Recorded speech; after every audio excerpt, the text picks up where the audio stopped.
yo, no maniacs. Welcome into another edition of Some Extra Sauce. Sorry for the delay. We had a couple things going on in the background. Sorry about all that, but usually it's something going on with this. We got stuff going on personally. We got stuff going on for me, for sure. Personal, very personal. We'll talk about that in just a second. But welcome everybody into the show. I see a couple people right now, and as everybody filter in, my God, I can't do that because that's kids' job. But let me just talk about the surface stuff, man. We are right here.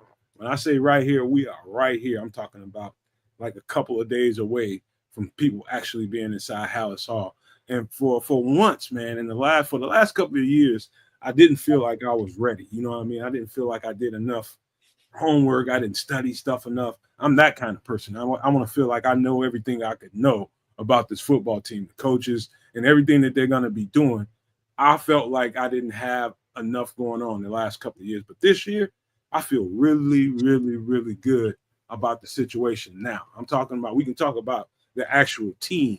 I'm talking about preparedness for a season, getting ready to do all this content and all that kind of stuff, and just knowing what I need to know and making sure that the guys here are, abreast of everything that's going on as well.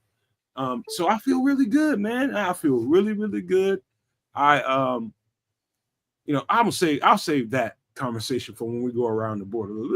Let's give out some pleasantries. Bounce pass between the legs to my guy. Hey, but before we get all the alley oops and assists and stuff, how your mama doing?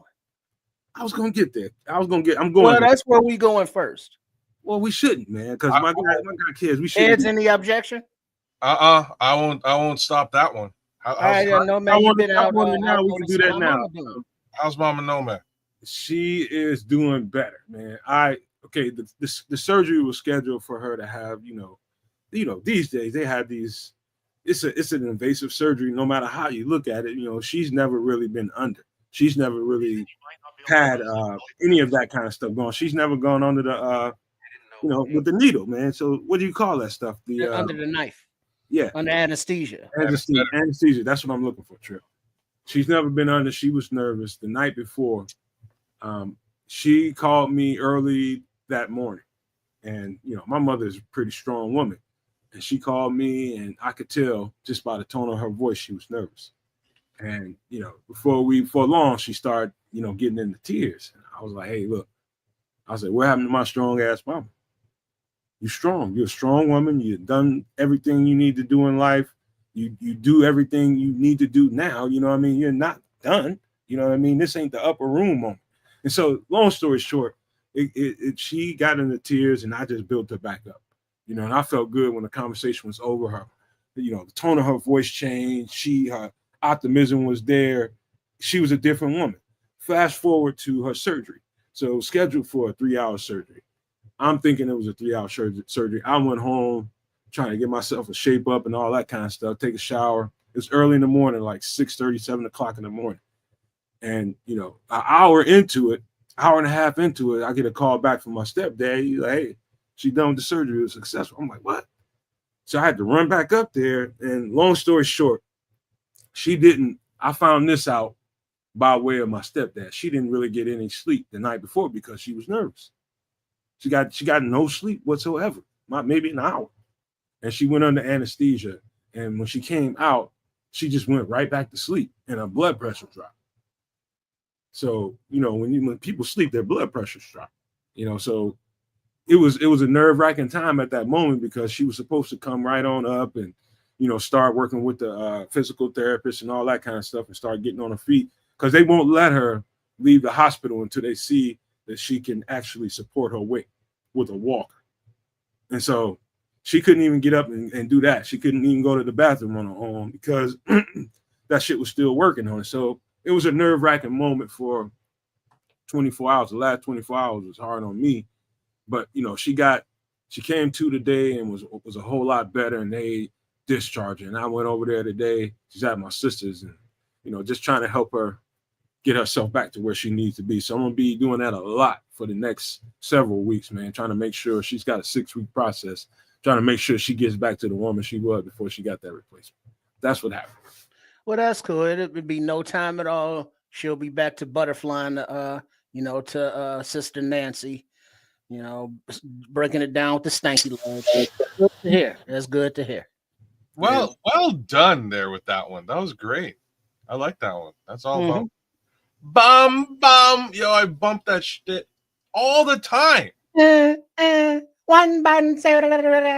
There's Who's that with a birthday in there? Minister Charles, happy birthday, Big Charles. Charles Johnson. He turns 56 today. Happy birthday to you. Happy birthday to you. Happy birthday. Right Hey, on, Minister Charles, if you haven't done it yet, do something real nice for yourself. Something that you're gonna really enjoy. He's not talking about. He got catfish going on already. He already got catfish going on. You know he does. You know he does. Hey, appreciate that. Maybe next Friday though. That might be Friday. Appreciate you, Crimson. I appreciate everybody. Thank you for the well wishes, man. It was nerve-wracking the last 24 hours, man. But everything is good now. Yeah, quick shout outs to both Crimson and the Good Minister. Shout outs to both y'all. Thanks for coming through and representing. I know it'll get deeper and more filled with Domaniac humanity as we go through the night. But again, super big ups for the birthday. Big ups to you, Minister Charles Johnson. I hope you do it up nice and you have yourself a good time, man. Shout outs to you, bro. But yeah, shout outs to your moms, bro. No, man, I'm glad that she's doing well and getting through that recovery, man. It'll take a little bit of time. It'll take a little bit of diligence. And yes, it's very normal for the blood pressure to drop after a situation like that. So, like the hard part is, again, it was a knee surgery, right? Something on the legs. Yeah, it was a hip. It was a hip, yeah. So like a hip replacement. It was a hip replacement. Oh boy, yeah. So getting acclimated to walking again, that's gonna help her maintain blood flow. A lot of the blood, like because your legs are huge. A lot of the blood stuck in them legs, and just kind of got to get her moving again. So, yeah. Because now remember the body is balanced, the yin and the yang, all that good shit.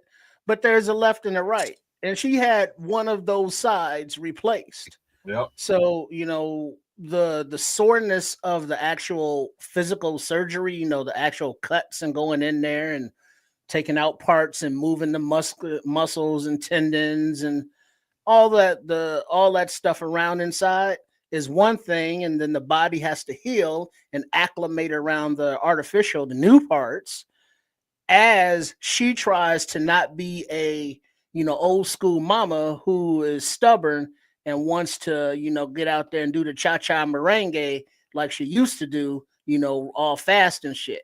So she's going to learn how to, pace herself. But, in the immediate, the not being able to sleep because of the anxiety of it all, the anesthetics in her system, the body recovery, she's going to need a lot of rest, a lot of sleep, a lot of hydration, to rinse all of the meds and the painkillers out of her system, because her body is trying to heal right now. And so the energy that she's used to having, she's going to have to dial it back a little bit, and you and your sister are going to have to sometimes forcefully say, hey, mama, calm your ass down. We love you. Hey, Trip, especially she got a hold of one of them oxycodones when I was over there. See? I started feeling herself a little bit. She's like, hey. See? Bring me that walker. I'm like, hey, look, you better calm your ass down. It's the first day now. See? And also careful, because she can get hooked on that shit too. Yeah, she know. And then also, that's why I say hydrate, because of the medications and the painkillers, now her liver and her kidneys and all those other organs are, having to deal with that stuff. Trip, you want to hear a funny ass story? Several years ago, my grandmother went through the same exact surgery. Several years ago, she went through it, and I didn't know this until one day we was having to get together over my mother's house, and she was just like, I was hooked. I was addicted. I was like, you can imagine some old 80-something-year-old woman telling you she was addicted, she was hooked, like some fiend or something. And she said, I had to force myself. Last time they gave me a prescription, I had to pour it down the toilet and just flush it. And I had to be sick for 3 days. I was like, that's how strong that shit is, man. Yeah. And people are prescribed it for, surgery, for legitimate reasons, for pain. But they become so dependent on it, now you got to look for street pharmaceuticals to take its place when you can't get that script. Oh, in Or, some cases, they're using them street pharmaceuticals in the hospital. Like things are crazy. Yeah. So they didn't. Did they not? Did they offer her? What's why am I blanking out on what the drug is? I don't know what they offer the kids, but I told her, I said, if I catch you out there on the corner anywhere near the dope house, I'm hurting you and everybody in there. I'm just letting you know. Hey now, that's hey now. I'm gonna hurt you. I'm hurting you. Didn't get here by osmosis or immaculate conception. Now, who we in here, man? What's the stuff that Trump is worried that the Canadians are sending? Fentanyl? Yeah, out of Canada. Yeah. So fentanyl. What? That's exactly what I was talking about. Did they offer fentanyl? I doubt well, sometimes it may not be fentanyl as in the name of fentanyl, but it's an ingredient in something. Hold on, Trips. You talking about my mother or my grandmother? I'm your mother very specifically. It wouldn't have been your grandmother. No. No. Me and my sister would have been like, oh hell no. It'd have been a humbug up in there.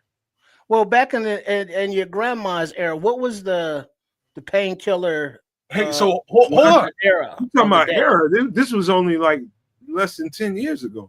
So it could have been fentanyl. I don't know if it's okay. So to me, it's like a new thing. I know back in the days, within the last 15 years, there's oxy, obviously. There was codeine and morphine, which were used just a little bit before oxy. You can still get your codeine, you can still get your morphine. My wife and my nephew, who's doing much, like we haven't talked about him in a minute, he's doing much better now. Like he actually survived his car accident. He's he's not out of the hospital. He's in rehabilitation right now. But they had him, like I came in and they're like, oh, they got him hopped up on fentanyl. And I was like, what? I thought fentanyl was like meth. You know what I mean? You like cook that shit up in a desert in your undies. I didn't really realize that it was bad. You know what I'm saying? I didn't realize it was something that the actual hospitals were getting and giving patients. I had no Viking and Perky. Like you got it, Crimson. I didn't know fentanyl was on that list of stuff that they actually prescribed patients. And to find out, I was blown away. I was like, wow, man. Like, I mean, it's got medical quality to it. It's if you use it right. Yeah, right. But the street way they're misusing it, obvious, right. And self-medicating and not even getting the official high grade quality stuff. They're getting a lot of knockoffs and cutting it with stuff and all this other, you know what I mean? Or using it to cut into other stuff. And, right. If you were to like fentanyl for the right reason, it's become the boogeyman on the streets. Right. Yeah. I've known it to kill at least 6 people. I know. I mean, like in the last 2 years that I know personally. And, and the strangest things happen, just taking somebody else's medication or buying normal shit. Like normal shit that people do on the streets around here is buy somebody else's prescription. That's what they call it around here. Buy somebody else's script for a certain amount of dollars. People sell their prescriptions to somebody. And I've known that shit to knock a few people off. I've known some people that's have some fentanyl-laced cocaine, fentanyl-laced weed. I mean, all kinds of different shit, heroin, all that shit. But, if it's gotten to the point where if some doctor prescribed, like, say, my mother, a pill prescription, and she was to look at the finer details of that prescription on the back or on that bag that they give it to them, where they have to kind of detail what's in that shit, right? If she were to look at that and see that there's a tinge of fentanyl in that thing, she might protest that. You know what I mean? Because the fentanyl word is a boogeyman right now. Right. Right. Yeah. That's the key word. It's like fentanyl. No, I can't take that. It's like, well, no, it has its medical applications, calm down, relax. But, do you trust it? You hope you trust it. Do you trust science and the medicine and the doctors and not, abusing it? So, that means, you went through it with your grandma, obviously, But just the hurt and the soreness until that pain goes away, that shit hurts. And it's like, yeah, go ahead, give me that pill so I can take the edge off. And then, you started out with half a pill. Now it takes a whole pill and it doesn't last as long. And now you up to 2 pills. And you know what I mean? It's just a very slippery slope. So, Hey, y'all just watch out. Hey, Trish, I was in there when she took the pill. I gave it like 20, 25 minutes. And I was in the kitchen talking to my sister, my girlfriend, my stepdad. We was all around the table. I said, I'm going to pull up this joint right here. I said, I'm going to give it about 25 minutes. And I'm going to have to go in. Somebody going to have to go in there. And about 20 minutes later, she was hollering. I can't remember if she was screaming my name or my sister's name. Probably my sister. And I was like, oh, she ready to go now. And I went in there instead of my sister. And as soon as I went in there, all she heard was, ow, I feel good. She said, what the fuck you doing? Shit, mom's was high. When she realized what I was doing, she was busting up laughing, man. She was feeling good. She was able to support her own body weight. And I had to help her get out of the bed because it's the first day. Everything's tender as fuck, But, I think she's going to be all right. Oh, yeah, no doubt. But, the pitfalls that, she has to watch out for, because while we are talking specifically about my Dukes, right now, there's a whole lot of other moms and pops and uncles and grandmas that's going through it, within the No Maniac fam, and so we want to talk it through with y'all and assuage some of your anxieties as well. And maybe you can pass along some of the information that we're discussing to your loved one who may be going through it. So, it's a community thing that we share, while it is personal to, Nomad and his family directly, it affects us all because we can all have empathy and realize that, we are all human. Bodies break, people get old, or whatever the situation may be. So when we build with it, it's all about the family thing. So y'all make sure that you subscribe to the Nomad Network, not only for the dope ass Bears talk, but, for when we got to get heart to heart and when we got to share and be each other's therapist. You know what I mean? That's what Extra Sauce on Wednesday is all about. So Nomad Network, make sure you are subscribed, liking and sharing those videos, as well as Keds the Canuck. That's his channel on YouTube right up there. And mine, Sports Chicago Style. And with those little announcements right there, let's kick it on back to Nomad, and we'll go ahead and start getting into that Bears defense talk. You know what? This is about as unprepared of a show, but I'm prepared, but not as prepared as I normally am for a show because of everything going on the outside. I know this, man. First of all, let's start here. We've seen a Shamar Turner and a Luther Burden. I don't know if you guys got to see the little videos, the kind of behind the scenes. Yeah, it's Shamar Turner is, man, he's as tenacious as I thought he was when I seen him on film. And looking at the background, his coaching, and how he came up. He came up as in a single parent home. His mom, took him about as far as she could. As a woman, it's only, to me, unless you have a strong hand as a man somewhere in your family, whether it's your dad, uncle, your grandfather, somebody that's able to put hands on you, basically, and you grab you and say, hey, straighten up, kind of thing. His mother took him as far as she could take him, and she knew she needed some help, and she reached out to her brother. Her brother was able to get a hand on him and kind of put him in a situation where he can kind of mold him and shape him and get him where he needed to be. And he ended up being the savior in that story, in case you guys haven't seen it.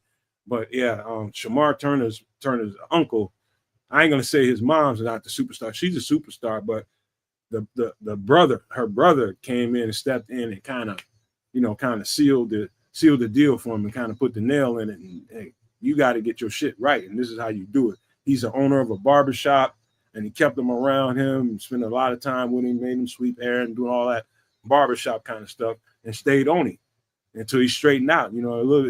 That's how it is for a teenager, man. You got to stay on them until they hit that, phase where they kind of mellow out and know what the routine is, get your shit right.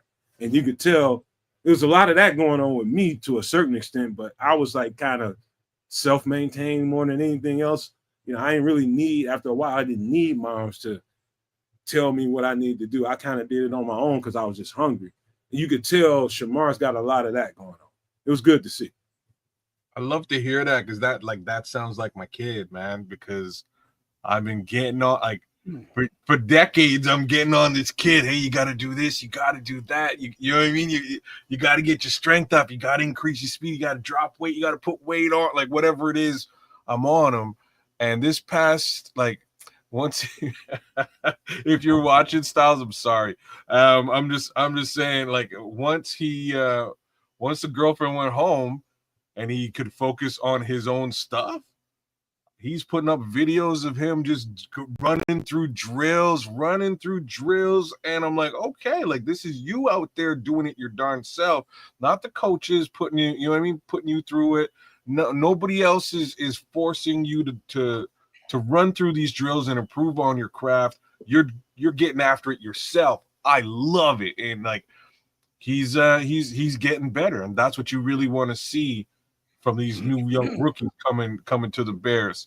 Once you said Shamar, though, I thought you were going to talk about the other Shamar, the not so Bearsy Shamar. Well, we're gonna get there. But kids, you just tickled a thought in my head, man. And I was just talking to my sister about this today. And to this day, females are my biggest weakness, man. Women are my biggest weakness, bro. My biggest weakness. You want to get me off track, dance a pretty ass woman in front of me. You know what I mean? That's my biggest weakness. And I've learned to conquer it for the most part now, at my age now. But during that time when I'm your son's age, that was difficult, man. That was extremely difficult.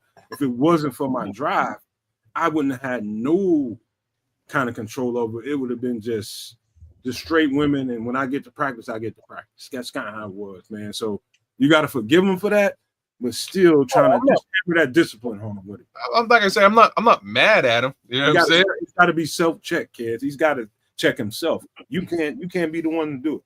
Well, like I am that voice of I 90% of the time, like, and on this show most of the time, I'm the devil's advocate. I'm gonna sit here and be like, look, yeah, I don't see that way, and all right, I'm gonna call it for what I see, and people will have their case, and that's a person I am on this show. That's a person I am in real life. I tell him exactly the way that it is, and the upside about that is that he respects me for it. You know what I mean? He's like, I know there's no way A, he can BS me, and B, that I'm gonna BS him. It's just, I'm just vanilla like that. Well, but then a lot of it also with it sounds like, what do we know what happened to Shamar Turner's dad?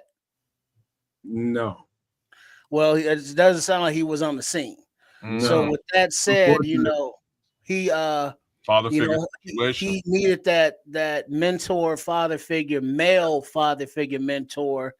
And being in a barbershop, he got a whole lot of those motherfuckers. Because every day, all day, different, personalities and characters rolling in talking shit. And, being around those influences, he was taught, it's like, hey, you want to hustle, you got to hustle. Nobody's going to give you shit but a hard time. And those come free of charge, but they cost a whole hell of a lot. And so that drive, that determination that Nomad's talking about, you want to have that in your kids or yourself or your players or your students naturally, just to, want to just be the best, be that, Jordan kind of personality. But sometimes it has to be taught. It has to be, it's like, look, you want to get someplace, you got to get up early, work hard, stay up late, and you discipline yourself and you learn these character things. You learn how to take care of your mind, your body, and your soul. So when it comes time to perform in whatever aspect of life it is, on the football field or wherever, you're at optimal position to do this. And kind of touching on our last conversation that Squeegee was saying, that he was prescribed oxy or for whatever, but he's not a oxy kind of guy. He's a THC fella. But what Nomad was saying is that people would be prescribed those narcotics and barter and trade for THC. Where there's a will, there's a way. And that's something that people learn. And, like Richard Pryor, he said he learned a lot about the world growing up in a whorehouse because he learned about the world. No sugarcoating it, like Ked said, no bullshit. And I'm sure that's what Shamar was getting in that barbershop. Well, he was getting a lot of bullshit, but it was that funny bullshit. Because barbershop fools don't let bullshit fly. It will be addressed, forthwith. So yeah, I like it. I like the attitude. He was the kid that I remember on the tape that the offensive lineman was giving him the business on the ground, and he punched him right in the ding ding. And I was like, yeah, that's the attitude we need. We want up in here. It's like, look, man, get up off me. Get up. I told you to get up off. And it's like, yeah. And so the next time you line him, it's like how your nuts feel. And as he thinks, you beat him off, and then there's a quarterback. So yeah, that's what I'm looking forward to with the young kids. You know what, Trips? Another part of it that was really good was, Shamara was basically a defensive end in college. When he first got there, and he played as a freshman. I don't know if he started, but he played as a freshman. That's hard, because especially at a school like that, you got on the field as a freshman. You played as a freshman. You're a bad dude. You're a bad dude at Texas A&M. You bad. Just telling you that right now. And, he went from getting edge rusher reps to this last season where they asked him, to put on some weight to play some interior. They wanted him to play some 3-tech. And he was just like, whatever, man. What you want me to do? Put on some weight. And so he basically, and another part of that video, which should be highlighted, is his trainer. It's a female. I can't think of her name right now off the top of my head. Still pretty fresh, but I can't think of her name. Who she should be commended. And why I'm talking about this and so adamant about it is because my nephew asked me to help him gain some weight. He's almost my size now, and he's only in the 10th grade.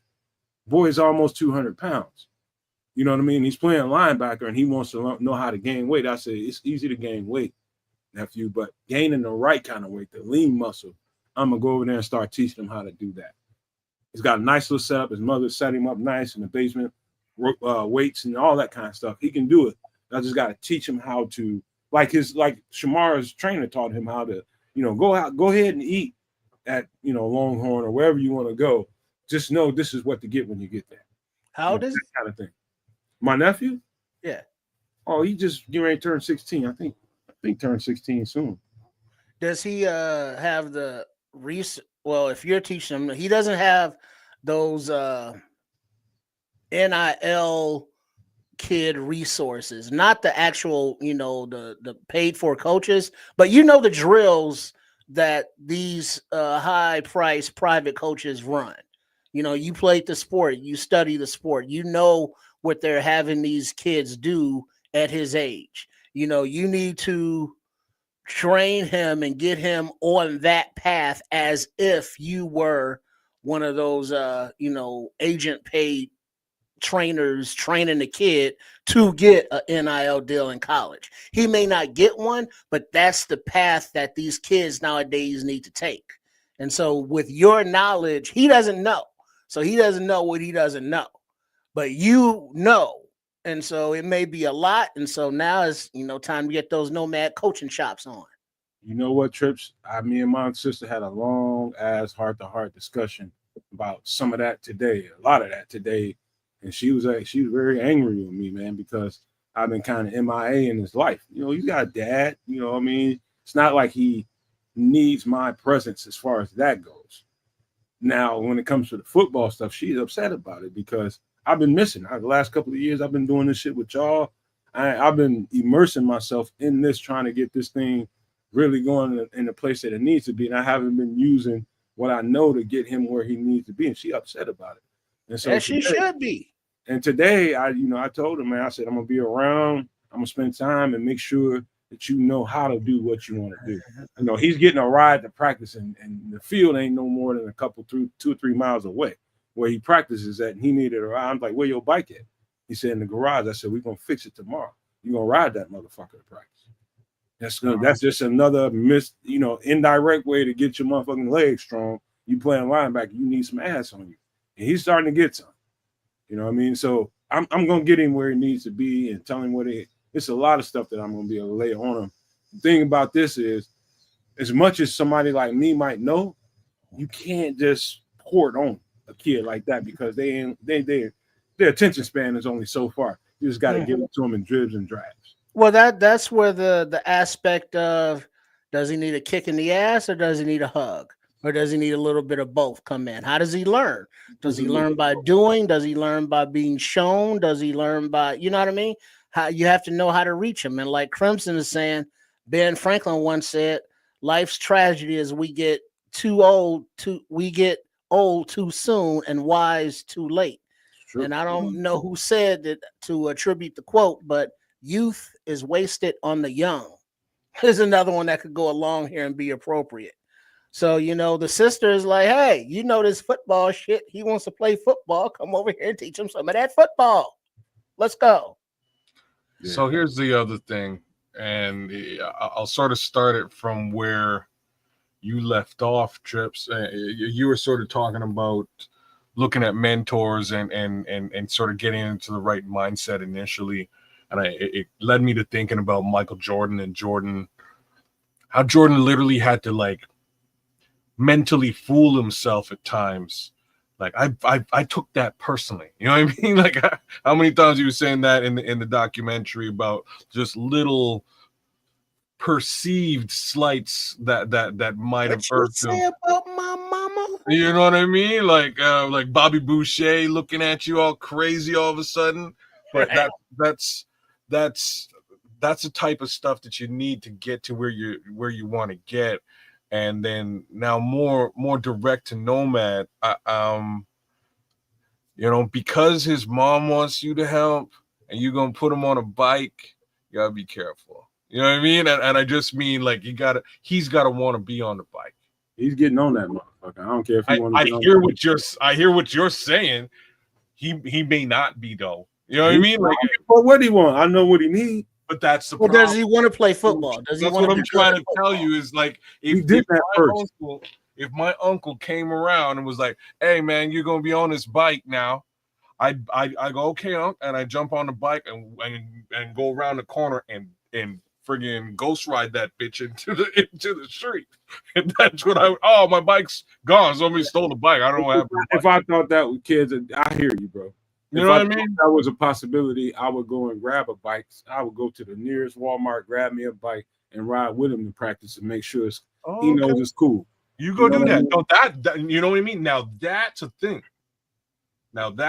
You real talk, you go do that, you roll with him, make it a you know what I mean, uncle and nephew thing. You roll with him to practice, you watch him, do that for a couple of times, and then see if he continues that activity.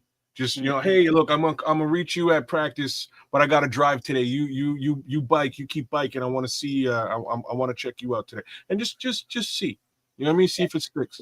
And also keep imparting those tidbits of knowledge and wisdom, whether it be about life and or about football. Because at that age, like somebody's saying in the chat, you're not gonna listen to really stuff that people saying, even if you respect you. It's like, yeah, whatever. But you keep saying it, and he's gonna hear that stuff other places, and it's like, oh shit, Unc said this a while back. It's like, oh shit, Unc said this, and eventually it's gonna be like, all right, well, maybe I should be listening to Unc, and that will, become part of his maturing and growing up and knowing who. To respect, who to listen to, what life lessons and all that good shit. So keep it up and realize that, hey, at that age, all he thinking about is what them cheerleaders wearing. You know what I'm saying? Like, that's all that matters. Is all attitude and boners. Like, that's at that age. That's all. It's like, how do I want to shave my goatee today?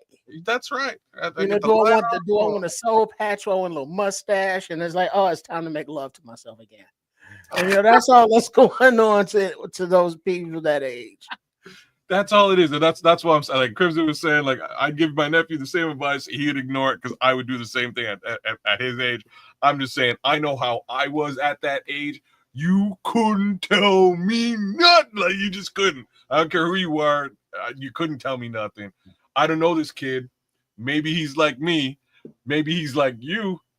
Either way, I would suggest you jump on a bike with him, and I think that would really help get him going, and then see if it sticks to the wall. If it sticks to the wall, cool. Then you know he's at least building that muscle memory and increasing the muscle mass as he goes, and then you can actually get an idea as to how his play style and where he needs to pick up if you're at a couple of them games. So. Yeah, bro. Hey, she gave it to me today. She read me one today. She was like, "You've been busy all your life helping everybody else's kids. Now my son needs some help. You MIA, motherfucker. Fuck you." She went off on me. Right. It's time for you to focus on blood. Yeah. Damn. All skin folk ain't kinfolk. We actual kinfolk. That's funny. But yeah, man, I'm gonna do what I can, and as much as I can too, as a matter of fact, and pour into him a little bit. That might mean a little bit less, content that comes out of here as far as shorts and all that kind of stuff go. To edit those takes a little time and get them right. I don't, you know what, man? I don't think that's what it will equate to. And the reason that I'm saying that is because you're going to experience football again, like live and direct, and you're gonna pull through different eyes. You know what I mean? You're gonna through different eyes. You're gonna pull a different type of content out, just from that alone, right? Like you'll see what I mean. I'm gonna teach him how to watch tape first. After I teach him about the diet stuff is gonna come tomorrow. The cardio stuff and how to gain weight, that's all gonna come tomorrow. And I'm gonna start teaching him how to watch. Just go through tape and learn tendencies and all that. Dog, baby steps, dog. Baby steps, dog. No. We got. He's not a dude that's gonna run a 4.3. He's gonna. But you don't have to.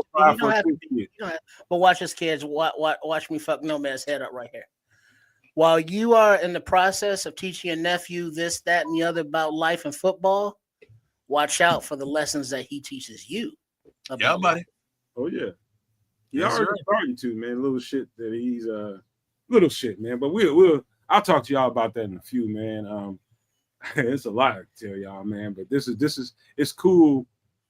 I've been watching every stage of that boy's growth, and now it's like my time to really pour into him. I'm gonna go ahead and give him a load.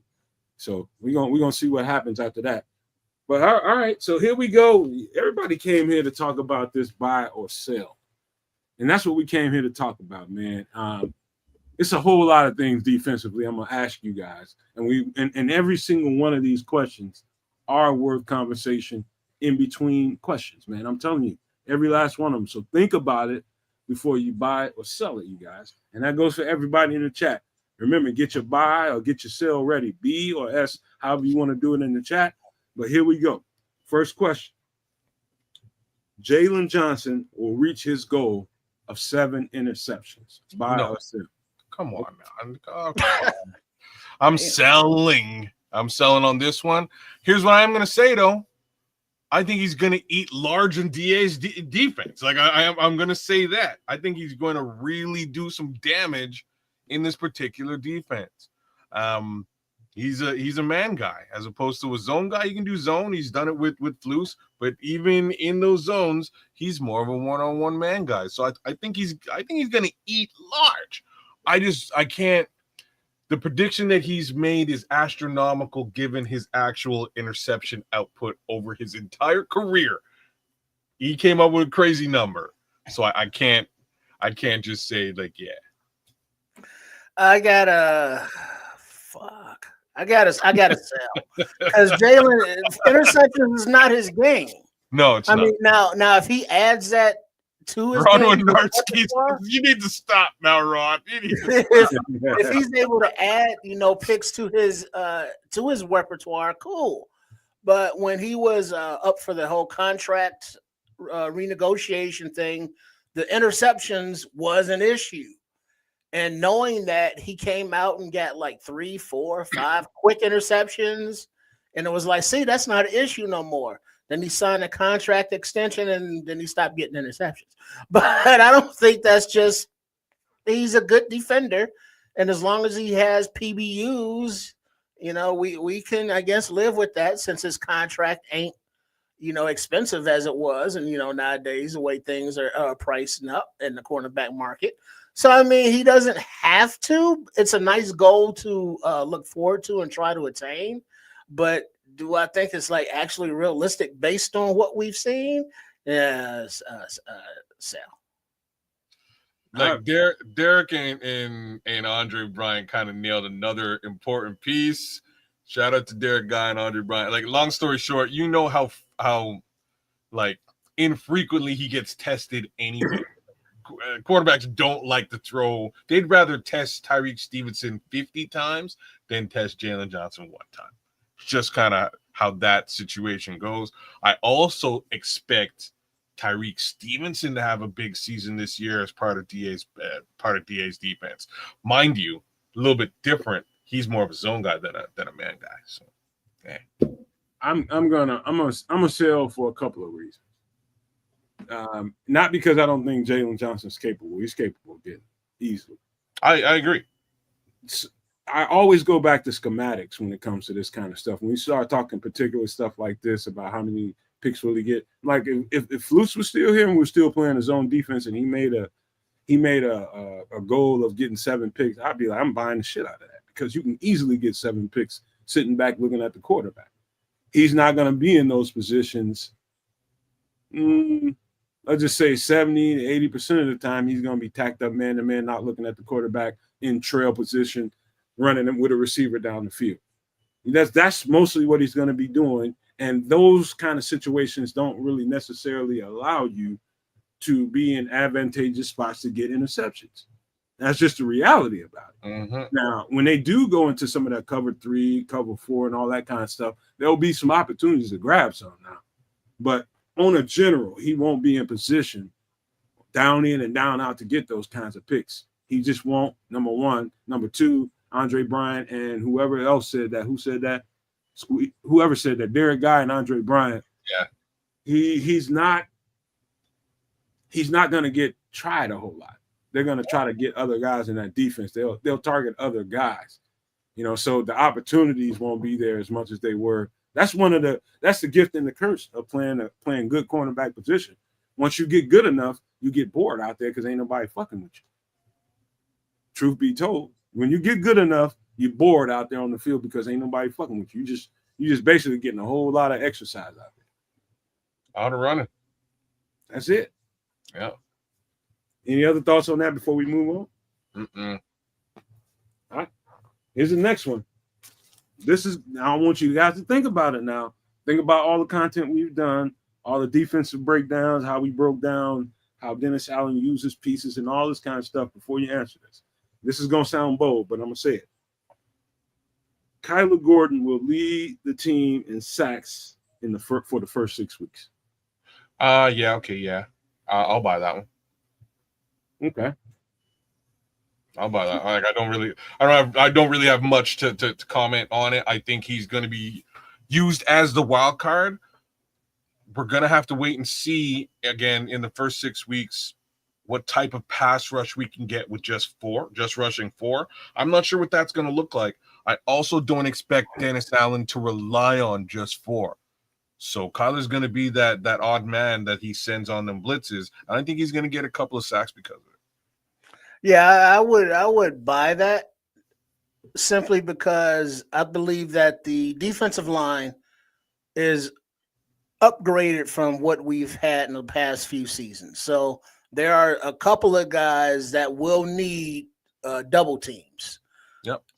Up and down that line. So that's going to free up, blitzes.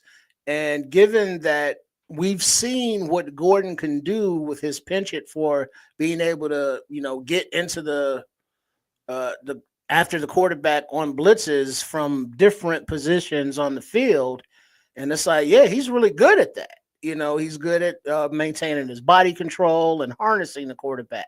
He just has to wrap up, a little bit better here and there. But with Dennis Allen, all of the positions will have their blitz packages from every gap, every angle. But to begin in the first 6 weeks of the season, I could see those packages being more focused on Gordon from different angles because he's so good at it. And so you go Gordon, and then you say Tremaine Edmonds gets a few more blitz attempts. And so it'll be spread out, but I could see Gordon getting there more than anyone else, just, to start.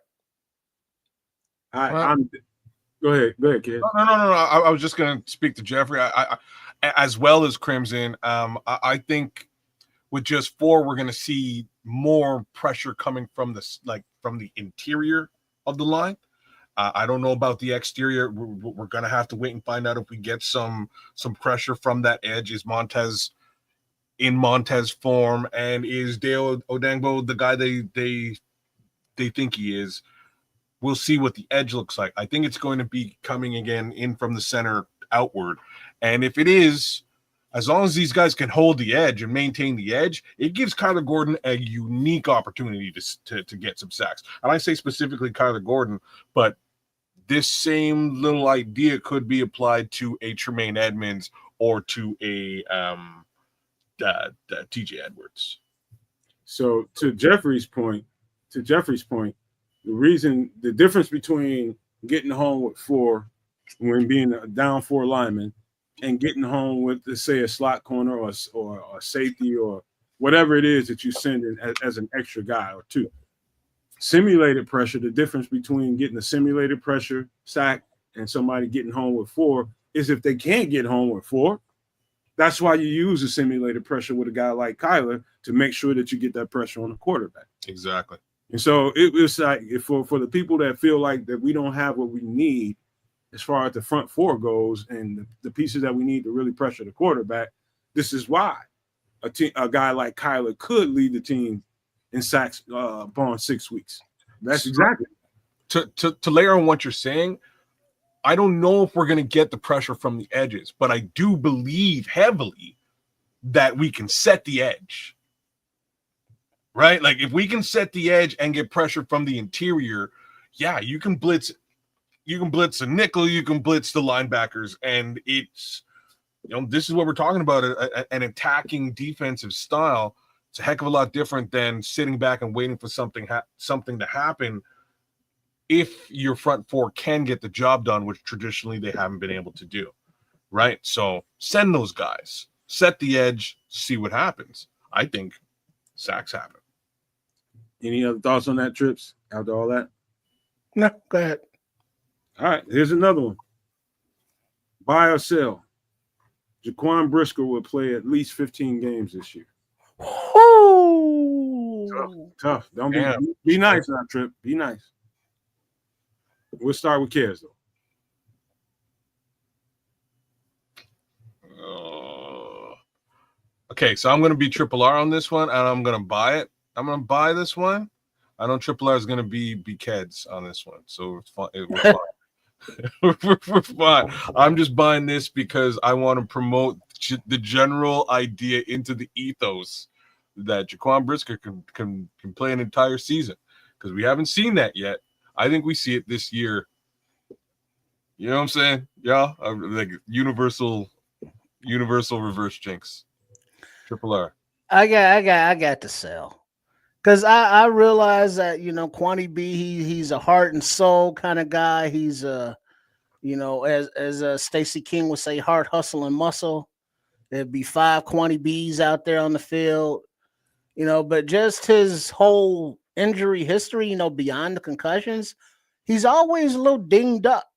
It's like number 9 is on the field, he's off the field, then he's back on the field, he makes a play, he does his little Karate Kid pose or whatever the hell he's doing out there, or whatever that look is, no first down or, whatever he's doing. But he's so physical, and it's it's understood that he lowers his head to deliver the blow and all that, and you don't want to take that aggression out of him.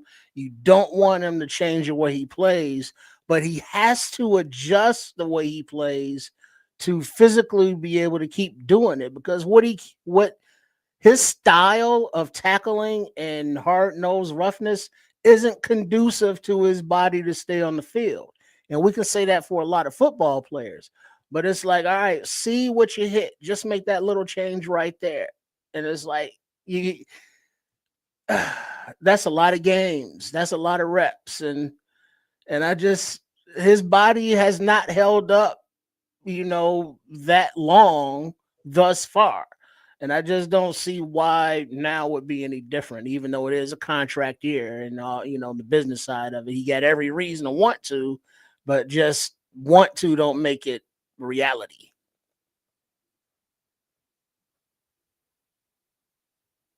All right.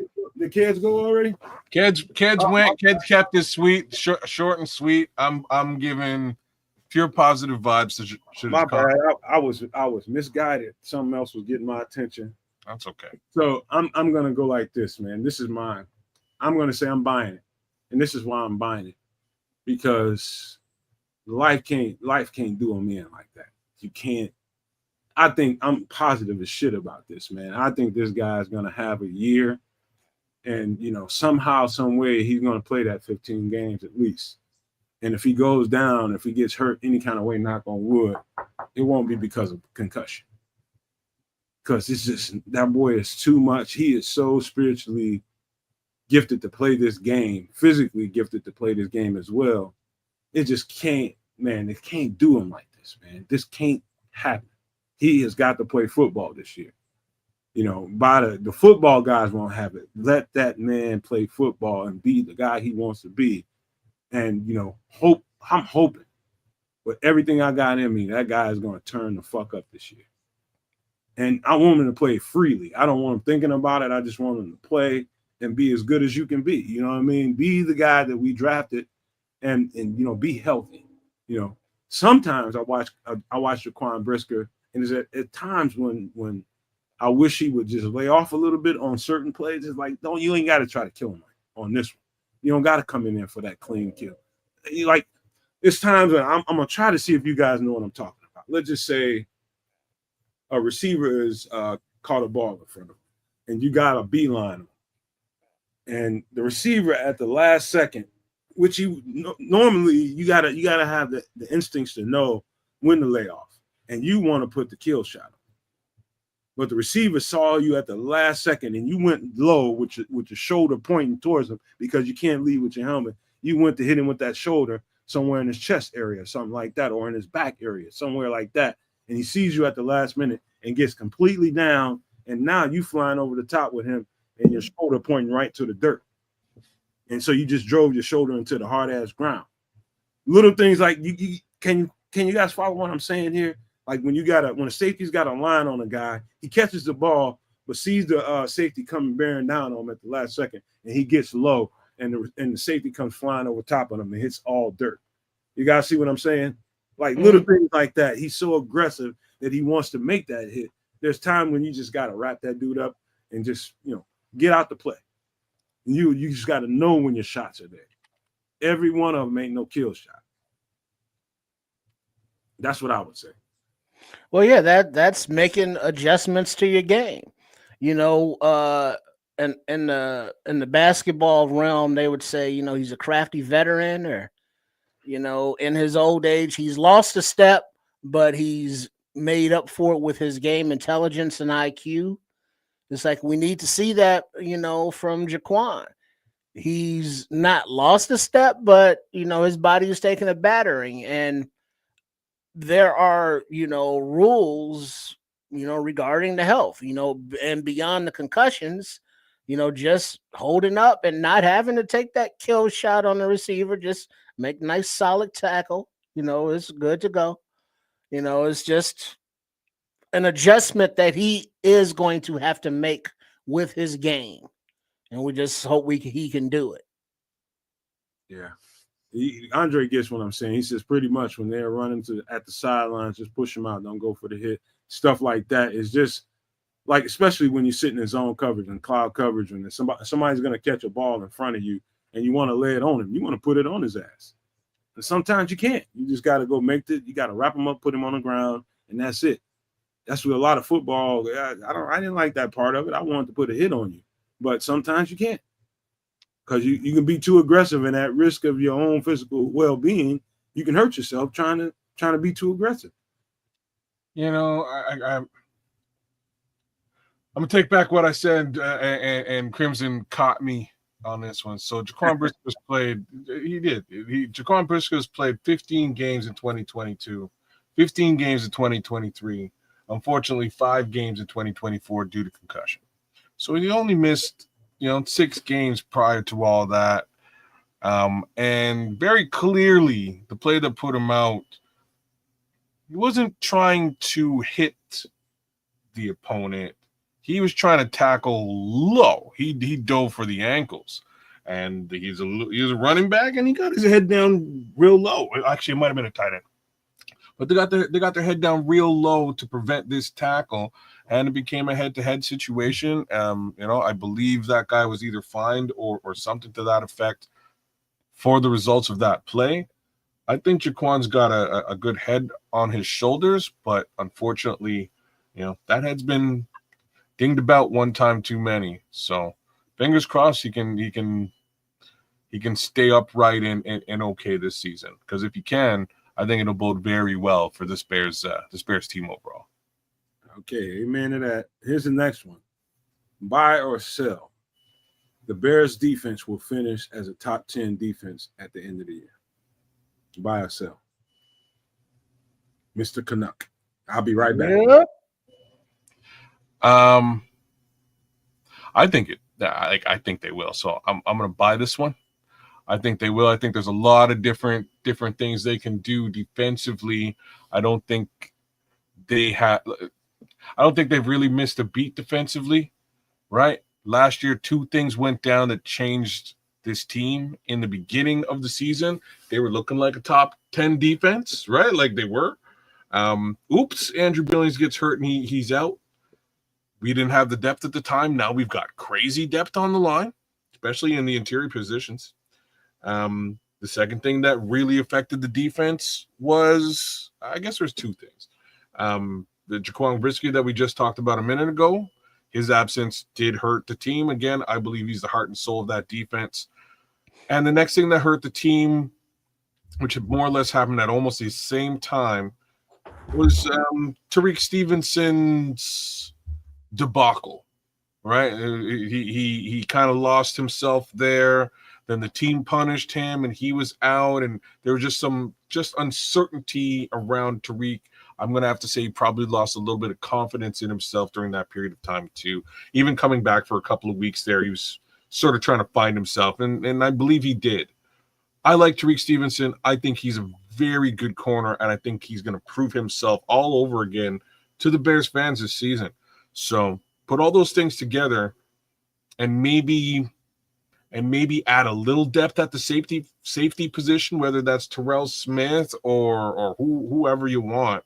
I think this Bears team can be a top 10 defense, maybe even better than that. Yep. Yeah, that means I'm buying. So yeah, now that we got hopefully a professional coaching staff, we won't have a defensive coordinator getting fired halfway through the season because the HR is tired of getting complaints, from the female staff about every time they get out of their chair, somebody's going and sniffing it up. And it's like, no, Coach Williams. You, Alan Williams. You got to go. What's going on, man? So now we have, Coach Harris, a young guy with experience and playing experience.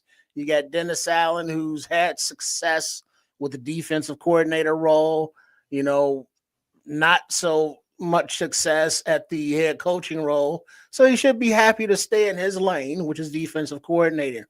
We got, young horses. We got veterans on every level. So there is no reason whatsoever that this defense cannot come together and learn where to be and have that trust that their teammates are going to be where they're supposed to be, and the coaches are holding them responsible for not being where they're supposed to be if they're not there. They're all that comes together. Top 10 defense. Go Bears. Wait a minute. Boom. Wait a minute. That little detail about Alan Williams, man. Do you know something I don't want to fucking know? And well, it's all speculation right now, because it was obviously something freaky, and nobody wants to say. Mercedes Lewis, the leader of the coup, mutiny, or whatever you want to call it, he needs to come out and be like, "Hey, remember when Coach Williams did that freaky shit over at Hallis Hall at the police out there and all that stuff?" Yeah, well, spill the beans. That's what we need. We need a tell-all about what the hell went down. That will never go down. You know what I'm saying? That they will never, ever admit to whatever he did. They will never do that. That'll never. Oh, Lord. I just want to know how Tripp got to chair sniffing. Man, I had a kid, man. I had a kid, a very sick puppy, man. Very sick puppy. I want to say, when I said kid, I'm talking sniffing chairs. What? 17-year-old, man. We was having a session. He invited me into I forget what session it is, but he invited me into it. He wanted me to do this therapy session with him, man. I'm sit over in that padded chair. And I'm sitting there going through it, and and I go to walk out of the room. She asked me to come out the room for a little sidebar. And I went out the room, and he thought I closed the door completely. And I didn't. And the door was open. And in the little, my little peripheral vision, I'm watching this kid get up and go and walk literally to that woman's chair and put his whole face in it. He was an absolute sick puppy. Okay, so but like how sick? But how sick was he? Like how? Oh, he's extremely sick. Wow, sick. But hold on now. I'm just saying, like, was she fine? Because that is a fetish. No, bro. Okay, all right. Like a goddamn catcher's mitt. Okay, all right. She could look like a walrus, and people are still gonna sniff it. I'm like, haven't you seen a lot? Butt ugly shit pregnant and with baby, somebody's hitting it. Shit. I don't give a fuck what she looked like. What difference is that? It's not about what she looked like. It's about what she smells like. I'm just saying, there's we had some fine ass teachers. Is all I'm gonna say. Like, there's a couple of teachers, yo. There was a couple of teachers where it was like, hey, I could totally see some of my homeboys were like. But now in school, remember, you couldn't do that because they had those hard, wooden ass chairs. They didn't retain much smell unless like you passed gas, like right then and there. But if they got those, cushiony chairs and you got retention of a little smell up in there, like during the session, she been, cutting those silent but deadlies, and it's like she was occupied, and it's like, well, what other opportunities is gonna have? He's probably been planning on that for the longest time. It's like, look what we did. We opened the floodgates. I didn't tell that lady right then and there because I thought, and instantly I thought if I said it to her, she might freak out. Like this nasty. Hold on. Let me finish telling you, bro. So I waited about 3 or 4 days. I told a few guys that I work with, guys on the staff, and they're just you're the worst. and next thing you know, the shit starts spreading around, and next thing you know, she comes. I'm in the office and shit. We pre-shift, and we get ready to go on the shift, and we in an atrium, so it's a big glass atrium, so it's a big circular office. And I see her come running into the room, her whole face red. And she walks into the office and she's just like, I can't believe you didn't tell me. Start hollering and yelling at me, man. I'm just like, what you talking about? At that point, I didn't even know what she was talking about. It was days later. She said, I was like, what? Tell you what? She's like, oh my, she was crying, going off snot, everything. And I was just like, oh, she's talking about that. I was like, I didn't know how to tell you that. And what the hell wrong with you, man? Why would you tell? That's a whole ass woman, man. No, man. What's wrong with you, man? You're like what you do.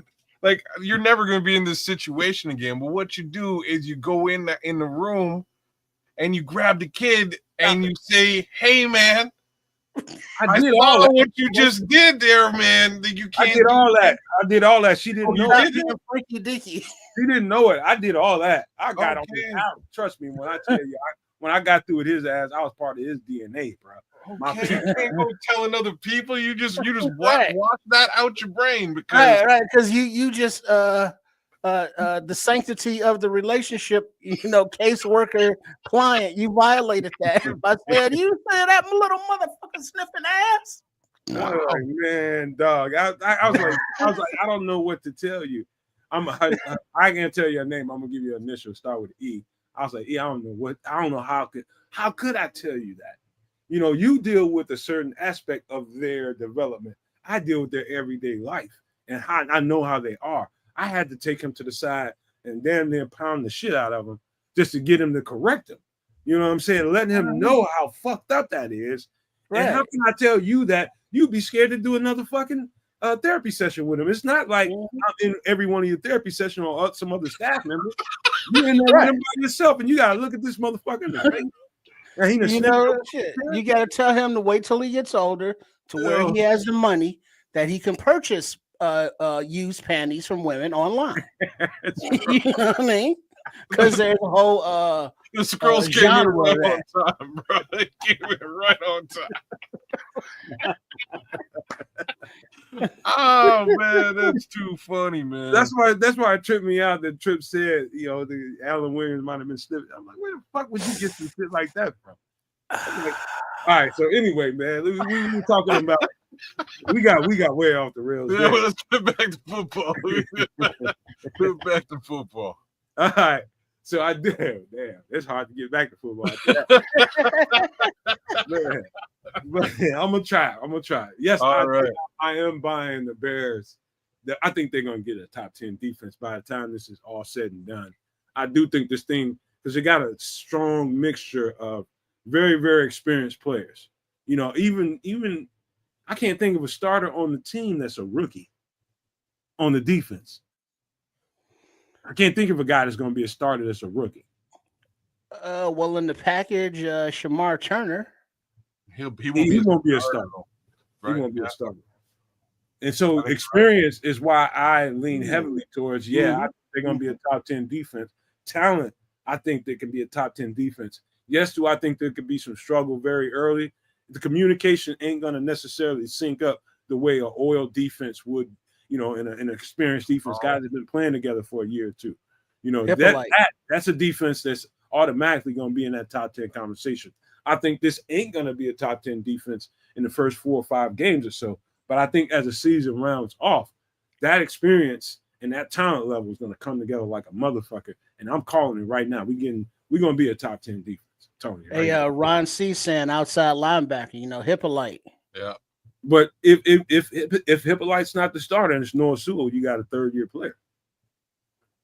Yeah, that's a battle that is one of those make or break times for Mr. Sewell. It's shit to get off the pot for who? Sewell, Don Rob, previous regime. Y'all coming into contract years and y'all ain't did nada yet. Where's that development? So Trip, that's. If you were a coach, if you were a defensive coordinator in NFL, and if you can have every single one of your starters, there's a lot of teams that play with a lot of rookies during the season, and some good results and some not so good. If you had your choice, what would it be? Would you rather have guys that have at least a year or two experience, or would you rather play with some rookies? I would, of course, prefer the rookies, but if we're looking in this particular instance, a rookie in Hippolyte versus a guy with experience in Sewell, give me that 4-3, rookie, because we haven't seen anything thus far from Sewell to justify, our love.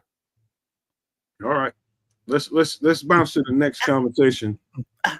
I know what this answer is going to be because I know how Triple R is. Oh damn! You don't know me. I know you like a motherfucker. Hey, listen. How old is Buy or sell. Grady Jarrett will be the Bears steal of the offseason. Bears steal of the offseason. I'm gonna sell this one. I think the steal of the offseason is gonna be a certain Mr. Joe Thuney on the other side of the ball. But if we're specifically talking about the defensive side of the ball, free agency, yes. So overall, sell. Defense in a microcosm, buy. I would buy that. While it would be awesome if it would be like Dale. What'd you just say? Who, me? No. What did Triple R just say? He's doing what? I said you don't know me. That's what I just said.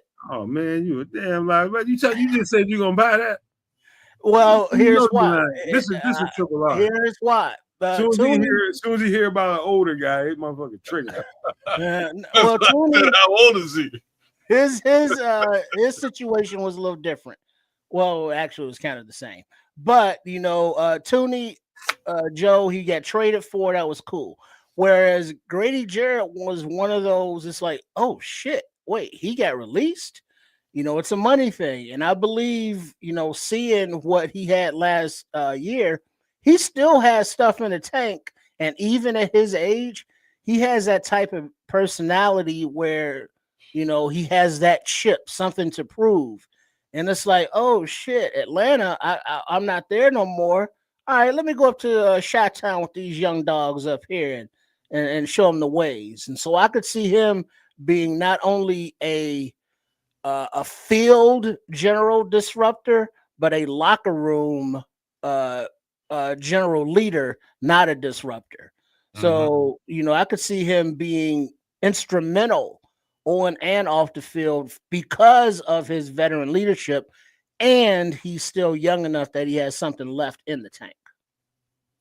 You know what? I did not expect that from Triple R. Triple R, all you got to do is mention a veteran player. That dude is near 30. Don't know me by now. Anywhere near 30 years old. If he's anywhere near 30, this is what happened with Triple R. That's what happened. He starts triggering and he's intensified. Like, I don't want these old men. I want the young. That's how Triple R is. But I'm proud to actually hear you say that, man, because you got to see another side of that, man, that he can actually identify what value and what he can bring to the table and how it can be valuable in multiple different ways. That's what you just heard from this guy. And I'm going to agree with him, too. Not only, I'm going to take it straight to the talent level. And just stay there. I'm gonna leave all the stuff that he can do for the younger players to the side and to strictly talk about his talent level. Many times, and if I think his last name Jamerson, I can't remember, but he's new to the chat. He's not new to the channel. I think it was Jeffrey Jamerson, my man. He doesn't like it because he calls him an old man. He's behind his prime and all this kind of stuff. This is what I can tell you about a guy like Grady Jarrett. Grady Jarrett is made of some different shit. He's made of some of that shit in Wakanda. That's what he's made of. It's called vibranium. Yeah, some of that shit. Yeah. That shit. He's made of something different. I'm telling you, Grady Jarrett is a different breed. And even at 32 years old, you don't sleep on that guy. Don't sleep on that guy. His drive, his determination, the standard that he's made for himself that's what Grady Jarrett grabs onto. He's not going to come on that field and disrespect himself. He's going to come on this field and represent Chicago. He's going to be pissed off because Atlanta allowed him to get out of the building. We're getting that motherfucker. And you knew he wasn't right in a good way. The Bears had a thing last week or whenever where they were showing baby pictures to different players and having guys guess. And they showed Grady Jarrett's picture. That little so-and-so was an old dude with a big-ass rock head when he was a baby. So, he's done mature because everybody looked at that picture and was like, oh, that's Grady. Oh, that's Grady. There was no questions about it. And he's that same dude now. It's true. Everybody gets Grady one time. There's no mistake in this one. And I think that certain je ne sais quoi, if you will, that sets him apart. There's a whole lot of that in spades, and so he has something to prove, to work for, as opposed to, just being, well, I was a free agent, and I signed here, or, I was traded here. It was like, oh, wait, I'm out. What you mean I'm out? It was nice having. Oh, goodbye, Atlanta. Wait, what just happened? All right, Chicago, let's do this shit, because I got something I got to tell people around this league. You get it, Trips. That's exactly where he gonna be on that kind of time. He gonna be on that kind of time. That motherfucker gonna be a pissed off Badger. Tell me. Man, Ryan Poles. So I this is one that I don't really question too much with Ryan Poles, right? I don't, because of his connection with Matt Ryan, because of Matt Ryan's obvious connection of being in the locker room with Grady Jarrett. And it was almost as easy as, hey, Matt, is this dude the real deal? And Matt Ryan saying, absolutely he is. He ran our locker room. He's a beast on the field. He is a blessing in that locker room. Let's go get that man. Now, my only little 2 cents about it is I think he may have overpaid a little bit, but hey, it ain't my money. So you go, you do your thing. I think he's gonna be a monster this season. Hey, so Scroll says, speaking of baby pictures, here's baby Scroll. Look at that fro. Dark skinned, man. I had you figured out for a goddamn light skinned motherfucker for the whole time, Scrolls. I don't know why. I had you for a light skinned cat. But look at his forehead. You can tell he got a lot on his mind. I thought it was gonna be a picture of Sugar Free, but here we go. Yeah, his mama had that pic with the fist in it. Hey, shout out to Scrolls, man. You know what? Me and Scrolls, and I hate to go politics, and I'm not going to. Me and him politically different. Scrolls, me, this channel, and everybody on it is proof that you can think differently as far as that goes, and come together in a place and be very merry, man. I enjoy the fuck out of Scrolls, and I know he enjoys the shit out of us. But man, I appreciate that guy for being there. He's opening it up, showing what baby Scrolls look like. I gotta put that back up there. Look at baby Scrolls. Look, little almond. That's the real almond. All right. He said he a dog. Hey man, I appreciate you, Scrolls, man. I love you guys, man. Especially you, Scrolls, man, and all you guys in here tonight. I love the shit out of you guys, man, for being here and being open and having this conversation with us, man. It is lovely. It's a good place to be, when it comes to Bears conversation, man. I just love it. And so let me get to the next buy or sell, bro. Let's get to the next one. In the same vein, there's a lot of talk about this. There's a lot of fans around here talking about what the fuck did we do? Why did we just do this? Why did we pay all this money? Buy or sell. Dayo Odingbo will be a pleasant surprise for the Chicago Bears. So if I was the Minister Charles Johnson, and shout out to him on his birthday and to the little phone call he got with his daughter, if I was the good Minister Charles Johnson, I would probably be saying buy. I know he appreciates what Dayo Odingbo may be bringing to the table, and he is ready for it and waiting for it. This guy's a little bit more skeptical. I'm gonna be real on this one. So I'm gonna sell. I'm gonna sell.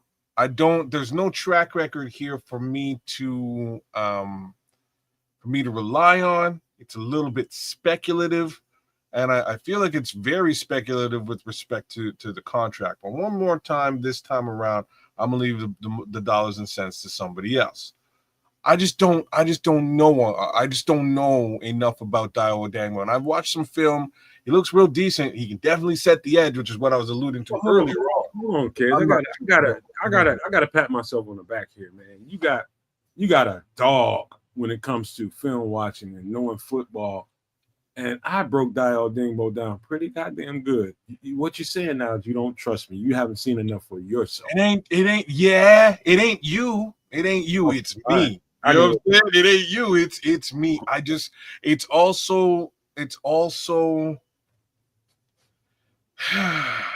Man, what are you doing, man? It's also my personal level of trust in a certain general manager who just got extended.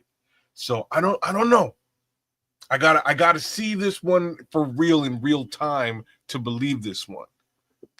That's me. So I'm selling right now. I want to be wrong here, but I'm selling. Trip. Oh, who are we talking about again? We're talking about BioCell, Dio Odingbo would be a pleasant surprise for the Chicago Bears. Dale, that I come man, me won't get sacked.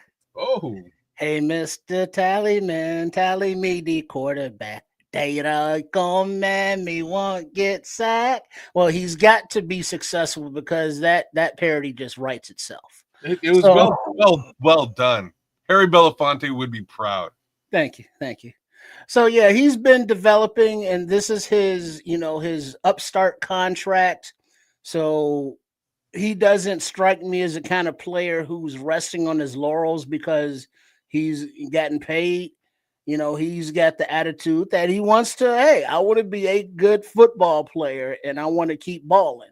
So he's good, holding the edge. He's good with decent pressure. And so let's see how he can be schemed up. Let's see what development he has individually as a player. But I like the upside of it all. 6 sack, 7 sack, 8 sack. Oh, man, it's gonna be a thing. So if this is 7 sack, 8 sack, 9 sack. Oh, see, if this is not a thing, we won't get sacked. If they don't play Harry Belafonte at some point this season because this man is just tearing up the backfield, I will be very disappointed. Very, very. All right, I'm gonna get real football for you guys. I'm buying that. I'm buying the shit out of this because a football game is played in stages and phases, and during different downs and distances, you hear Dio Odingbo, like your average fan will hear the name Dio Odingbo. Okay, how many sacks is he gonna give me this year? That's the dumbest goddamn thought you can have when you got a player like that. The kind of player that Dio Odingbo is value, and how he can be versatile, how he can go from inside to outside on different downs and distances, different phases of the game when you need him.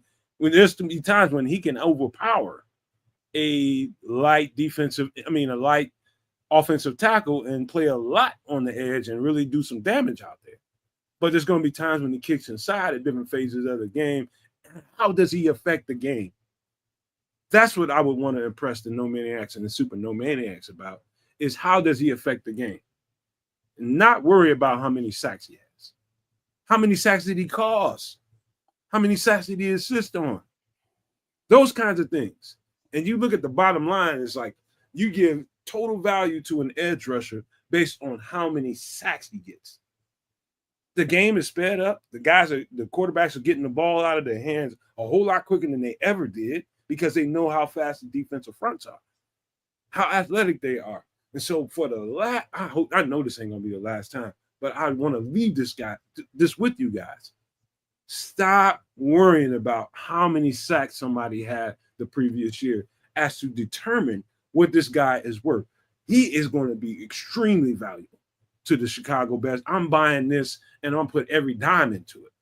He is going to be a dog. Like somebody, I think it was Crimson that said 4 years of preparing NFL preparedness, we're going to see the very best of Dio Odingbo.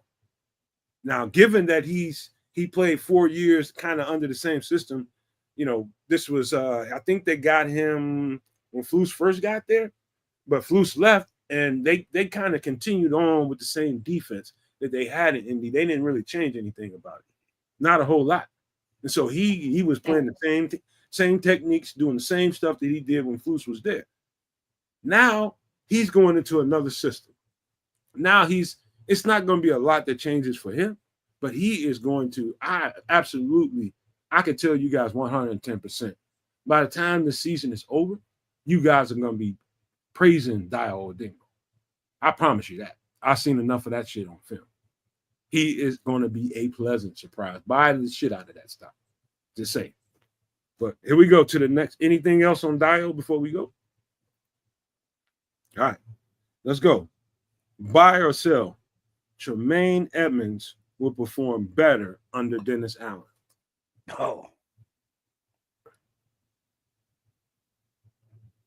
Ked, you muted, bro. Oh, I thought I unmuted myself. Damn it. So one more time with the Tremaine Edmonds take. Okay, Tremaine Edmonds will perform better under Dennis Allen. I just wanted to hear you say it again. 100%. I think that he was held at bay. If you have the opportunity to watch the Buffalo tape on Tremaine plays the position quite a bit differently in Buffalo. Under Flus, he was kind of made to stay put and be in passing lanes, which is fine, especially considering his length. But I would like to see him in blitzing capacity more frequently, and it's just not something that they let him do at all, right? Like, so what do you mean, kids? Saying to run back 15 yards and stand there in the middle of the field wasn't conducive to his skill set? Well, no, I'm not saying all the way. I mean, not, you know what I mean? So let's say it reduced the, not his skill set, but his what is the word I'm looking for, kids? They didn't utilize him to the best of his abilities. That's what I'm trying to say. That is the best way to put it. I think he could be utilized differently and put into that same conversation that we had earlier on about Kyler Gordon. If you're going to send somebody, you want to send somebody with wheels. And I don't think we've ever really got the opportunity to see the wheels that Tremaine Edmonds actually has on him. So give him a shot at them blitzes once in a blue moon when everybody else is being double teamed, when those edges are set by Dio and Montez Sweat. Get him in there. See what happens. I almost guarantee you some sack numbers will show up. Yep. And because on the rare times where Edmonds was sent on the blitz last season, it was like, oh shit. I forget he can blitz too, right? He doesn't have to back up, 20, 25 yards and play out there. He can do other stuff. Well, and look good doing it. Like, you can switch those two guys whenever you want. I mean, drop Kyler into coverage and blitz Tremaine or vice versa. Yeah. That's a game all by itself. So that and those aspects of the who's blitzing and when, that's kind of thing that you develop over the course of reps. Mm-hmm. You start out with, all right, on this play, Kyler, you're going. On this play, Tremaine, you're going. Okay, now we're going to play the game of who's got the matchup. That's who's going, depending on situation, down distance, or whatever the case may be. So, you do that up and down the line with up and down the position groups, that's going to make the defense that much more unpredictable while being predictable, but aggressive and, turnovers abound. So with the just more creativity than that just plain as vanilla shit that Flus ran, no vanilla bean, no vanilla nut, no Neapolitan, just plain vanilla. You know what I mean? Yeah. Whereas Dennis Allen, he got some rainbow cone shit going on. You know what I mean? And you don't know, kids, but that's like sherbet and like 6 other different flavors all packed up. It's a Chicago staple, Southside represent. Is it really? Because we got that up here. I love that stuff. Rainbow cone? Yeah, but the original spot right there off of what is that, 93rd and Western? Or you go out, summertime, because it's only open, 3 months during the summer. You go out there and stand your ass in line, and you get your little cone, and it's all packed up. It's delicious. But yeah, that's what we're gonna get from Dennis Allen, some of that rainbow cone deliciousness on defense. I'll let them up in the freezer right now. I'm just saying, like we in the Caribbean, they're all, especially the lime. Oh, okay. See, what's up? That sherbet, bro. Oh, yeah, I'm not.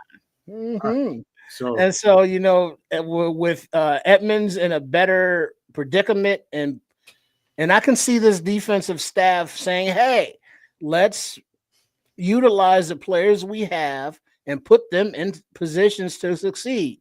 because not only does that make them better, that makes the defense better. And Tremaine Edmonds was just criminally underused and utilized, I believe, in since he's been here. Some of the fault of zone defenses when it comes to guys with that particular skill set. We're talking about a guy that's 6'5", can run about a 4.4, 4.5, how fast he runs, 4.3. I don't know how fast he runs, but I know he's really, really field fast. I mean, play speed is off the chain. When you got a guy like that, I can understand why you would do something like that when you're Matt Eberflus. You can use that length to really cover a lot of space in the defense. It's gonna make the quarterback think twice about throwing in different places in the middle of your defense. When you have a guy and you sign a guy for that amount of money to play that kind of position, and you don't have the proper, if you do not, remember what I'm saying to you, if you don't have the proper pass rush from your front four, that guy behind that is exposed. And that means Tremaine Edmonds. That means TJ Edwards. That means who's ever out there playing in the second part of that defense. And so I'm giving you guys something that you probably should know. And for all the people that don't like Tremaine Edmonds, think that we spent too much money on him, don't think he's a good player. This is stuff that you should understand fundamentally as a football fan. If the front four in a zone coverage can't get home, there's a problem on the second half and the third layer of the defense. They're going to look bad, guys. I don't know who needs to tell y'all that, but I'm going to tell you today, they're going to look bad. Now, he's in a particular, their base formation is going to be him. Hey, go grab Travis Kelce. Go grab, what's his name, Laporta. Grab him and take him out of the game. That's kind of that's the transition he's getting ready to go through. So his physical ability and length and speed will be really, really highlighted down in and down out. We need to get off the field on the 3rd and 7, and you need to take that tight end off the play. We got a guy that can do that. Mm-hmm. He's not sitting in a zone waiting for somebody to come into a soft cushion, and he needs to break on the ball and make a play to knock the ball out or try to get an interception. No, he's going to tack up and be on that guy. It's a big difference in what Flus was doing with Tremaine Edmonds versus what Dennis Allen will be doing with him moving forward. I think you guys should get that through your heads. Don't shit on this guy. Watch him play this year, and any kind of judgment that you have on him, judge him after this, because I think he's perfectly set up in this defense to be a stud. I'm just telling you guys. Mm-hmm. So you're bang on with everything you said, except for the money. I don't think everybody's, and it has more to do with this, and I'll lay it out there, than it does with that. So it has more to do with Roquan Smith, facts, you know what I mean? Losing him, not paying him, and watching him play well where he wound up, than it does with Tremaine Edmonds. Well, yeah, Roquan is still a sore subject to some people, whereas, myself, it's like, I'm fine. Buddy, I'm good with it. Yeah. You know what I mean? So being that he is paid like he is, Edmonds, that is, the expectations are higher because of the size of his contract. And, I believe he would say that, he would hope to have a better, season stat-wise, team-wise under this new regime. And to close it out, kids, the rainbow cone has 5 distinct flavors of ice cream: chocolate, strawberry, Palmer House, which is a vanilla with cherries and walnuts mixture. Oh, okay, all right. Pistachio and orange sherbet. How can we go? Oh, so this is something else, though. That's something else. That's not what we call rainbow. I don't know how we did that, but Trip's good shit, man. We went from talking about football to talking about rainbow cones and shit. All right. Here's another hot take. Buy or sell. Kevin Byard will get an extension. Sell. Uh-oh. Okay, explain to me why. Because there's absolutely no. Man, there's absolutely no reason why they don't draft a safety this coming draft. There's a reason why they didn't. Yeah, because they only had so many draft picks and they made other selections. So now that they've made those other selections, there's really two glaring positions of need. I think both of you can name them. Safety, edge. That's it. Everything else is secondary and or depth. So, running back. There you go. So those are your top three selections in the 2026 draft. We have just about everything else ready to go. Don't need a wide receiver. Don't need a tight end. Don't need any more depth on the interior offensive line.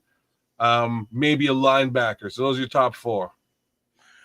Yeah, I gotta sell that myself. And then you look at free agent money for 2026, next season, and it's like, all right, well, while there is not the cap space that we have that Poles has cleared out since he's gotten here, there will be money to spend, and in the positions of need, who will be the top free agents available, if not top, just free agents available on the safety market, strong and free or interchangeable. But then, as Kez was alluding to, draft wise, now is a good opportunity to spend some of the, higher draft capital, some of those higher picks on a top safety, whether it be a box guy or a free guy. I'm not disparaging, Byard's play. He's good and all, but, being that long in the tooth, Father Time catches up with you eventually because, that some bitch is undefeated. And when it comes quick. No diddy. So, we want to be in a position where we have that safety that can just step right in, because if the expectations are met this year with this team, next year we want that progression to keep moving. And I just don't want to put the eggs in the basket of the older guy instead of like a top younger guy. Yeah, I know, Trips. It was just low hanging fruit. I get it. Eventually, I get it. It's too easy for you. That's too easy. I'm buying the shit out of this because I think, and I've been saying this since the day we got him, before we got him. I remember the podcast we were having. We were looking, and Chris was still here. We were looking at the free agent safeties, and I was just like, that's the guy you need. That's the guy you need. Kevin Byard is one of the top 2 to 3 safeties in football. Period. You just got to know what you're looking at, man. You just got to know what you're looking at, and I get it for everybody that looks at the age and contracts and all that kind of stuff. But there's a veteran defensive coach that's on his team now, and he knows what Kevin Byard is. He knows what he brings to the table. There ain't no way if Dennis Allen can say anything about it, if he has any say-so in this, I guarantee you Kevin Byard gets an extension. Well, but that's the thing, though. At what point does the coach or do the coaches or defensive coordinators, whatever side of the ball, say, hey, I like his veteran presence, but hey, I'm also a professional coach and talent developer, and I can get this young guy to make a name for himself and be the next Kevin Byard, or better than younger, faster, more physical, and less expensive. You can rationalize it all you want, but you got to win, and you win with veterans that know what the fuck they're doing. And this guy is on the field; he's available all the time. Ain't no way any good veteran defensive coordinator is going to want to part ways with him if you got an opportunity to keep him. No way. They need to win now. Dennis Allen ain't going to part ways with him. All right, so I'm going to say two more things. So the first one is, like, if this is like a team-friendly 2-year deal, perhaps he could get an extension. He's 30. He's 31, likely turning 30. Probably take it. I'm just saying. That's the only way it could really go down. With Jaquan's injury history, I don't see them doing anything but drafting a safety this coming season. It's got a little bit less to do with Kevin's age. I think the two things are extremely impacting, though. And in that respect, you go find yourself another guy. You go find yourself a young guy, if not two, to cover off the safety position. I'll take it to another level for you, kids. And this might sound outrageous as hell to anybody listening. I think Kevin Byard is at some point, if he continues to play, I think he's Hall of Fame level good. Look, I wish I personally could sit here and say that I disagree with you, because I don't. I think he's I think he's one of the better safeties in the game today, and has been for a long time. I think we lucked out when we got him at the price tag we got him for as well. All that being said, I just don't know who sticks around next season if they do wind up in that, drafting safeties in the draft. And Triple R hit another huge piece to all this. There may be a top of the line safety who's jilted and bumped off of the team in free agency as well in 2026, just like what's his name there? Cat from Green Bay. He's a corner though. Alexander? Yeah, he's a corner. Well, he's also a problem child. So fair enough. I'm just saying, like, stranger things have happened. You never know who will fall. I mean, off. like Grady Jarrett, or you know what I'm saying. You never know who's going to be in free agency in a year from now, and the safety market isn't a huge, big money market right now. So all I know is Kevin Byard can bump and grind with the best linebacker out there. And he's got the same range as any safety. I wouldn't put him in slot, but that guy is extremely valuable. Extremely valuable. He's going to make some shit right when it's wrong, just because of the time he spent on the grass. He knows this game, and he's not an old man. He's not. He's just been a guy that's been, in a couple of unfortunate situations. But this is one of the best, and I'll put my reputation on this. This is one of the best safeties that's played in football in the last 10 years, 12 years, 15 years. Okay, he's that good. I'm glad that's what you're putting your reputation on. You, bro, y'all, you think I'm not fucking around? I'm not arguing with you. I thought you were going to say you put your reputation on him getting an extension. I was like, oh no, what are you doing? But that's not what you did. So I can do anything. I wouldn't put a reputation. I'm fully with you. I agree. I think he is that good. I'm gonna ask you a sideways question now, because you're teasing Triple R about the ageism thing, as am I. But what's a bit too old for a new contract in your mind, Nomad? Like, I got to throw it in for a contract extension in the NFL. What amount of dollars? I mean, you can give him a year or two you can give him a 2-year extension for, let's say, I'm asking you an age $1 million for 2 years or some shit. And that wouldn't make. Yeah, but who wants that? I'm asking you an age question though. Like, I give him $10 million a year for 2 years. How old? Give him a little more than that. How old is too old in your opinion? About 35. 35 for a safety, about 35.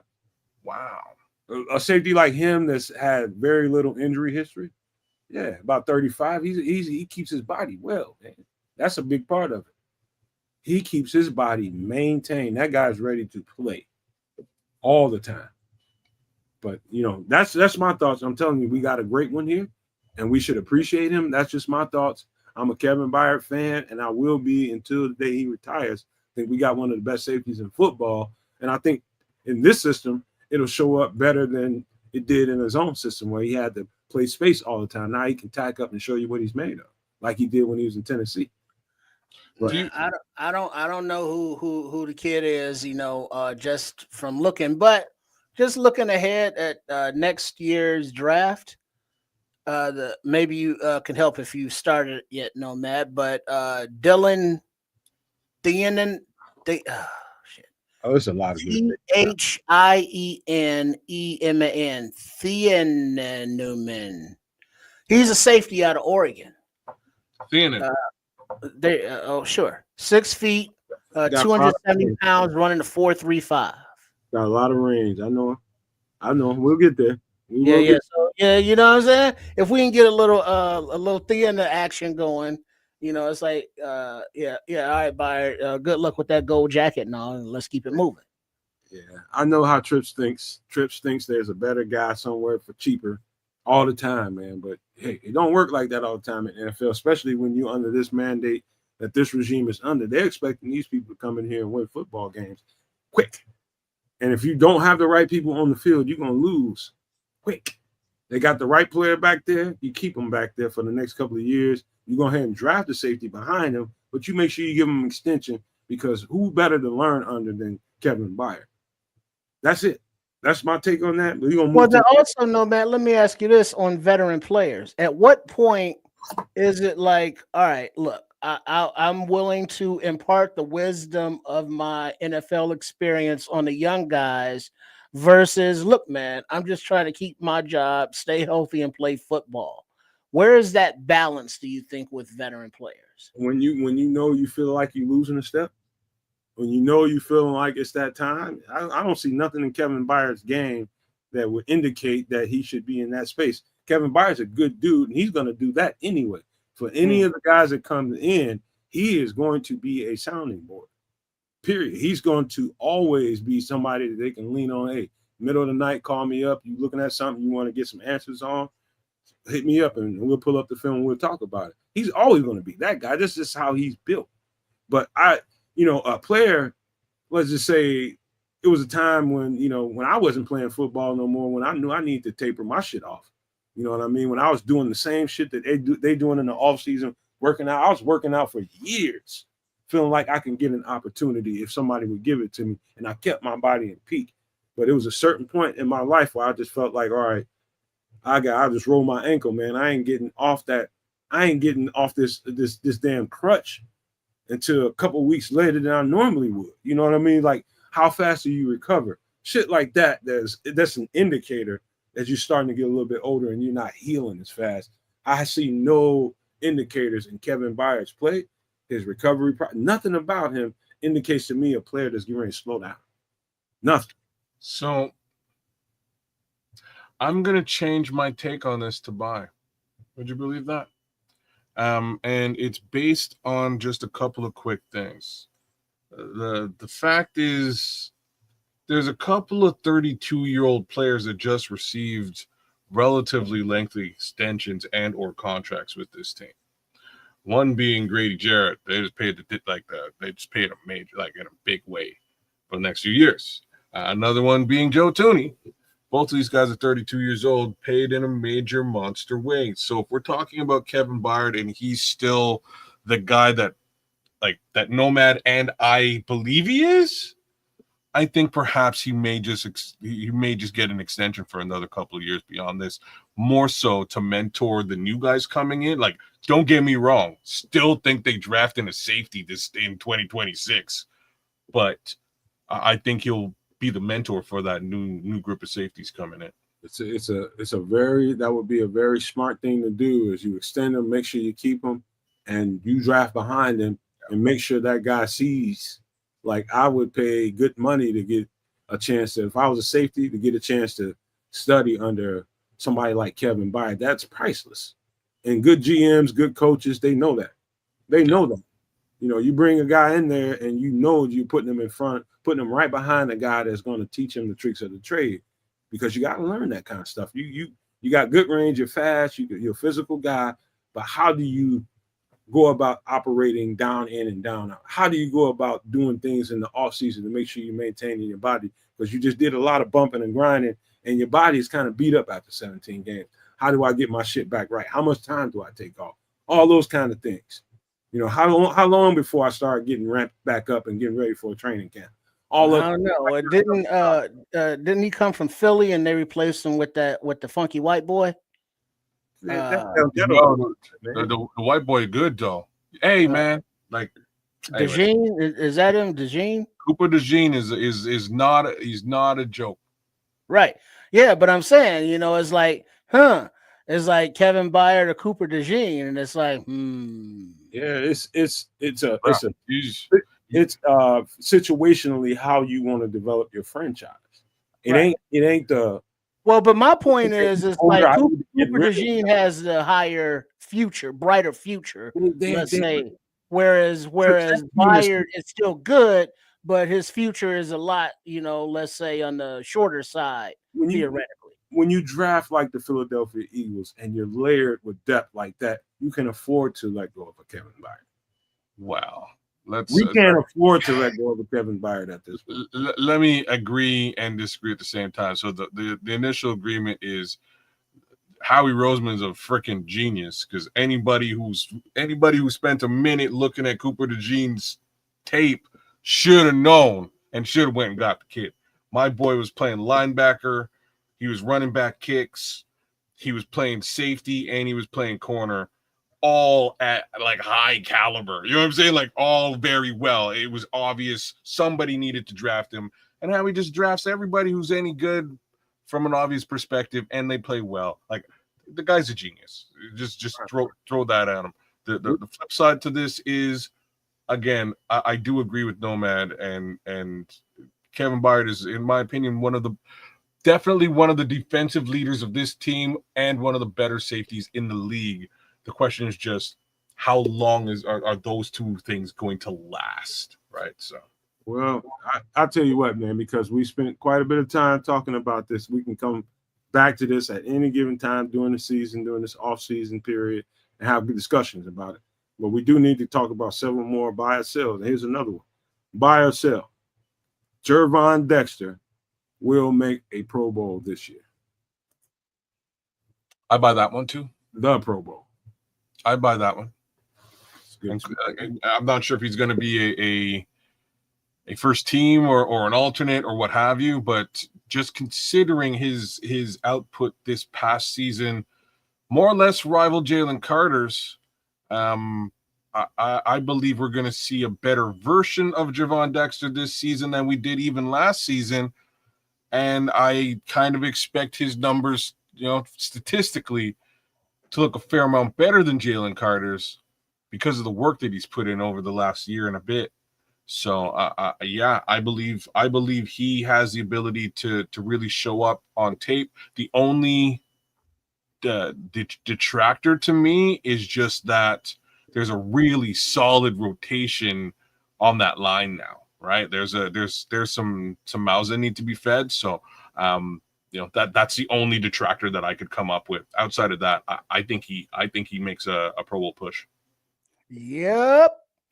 I think he also benefits from, the Grady Jarretts, the Dios, everybody that's brought in, and the coaching staff, plus his mental development as well as his physical development. We saw the workout thing where, his baby fat is turning into muscle.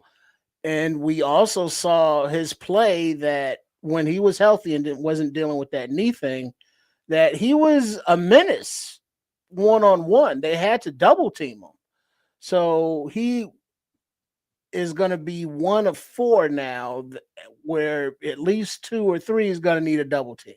So he's going to have the opportunity to, I believe, be more active with stunts. He's going to be a little bit more stout against the run, and he's going to provide that pressure up the middle. All those things added up, Pro Bowl it is. I would say I'm buying the dog shit out of this, and I'm going to tell you why, because I always explain how I think. There is nothing quite like raising the level of talent around a football player to get the very best out of a motivated as it is football player. What you just did was up the ante for Gervon Dexter. When you brought in Dio, when you brought in Grady Jarrett, you draft Shamar Turner. What you did is a motivated. He's never played with this amount of talent around him as he has now. And that for a great one, somebody that's really driven, like I know you all know Gervon Dexter is motivated like a motherfucker. You know that. Now you just surrounded him with a bunch of dudes that can really challenge him in his status. Again, I think you're looking at another Grady Jarrett situation, but in another way. Basically, you drafted another 3-tech to say you ain't getting the job done. Prove to me you're the starting 3-tech on the team. Number one. Number two, you just put him around a veteran 3-tech, say that he's not the best 3-tech on the team. You ain't good enough. I'm gonna show you. I'm gonna get this guy in free agency, and I'm gonna draft this guy in the draft, and I'm gonna put them next to you, and you better outperform them. You don't think Javon Dexter is not going to rise to his level? You're a fool. He is going to surpass his level because he's motivated. That's what competition does.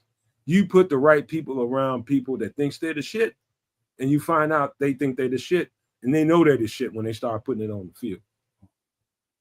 You know, I was able to, and I use myself as an example. I was able to rise above the competition when I was in high school, above the competition on that level. Got to college, it was people from all over the country, and I had to take it up another notch. I had to take it up a couple of other notches because there were guys from everywhere that was all-stars in their locale. And so what greatness does is forces you to rise to whatever level of competition comes in front of you. You think you're great? You think you're that good?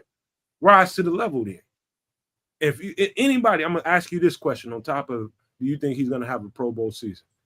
Do you think, Cares and Trips, Javon Dexter has that it in him to be able to rise to this occasion? Yeah or nay? Yeah. Yeah. Okay. And that's why I'm buying. I think he's got that in him. I think he's got dog mentality. I'm buying. Coming in, I wasn't sure, right? I wasn't sure. Last year, we saw him take things very seriously and make a change in his body type, and that was clear and evident that, again, he was coming along and he was serious about his craft. And then I don't know if everybody saw him recently, but I have. And my boy took that body change case scenario and upped the ante. He's looking svelte, cut up, thick, and ready to do the darn thing. So I'm excited to see him on the field this season. To be frank, I really am. Not to mention, that little stats plug I gave him a minute ago. Folks still talk about the whole, we should have got Jalen Carter over Darnell Wright conversation. And maybe we should have, but I don't think we should have. I don't think so either.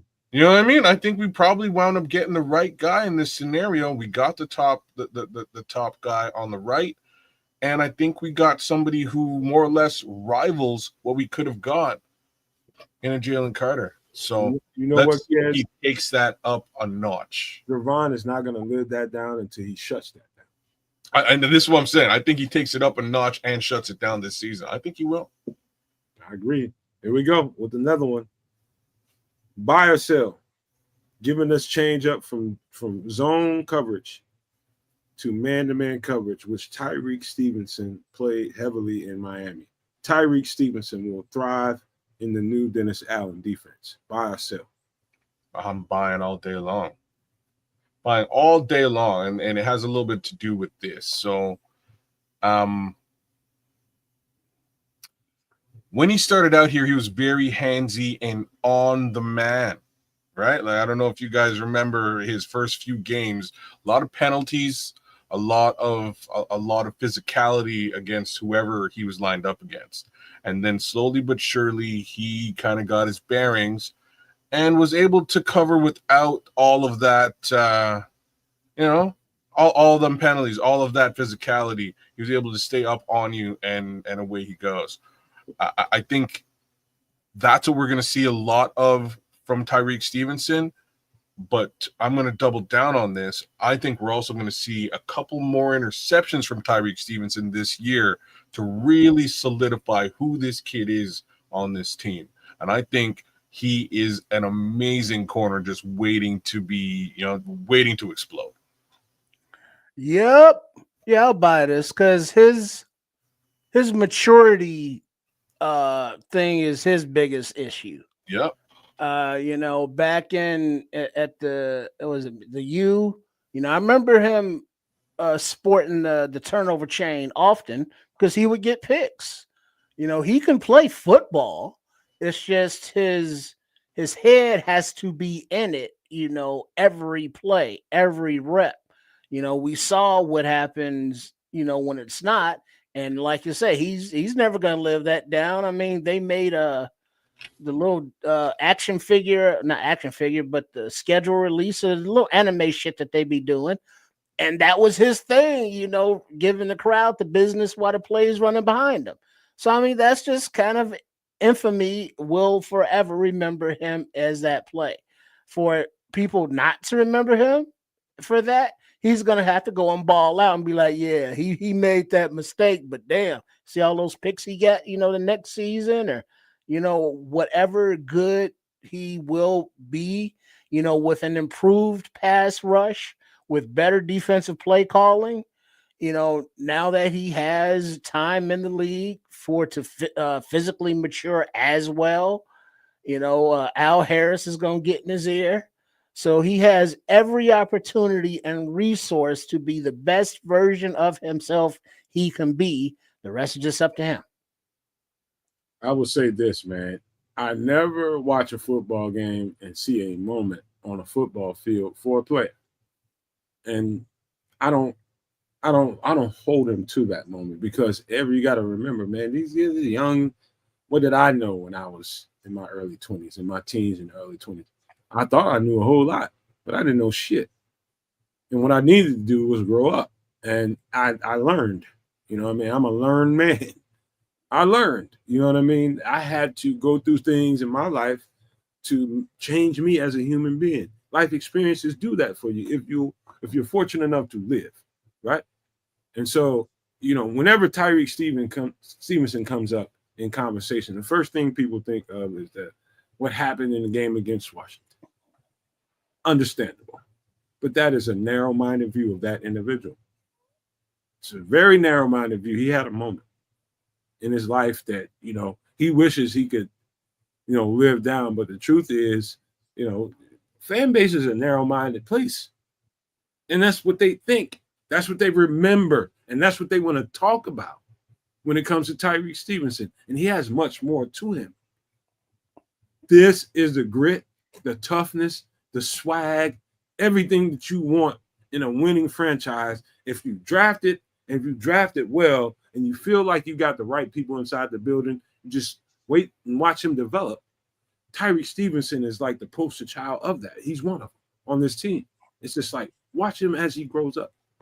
I was surprised pleasantly at how fast Jaylon Johnson, he did a turnaround between, I don't know whether it was, I think it was the year after Nagy was gone. That year that they kind of, in training camp kind of took him out of the starting lineup, and how he manifested working with that and didn't go overboard with his reactions. He took it in stride. And he knew that at that point, this was them challenging him and trying to get him to a point where, hey, we're thinking about giving you a contract, sir. How can you handle some adversity here? We're going to take you out of the starting lineup in practice. That's what we're going to do to you.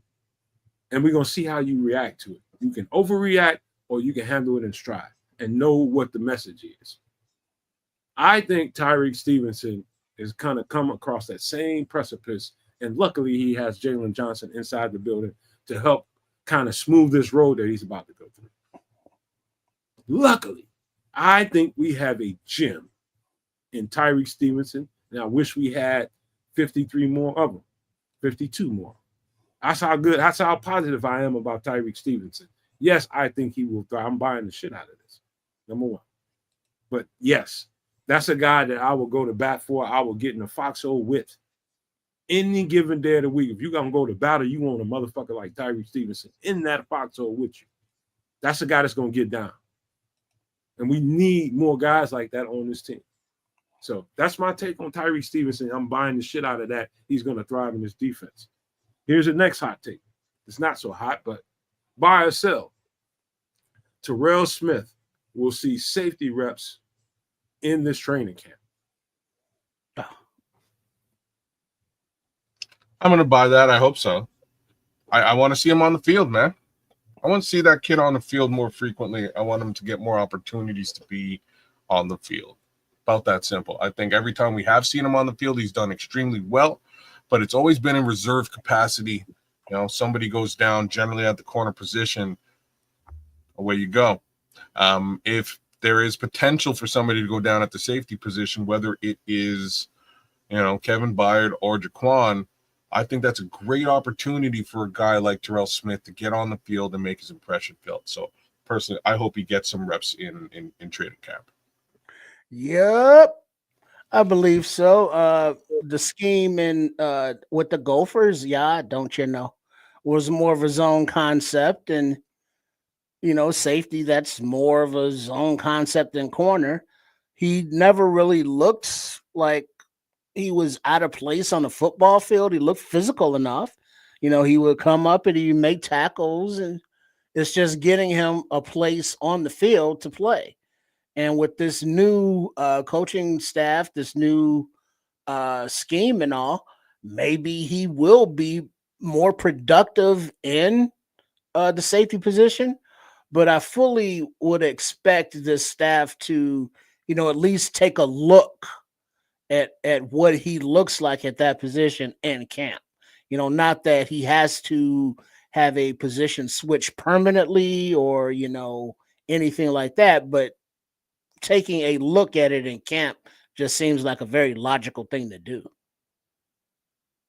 Yeah, I'm 100% buying that. If I'm Dennis Allen, and I'm just giving to you from the logical standpoint that I see it in, if I'm Dennis Allen, I want to give that guy every opportunity to present himself on the field. If there's not enough cornerback reps to get him on the field, I don't see him as a slot corner. So let's say you start sliding Kyler over and getting some safety reps. It's going to be some reps left over there, slot corner, some backup after the backup reps. It's going to be some there. And so I don't think that's enough if unless he's lined up as a number 2 cornerback on either side of the ball, whether he's backing up Jaylon, whether he's backing up Tyree Stevens. If it's not one of those 2 roles, if he's not backing up the left corner or the right corner, I'm going to try to get him some reps at safety because I like his physicality. I like his length. I like his size. I need to find ways to put him on the field. And this is the only way you're going to be able to put Terrell Smith on the field is you give him some safety reps. If you really want to see what he's capable of, and if he can be dynamic and he can bounce from roll to roll, and you feel comfortable with a football player who you think is very, very talented, you give him more and more reps doing other things, right? You don't just limit him to the cornerback reps. You're trying to get him on the field because you drafted him for a reason. He's extremely talented. How do you get him on the field? And how does his value expand? To me, Dennis Allen, the more and more of those cornerbacks that we have inside that building that get safety reps, the better this team will be overall, in my opinion. Can't argue with that in a second. Shout out to Bishop, just busted up in this piece. Yeah, big ups, Bishop. Yeah, I feel strongly about that. Him getting other reps, man. I think that's going to help him. I don't think it's a demotion. I've said that before. None whatsoever. I think it's going to help him get on the field, and we see more 32. Yeah. All right. So buy or sell. Buy or sell. Y'all going to take off on this one. Zach Pickens will emerge as a key in the defensive front rotation. Who? Zach Pickens. Never heard of her. Oh, that in no way represented the Nomad Network. I think the odds on this particular one are slim pickings, bro. That's where I am with this one. I'm selling.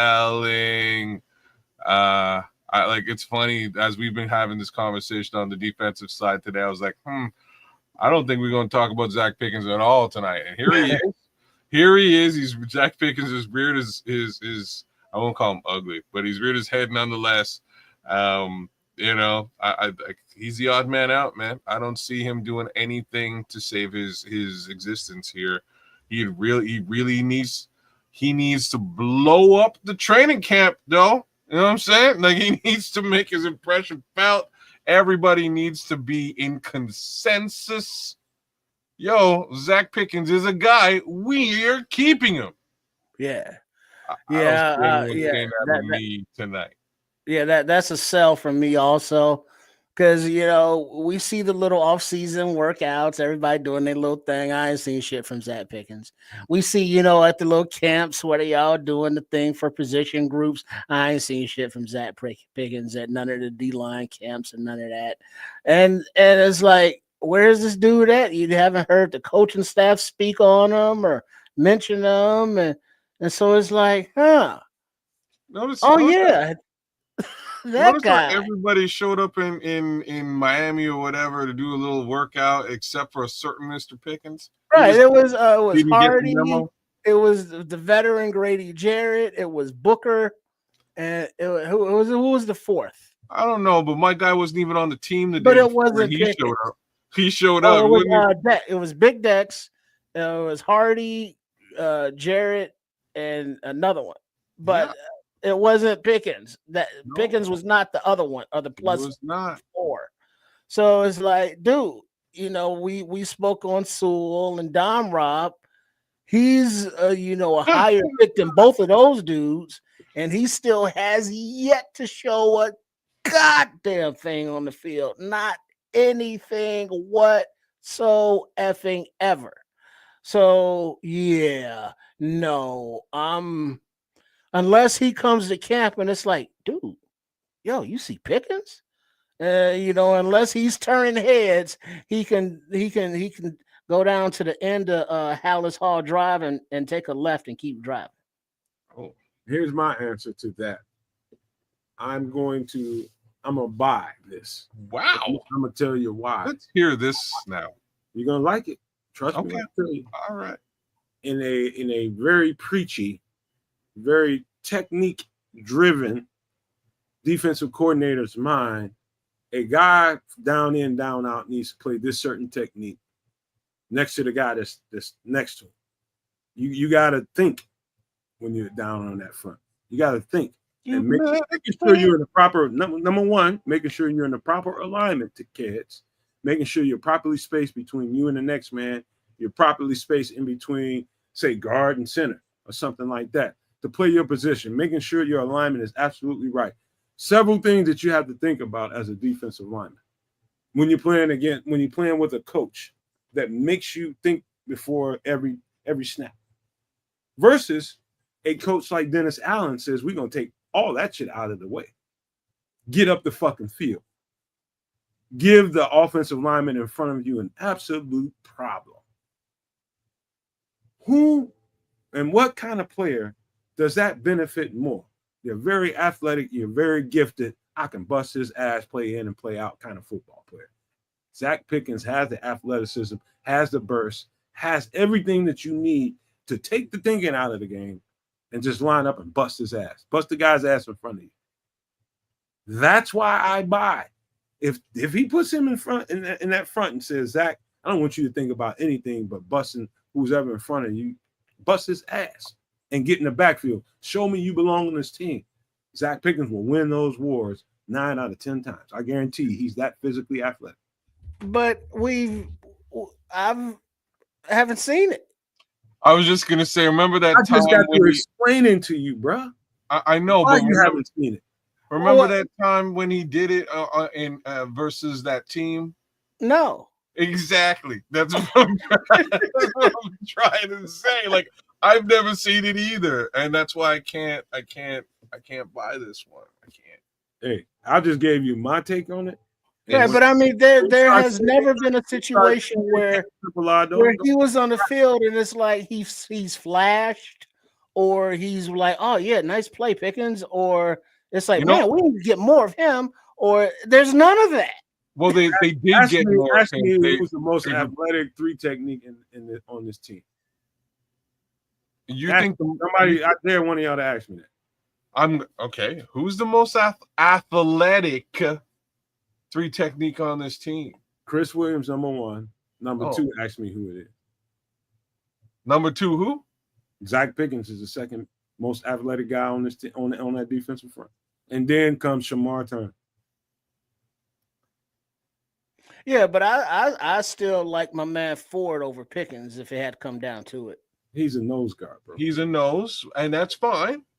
But this is where things get funky. right? Well, it's like with the position versatility, you can't say, well, he's a nose, he's a 3 tech, he's a DN, Kind of he's a have edge. to. They all kind of do every kind of thing. When you Or compare a them, you little kind of bit. have to. Ford doesn't. Ford doesn't. Ford Kinda is a have straight, yeah. Ford is a straight up nose, and that's fine.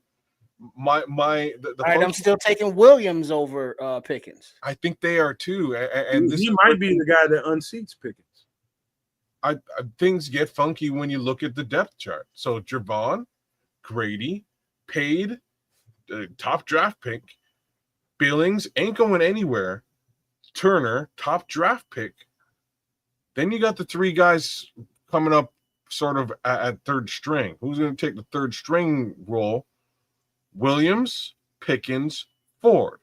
Out of those 3 guys, as much as I hate Green Bay retreads, I'm taking Jonathan Ford. Yeah. That's why I say it's going to be a numbers game, not just specifically nose or 3 tech. And numbers wise, Williams is over Pickens, as is Ford. So it's like I mean, we just haven't seen anything from Pickens to say, hey, develop this, and he's going to be that guy, because we've seen nada in 3 seasons, 2 seasons, however many it's been. It's 3. It's enough that they got to question paying him sooner than later. They're given where they drafted Zach Pickens, and you're telling me that they're going to keep Jonathan Ford, which I think highly of, on the team versus Zach Pickens. I think y'all smoking something. Not only am I going to double down on that as a smoking statement, some shit. No, I'm going to double down on that as a statement, because they wouldn't have went and pulled him from Green Bay while Zach was starting last season. Right. And still I mean? Like, Zach was on the field trying to prove it and couldn't prove it, so they brought home from Green Bay. He was playing a specific role. Zach was playing nose guard, and he's not a nose guard. They went and brought a true nose guard into the building. What you're saying is fair, but then when the guys who were hurt return, he's out of a seat. And then guess what happens in the draft? Oh, let's go get another DT. Oh, snap, another DT just fell from the sky in Atlanta. So they've now tripled down at that position. There's no room for Zach anymore. Zach is and we're gonna move to the next subject. Zach is everything I just got through describing about Zach and how he can really get on any offensive lineman with that athleticism that he has. He's got that in him in spades. Consistently, will he and can he do that? That's what I doubt about him. Does he have that dog in him to consistently go out there and menace somebody in front of him, just make him his bitch? I don't see that in him. I haven't seen it yet. And that's why it's a lot of doubters out there on Zach Pickens, because you will see it in a flash or two. Next thing you know, you won't see it again for next. But we saw it in Ford. 3 games, you know what I mean? That's not good. And so I'm buying it because I know he has that athleticism in him, and he's got that trait about him. But does he have the dog? Yeah. I don't think he does, and I'm not sure that he does. If he's got it in him, he been hiding it from my ass. Well, we go see. We'll find out. All right. Let's get to the next one then. Buy or sell. Austin Booker makes a huge year 2 leap. Well, if you're throwing this one at me, I'm buying. I'm buying. I want the best for that young man. I think he has something special, and I just need him to go out there and prove it. Is all. That's all I need. That's exactly what I'm hoping will happen. I need it. I'm all about some Austin Booker. I think that kid came in the door with a bunch of stuff in his bag, a bunch of tools, and he's just ready to unleash them. And it starts with that long arm stab, boy. Ooh, boy. Also fast as all get out. So let's drop him into coverage a couple of times here and there. Let's get him attacking them quarterbacks, and I think good things will happen for Austin Booker in 2025. Austin Booker, yep, buying that. He was very active in his rookie year. We just mentioned him grinding in the offseason with fellow defensive linemen, learning the moves, learning things, just mentally maturing wise. I think he has a place on the football field from his time there at in Kansas, Rockshot Jayhawk. You saw how he was able to dominate various tackles with different moves. It wasn't like he's just, a bull rush guy or a spin guy. He has tools in the bag.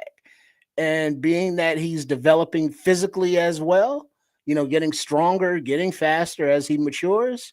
Yeah, I think that his second season jump could be like really big, really, really big. I'm buying this not because I'm a Bears fan.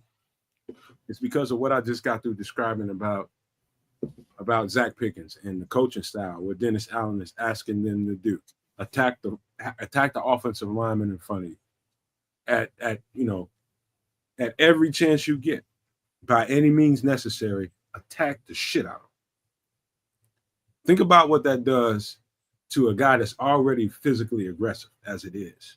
That guy you ain't got that's a whole different conversation between Austin Booker and Zach Pickens. Two different kind of mentalities. So far as what I've seen, this guy has got absolute dog in him. Anybody disagree with that? Speak now or forever hold Not this guy. Absolute dog in him. And we've been able to identify that thus far, whereas Zach Pickens is like, who? Whereas Austin Booker is like, oh yeah, we can see that he's got that dog in him. He's been here, just completed his rookie season, and Zach Pickens is going into year 7, and it's like, who? Absolute dog, and now you just gave him gunpowder and told him to attack. Mm-hmm. It's not just the attack case scenario that I see coming from him. Like I have faith in that. The other piece to it that I have faith in is if they're going to release Kyler, unleash Kyler on the blitz, I can see Austin Booker taking that snap at the left and just drop, at the opposite side of Montez and just dropping into coverage, picking up whoever Kyler just left. I can see it. He's fast enough to handle it. He's lengthy, and he can get into passing lanes. We saw it a little bit with Flus, but not very frequently. I have a strange feeling that we're going to sort of sacrifice additional speed with Kyler for again length and ranginess in a coverage case scenario on the edge with Booker. I think it's going to work out crazy well. What do you think, Trips? You really think Austin Booker can turn into that guy? Well, I don't know what his ceiling would be, but I know that his development from what we have seen thus far, if his development is, on par with a typical, athlete's development who's getting better, yeah, he can be, a very disruptive part of this defensive line. I mean, I do think, and I don't really need to go any further than I just did, and I tell you, Dennis Allen and the way he thinks about a football game and how he technically goes about having his guys go attack an offense. That's what it's all about, is how do you attack an offense? Do you even attack an offense, or do you sit pacified and waiting for them to attack you? It's a certain kind of mindset when it comes to a defensive guy. It's a certain kind of mindset. I want a coach that is willing to attack that offense and make them make decisions, make them speed up the quarterback's throw, make them speed up the offense, make them second guess stuff, get them off balance, and that's the whole game. If you can keep them off balance, make the quarterback second guess a throw, make him rush a throw, you're winning the game defensively. And so you take the technique out of it and say, hey man, get to him, just get on it. You just making a player, you're just going to make everybody that we've seen in the past few years since Eberflus is still on this team, you just told them, just go play fast as hell. I don't want you thinking about it. Do y'all understand what that means in a football game? I ain't got to think about technique. Get on him. It benefits him. It benefits Austin Booker. So I'm buying the shit out of it. But that's the buy or sell portion of, in the Chicago Bears portion of the show. We've been on here 2 hours and 23 minutes. We got a little bit of extra sauce to get to. We ain't gonna get to all the stuff that I have in mind. We're gonna get to a couple of things. We're gonna get up out of here. But we just went into subscribers only mode. So for all the people who are not subscribed to the channel, haven't liked the page and liked the show, this is what I would encourage you to do.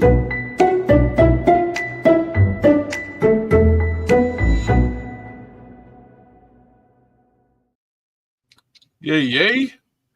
It's priceless, is it not, kids? It is indeed. Do those 3 things over at Keds the Canuck right here on YouTube. Do those 3 things over at My Guy Sports Chicago Style and give Triple R and yours truly a little bit of love, along with my guy to the left, me Nomad, right here at the Nomad Network. Give us a little bit of like, share, subscribe, and by all means, comment on these podcasts while you're seeing them. We'd love to see your comments and respond to them. If you're watching it on replay, give us a little bit of comment there, and we'll definitely chime in. And it's always good to interact with the No Maniacs out there.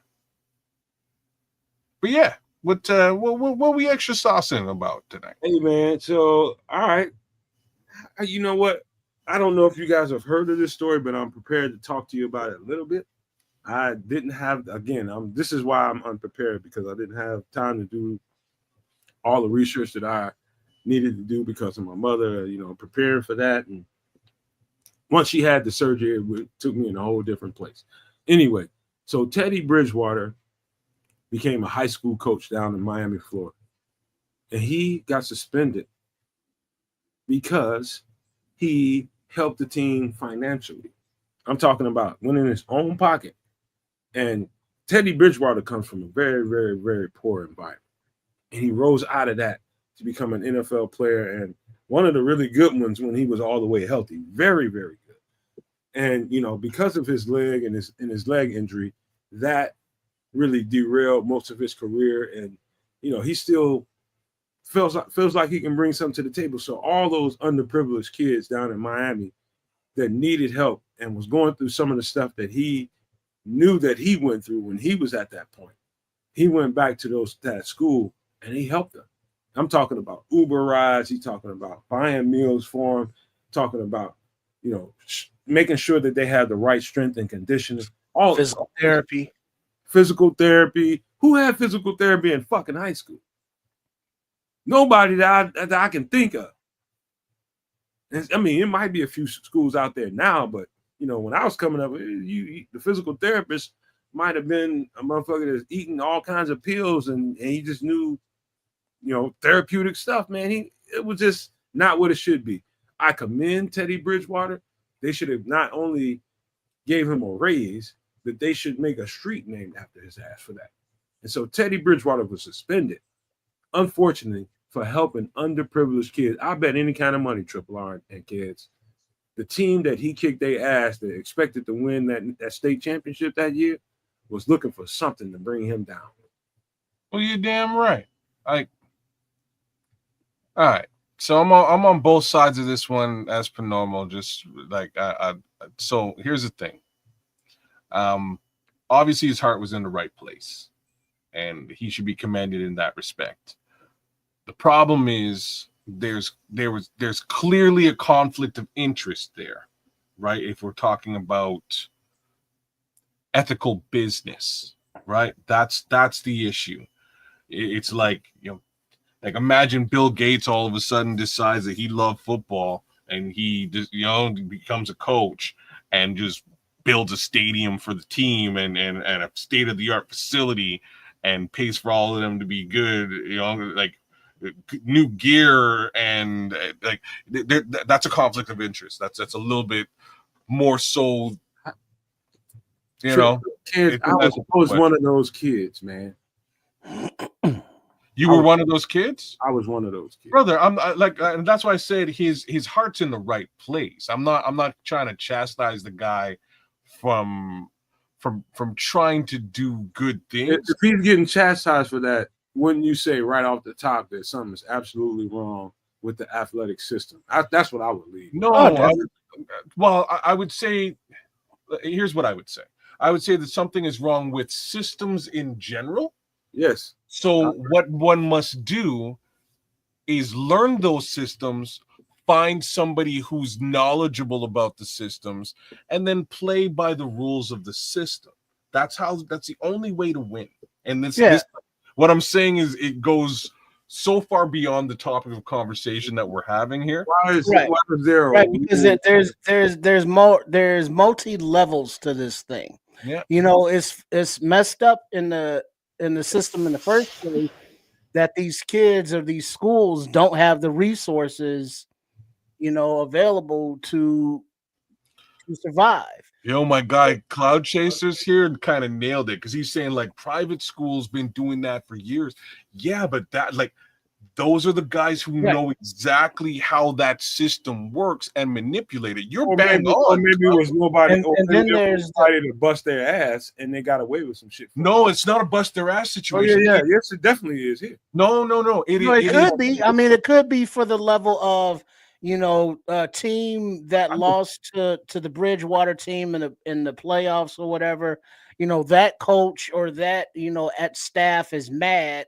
Well, so they got the rule book opened, with a magnifying glass, saying, well, Bridgewater did this, and this. Yeah. But it's also, a systematic thing that goes beyond that school thing.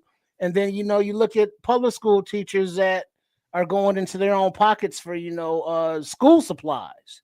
Trips. Let me help you out here. So there's many different levels of it, whereas Bridgewater is just trying to coach these kids up, trying to give them some things that they are lacking, and he's being, persecuted for it because of jealousy or envy or racism or whatever the hell the case is. Trips, this is what before you go, kids, let me ask you this question. Trips, you know exactly what the answer is. How many Catholic schools have you heard of in your lifetime that even get sniffed at when it comes to little shit like that?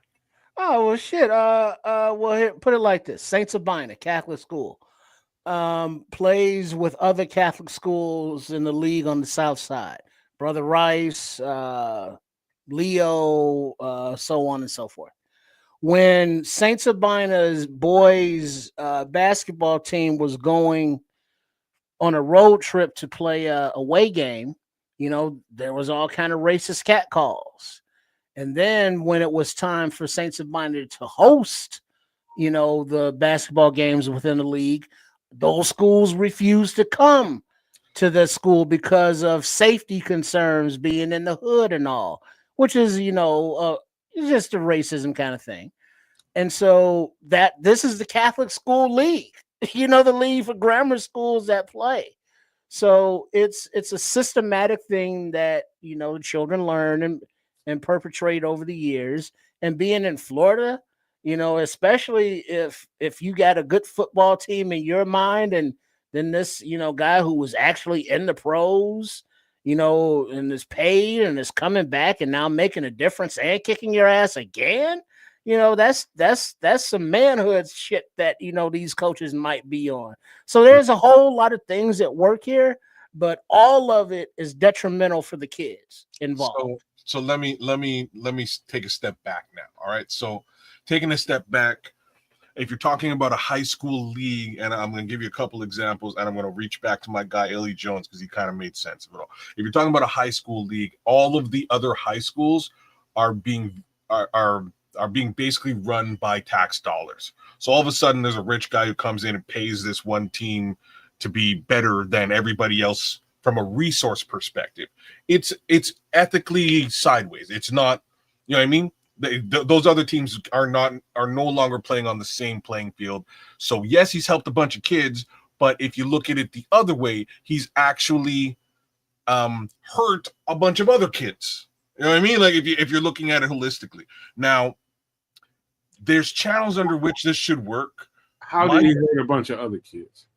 There's kids at least 3 or 4 other schools that would be competing against them that are not getting the same level of financial support that the kids at his school are getting. Right. Are those other kids getting physical therapy too? Probably. You know what I'm saying? Like they're not. Those kids, kid at school A is how is he hurting you? By not providing them with the same level of resource.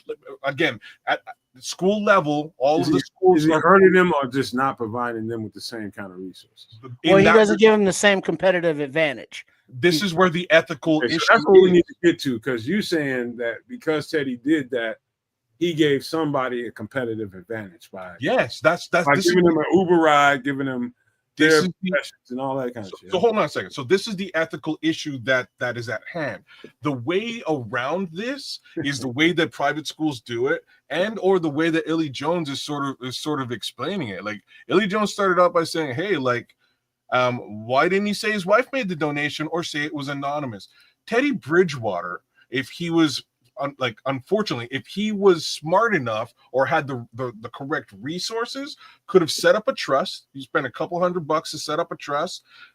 It's a nonprofit, and that nonprofit is made to donate money wherever the hell he wants it to be donated, and it's more or less an anonymous nonprofit situation that's run with money that you put in there. Therefore, if you want that money to be donated to this school, that's where the money goes, right? And that, like, this removes you ethically from the situation. It allows you to do all the stuff that you're just talking about, that we're talking about here. Get the Uber rides for the kids, support them with physiotherapy, Feed them. All of that. all of those things. It's just you would have to have the actual understanding from a business perspective of how to protect yourself, especially in a situation where you're being paid by the organization as well. Like, super unethical, bro. You're taking money, putting money back in, and the flip side is like, why doesn't my son Jeff at the competing school get this type of treatment? It's completely unethical. Yeah. And that's the loopholes, the LLCs, There you go. the carve outs. You know what I mean? To all benefit not the student athlete, but the boosters and the school to make more money. They're not doing that to help the kids. They're doing that to help themselves. Whereas Teddy seems like he's doing it to help the kids and not help himself. So well said, brother. And like a little example I'll give you is so my son was playing sort of semi-pro before he went to university ball. And when he joined the semi-pro team, out of nowhere, this brother came out of nowhere and bought the team out. Just bought it out. He's made a couple $1 million here and there doing different things, business, and he was like, "Yo, I played football. I played for this team. I want to buy this team out and dump my resources into this team and do what I can to help build it up." And that's what he's doing to this day. Shout out to you, Kevin. You know who you are. In any event, like, very similar idea as to Teddy Bridgewater. In the end, he's the owner, head coach. And that year, the defensive coordinator. He pays for all the transportation and the lodging for these kids. Like, all of that is coming out of his pocket, and it's out of mostly love and support for the community. Again, the difference being there's no tax dollars being pushed in this scenario. This is a semi-pro team. So semi-pro team versus semi-pro team in different cities. Hey, you can do the same thing if you want. You don't have to have an LLC. Maybe it's your own business that you're running in that case, and that's fine too. But in a high school situation, absolutely unethical, unfortunately. Man, listen, you're teaching a business class and how to get over. Yeah, basically what you're trying to teach here. That's what I'm. Somebody gotta give the knowledge sometimes. You know what I mean? Like, it's. I'm gonna keep it very simple for you kids. When I was at that place in high school, you know what I was told? I was told very simple thing. You cannot take any gifts from an outsider as an individual. Yep. That's about the gist of it. As an individual, you cannot take anything. But it's like, all right, you can't take gifts. But it's like, hey, kid, oh damn, you missed the cafeteria. Well, come on, let's go get some dinner. We'll chop it about last week's pro game of whatever sport. And it's like, all right, cool. And it's like, hey, did you accept a meal from this guy? Well, we ate and we were talking about some stuff. Who paid? Did you pay? Well, no, he paid. So you accepted the meal, admit it. Oh, well, I guess. You're putting these kids in that situation. Teaching the kid like your nephew, we were talking about earlier, teaching him the game of football. Well, somebody's got to teach these kids the game of life. And part of the game of life I'm talking about is the loophole part, the gray area part, that area that a lot of people get rich or take advantage of by capitalizing on, that people don't even realize is there. That aspect of the quote unquote game, beyond the business side, the dark, crusty side of the business side, exists. We know it exists. Everybody knows it exists, but nobody teaches the kids on how to confront it or how to maneuver it. Well, I'll take it back a little bit further. Then I'll bring you to where these kids are with Teddy Bridgewater. I can remember when I was probably on pee wee level or junior varsity level in midget football. I remember because I'm a spark plug when I'm out there. I'm like energy, like personified. And it was a couple of times when the kids, when you're in high school, when you're in that age level, all the parents be out there watching, and they know your every movement in practice. They know how you move. They know how you are. It's like, if, say for instance, like when I didn't eat that much, or if I ate at all before I came to practice, I get out there and I got about a good 30, 45 minutes in me. Before you know it, I'm sitting there with my hands on my hip and I ain't got all that energy I used to have. I'm getting to a point here. A couple of, drug dealers and a couple of fathers that wasn't drug dealers that were just concerned about me. And a couple of other kids on there. I wasn't the only one. It's like I wasn't the only kid out there that was a little hungry. And so it was offers all the time, like, hey, the drug dealers or somebody's dad, you want to come over? We're about to fix some such and such and such and such. Hey, I'll take you over here. Let me take you over here to McDonald's and get you something to eat, man. You ain't had no energy. What'd you eat today? That kind of thing. It's a big fucking deal. I was very malnourished in that age span. I did not eat the way I should have. And not because I didn't want to, it's because it just wasn't there. And Teddy Bridgewater knows. He knows what the holes are. He knows that these athletes can become a way better football players if they get the proper nourishment and the proper training at a certain age. And he's trying to fill that role. Then he needs to go through the proper channels to do so. It's all that it is what it is, right? Like the other flip side of this conversation is if he had gone through the correct channels, this would all he would get like 90% of his money back. Right? It's all tax write-off. You're donating, you know what I mean? You're donating money for underprivileged children to eat and proliferate in sports. The money would come right back to the guy.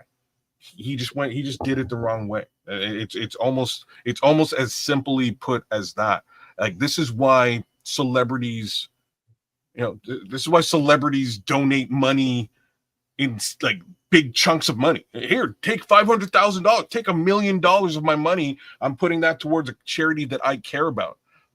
Facts is, the tax man gonna eat most of that money anyways. He's gonna take it.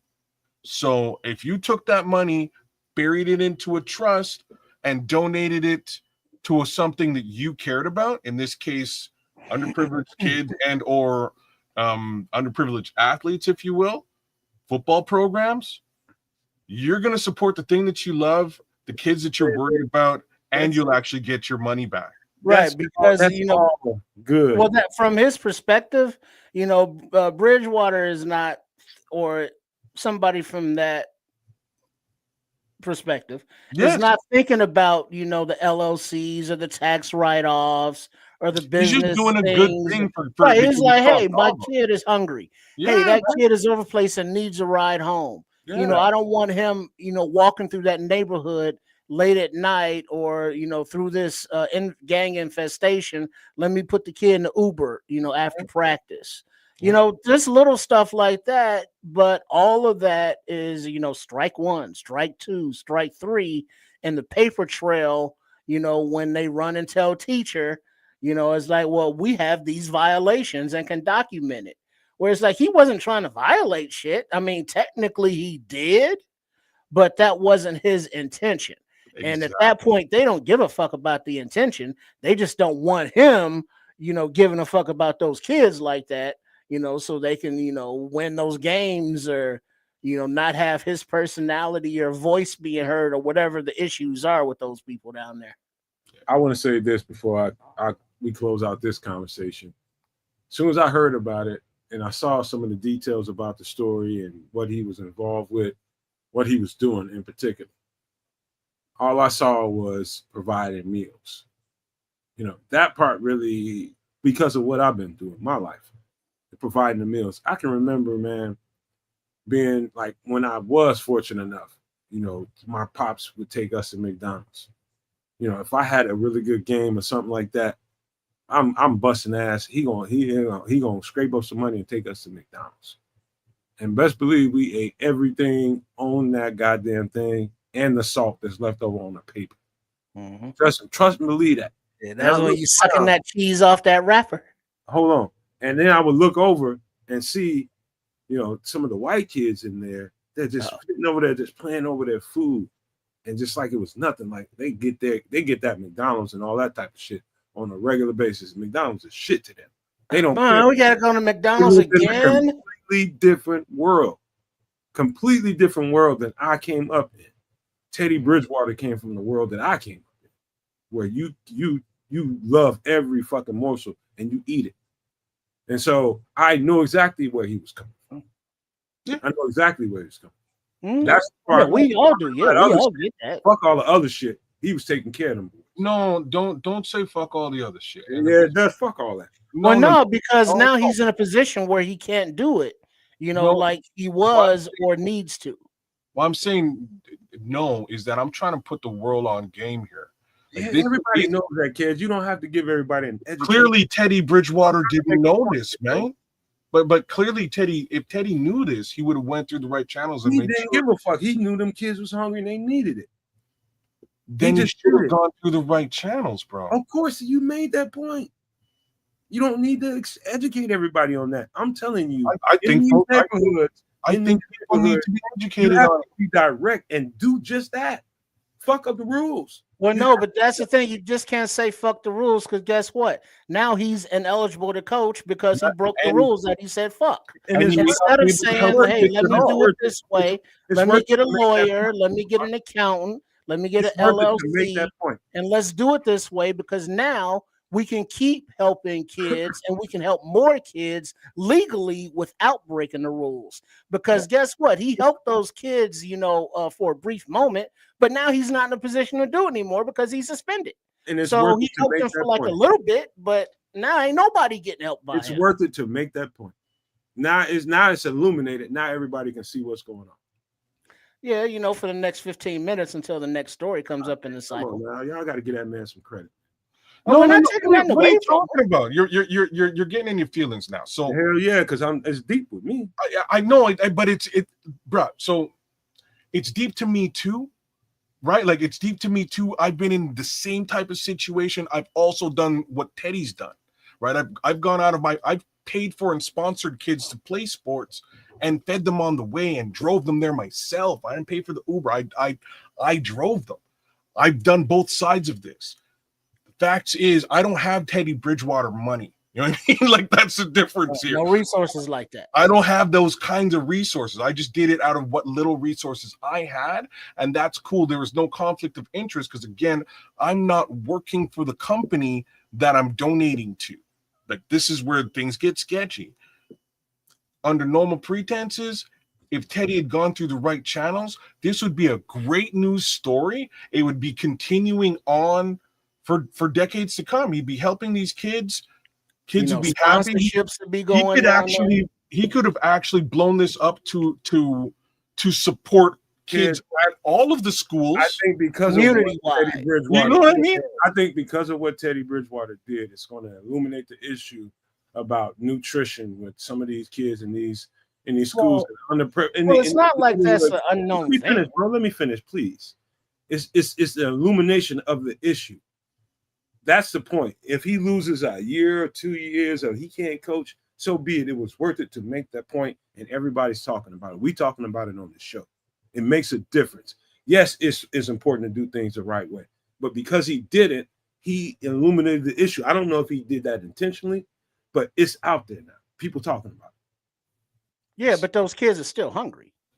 Kids are still hungry. The issue is it existed before Teddy. It's going to exist after Teddy. I'm just saying Teddy could have really done something to not just help the kids at his immediate school. It would actually have helped all the kids in the community. But now look, going forward, he can say, hey, get together with, former players I hope he all across the country and say, hey, we want to do something in the hoods. Yeah. Let's take the idea that I did. Let's get our lawyers and accountants and make it legal. Right, and now let's, help build these communities and make sure that these young athletes get food and tutors and whatever they need. Yeah, that's still a possibility going forward. And it's good that he brought the attention to it and that he's doing it. All we're saying it is he did it, but because he broke the arbitrary rules, now he's not in a position to do it. So the kids that he was helping aren't getting helped. And the kids that he could have helped aren't getting helped. So let me go one step further and we can end this thing. So he could still do it. Right. What he can't do is do it and get paid as a coach at the same time. Like that's what he won't be able to do. So if here's what I hope happens out of all this. I hope that he goes through the correct channels, does more or less what you just described, maybe connects with some other former players, something to that effect, builds a trust with them together, and they can start to help the entire community as a whole, as opposed to, again, just the school that he was at. I think that would work out very, very well. And I think it'd be a great news story at the end of the day from a bad news situation. Right. All right. And then you bring in the business aspects of the Guardian helmet providers. It's like, hey, we're going to sponsor these leagues with the Guardian helmet, safety and all, advertising and all that stuff. So, it could become a thing, but you got to go through the right procedures to do it. Yeah, we got to keep it moving, man. We can keep going with this all day. All I know is I wish I could see Teddy Bridgewater right now. I'd be like, motherfucker, that's what you're supposed to do. I don't give a fuck what it costs you. That's exactly what you're supposed to do. Now I think he did it with every intention of he didn't give a fuck. Do it because it needed to be done. So that's all I care about. All that other bullshit is arbitrary to me. We got to keep moving to the next subject, and it's going to be a little bit more lighter conversation. It's famous. This is a famous conversation that's going on everywhere, but we've never had it happen over here on the Nomad Network, especially on some exercise. Jordan, number one player ever, or LeBron James? Oh, for fuck's sake. You're talking to the wrong Hey, they do it everywhere else. This will be real quick and easy. I'm pretty sure on this particular panel of relatively semi-aged human beings. Jordan, without a shadow of a doubt, he changed the game in my opinion. And I think he changed the game in everybody's opinion who had the opportunity to watch him. Is he a better basketball player than LeBron James? Physically, when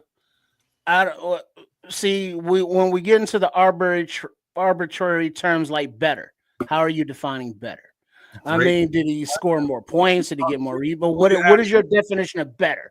Because everybody doesn't have the same definition. But it doesn't really matter because Jordan's mentality is something that separates him from LeBron, beyond the physicality of the game. The mentality that Jordan made his team better versus where LeBron is just a guy on the team who's good. So, I don't know how you measure, what are the parameters that makes him quote unquote better? And it's one of those debates that you can have and nobody's right, nobody's wrong. It's just a waste of fucking time, in my opinion. No, it ain't. I said in my opinion. You don't tell me what the hell my opinion is. I'm gonna tell you right now, you fucking wrong. I'm gonna tell you why. Because if you know basketball and you know from move to move, from point to point to get from 1A to 1B, you need to have a move in your bag to do it. LeBron James is a straight line. I get the ball and I just bore right down the middle of the basketball court, and I hope everybody just bounces off me. I'm gonna take it to the hole. And if not, he cry for a foul. And then if he doesn't do that, he's just gonna set up for a jump shot. That's it. Well, yeah. Michael Yeah, Jordan, I mean, it's like, but any level of that basketball. How do you ever resolve this? I mean, you're just talking circles. Well, this asshole did that. Well, that asshole did this. And it's like, if you interrupted me, cuz. Well, it doesn't matter because there's no point to it. There is no right or wrong answer. To you is a right or wrong answer. I mean, it's like jerking off with no spoon. Just like it's a better basketball player than Michael Jordan, cuz. Okay, cool. You win. All right, next. I ain't trying to win. I'm just trying to break it down, but you interrupted me, man. I can't even do it. I mean, but the whole subject is just irritating. Because you have no bandwidth for it, don't mean it shouldn't be. Yeah, so it's like you're asking me about it, and I'm telling you I have no bandwidth for it. And you telling me that's all you had to say at the beginning. I did. All right. I'm pushing it. Look, where I sit, I will say that LeBron James is a better physical specimen with respect to the game of basketball. He's also played longer in the NBA than Michael Jordan did. Another question that could be asked is LeBron James better than Kareem Abdul-Jabbar? And I think everybody would sit down and go, oh, yeah, he's way better than Kareem. Well, like similar. Huh? I think a lot of people would say that. Okay, it probably would be, but not me. You would say that Kareem Abdul-Jabbar is better than LeBron James? Yes, I would. But not Michael Jordan? Not Michael Jordan, but better than LeBron James. Okay, so let's flip this now and say that. Okay, I just got you thinking. No, you didn't. That was just wild statements you're making now. Okay. You're making crazy. Who's better, LeBron James or Larry Bird? Larry Bird. I would definitely say Larry Bird for completely different reasons. But same token. So then Kareem Abdul-Jabbar versus Michael Jordan. Who do you think is better, Nomad? All around Michael Jordan. Okay. All right. Fair.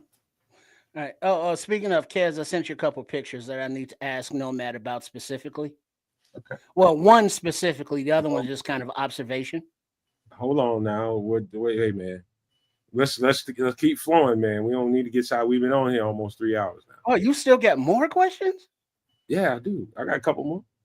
So we had a take on that. Y'all ready? We gonna get it cracking, man. Y'all gonna like some of the shit I'm about to ask y'all. Who's the best NFL team, kids, you've ever seen? Even being a Chicago Bears. The best NFL team. I'm talking about team, the whole entire team that you've ever seen.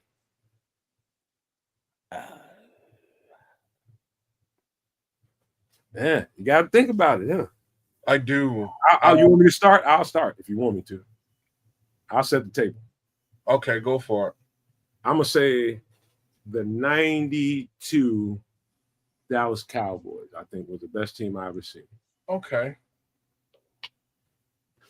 All right. So like there would have to be a little like a short list here. That would be one of them.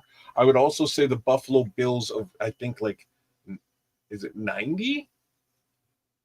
I'm talking Andre Rison. In the 90s. I don't know which year, but I know what you're talking about. You know what I mean? Thurman Thomas. That's a great team. I would also say a team that blew up.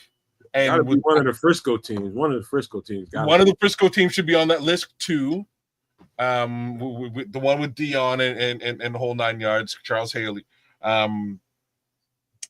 What a team that I thought on paper should have been one of the greatest teams, and it just blew up in their face was the Chip Kelly Eagles. The Chip Kelly Eagles on paper was disgusting, and it just didn't fly, man. LaShawn McCoy. So who's the best? Give me one. We'll come back to you. The best team. We'll come back to you if you want to embellish. 1985. 85 Bears. Okay. That's where I'm going to. I knew eventually somebody would go there. I'm going to baseline everything on that particular team, but yes, there. You know what I mean? There's been some really nice squads. Another really nice squad was the greatest show on turf. Yeah. Yeah, man. Like Warner, that was a disgusting team too. Yeah. All right, listen, what you say, I Trey. like. I don't know. I mean, that's one of those arbitrary questions. It's like, all right, you playing on that, and the greatest teams of all time. It's like, all right, give me some of that Purple People Leaders or some of the old Cowboys teams. The greatest teams in history that everybody agrees are some of the greatest teams in history. It's like, I don't. My preference, the Bears. Next. Yeah. I would say, just watching it all and see the best team that I've seen put together was definitely that. I would definitely be talking about the Bears, but I don't think they was as potent in offense as I think it's in a small conversation, small window. I would be saying the Chicago Bears, but that offense was just like, okay, it's there when it's there, it's not when it's not. But the Dallas Cowboys had it going on both sides of the ball and on special teams. They had it going. That was the best team I ever seen assembled in my life. Hell of a drug. I seen that in hindsight, but that was the best shit I ever seen. I watched every last one of them games. That first year they won that Super Bowl, they were just dominant. They were just dominant on both, especially in the trenches. I mean, on both sides of the ball. Offensive line was dominant, defensive line was dominant, and all the the outside pieces, everything fit together. It was just awesome time to be watching some football. That was some dope shit. So I'll take Cowboys, but we can leave it there unless y'all want to embellish a little bit more and talk about it. Y'all go ahead. Speculation, not my thing. All right. Yeah. All right. We can move on to the next thing. This is a little bit more fun.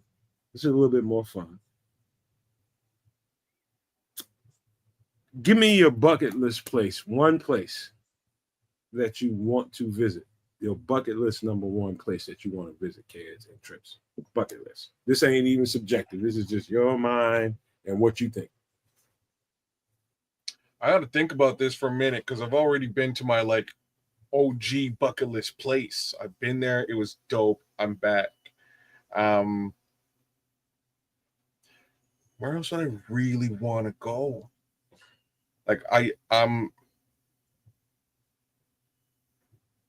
There's got to be one thing that pokes out in your head. Well, while kids is thinking, I've been around the world, and I've been all across the country. I don't want to go someplace too tropical and shit and be sweating and like big ass mosquitoes biting me, giving they local bacteria my body don't know. I don't want to go no place cold because I'm old and my bones don't like that shit no more.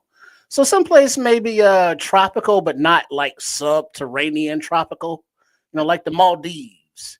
It's right there on the ocean, or whatever body of water that is, because I'm not good at geometry. And so, just lay back in the cut, some island honeys, scantily clad, and I ain't trying to catch no case, being an American, now you know how we do. But just someplace nice and relaxing. I'm Bangkok, that looks like fun, but it's like, yeah, I've been to big cities. I'm from a big city. In Bangkok. You want them Makes the heart, man. Huh? In Bangkok got them lady boys, eh? Well, yes. Okay, Dwight Howard. But I was just thinking of more just over there like Bangkok, Thailand, Vietnam, Southeast Asia area. Maybe like a Switzerland or something. Okay. I'm gonna say Hawaii. I'm keeping it real. I love it. Aloha. That's my number two. Because I like you know what I mean? I like English and I like tropical weather. Right? So that's someplace where I wouldn't mind checking out. I also like Samoan broads, Asian broads. So yeah. My number one place for me is definitely going to visit the Egyptian pyramids and visit the okay, Egypt would be cool too. It's definitely Cairo and them. Except all that desert. I think there's something to that place. that I want to experience with my feet on the ground. I want to experience it. I want to see what it is. I get it, but one of my Facebook friends was just literally like 2 weeks ago in Cairo and Luxor, Egypt, and in their Airbnb, they got a video of a baby scorpion running across the floor. Yeah. So when you put your feet on the ground, make sure you got some boots on. Oh yeah, no matter what, it's a thing for me. I'm kind of a historian. I'm kind of a person that believes in some. I'm a spiritual person. I'm not a religious person whatsoever. I believe in God in every way that most people believe in God, but I lean more into the spirituality part of the world. I believe that place has a reference to it. I mean, a reverence to it that I don't think your average person knows exactly what it is. And I want to step foot on that thing and look at that for myself and see it. And come away with my, whatever I think, whatever my mind comes away with what this is. There's a lot of stuff out there as far as the pyramids goes, the Sphinx goes, the Valley of the Kings, and how all that stuff came to be. It's a lot of people that think there's a trips that place is like the real place is buried under the sand. It's a lot of people that believe that. And I have reason to believe there's a lot more under that sand than the eye can see. And so I want to touch that. I want to touch that ground, see it for myself, and just have that in my Rolodex or mental Rolodex to know that, okay, this is what it was for you. That's my thing, but definitely my very hot second is somewhere in Hawaii. I love that place. And I've only seen it on TV or on some video. That place right there, I think it's magical. There's something to that place. But all right. Let me ask you guys another question. I'm going to get real personal with you guys. Oh. If you had a time machine, Trips and Kids, what era would you visit? Would it be somewhere 20,000 years ago or 2,000 years ago? Would it be less than 100 years ago? What era really fascinates you and say, you know what, if I could visit a time and a place, that's what I would visit. I'll set the table for you. For me, easily, it would be the 20s. The roaring 20s when they were, there's a lot of gambling, it's a lot of drinking, it's a lot of carrying on. Black people in Chicago, Black people in New York, places like that, they were running numbers banks and shit like that. No cameras around. I'd have definitely been on some gangster shit if I was back there in that era. Definitely. But what I know now, if I had to visit one time and place, it would be then. Oh.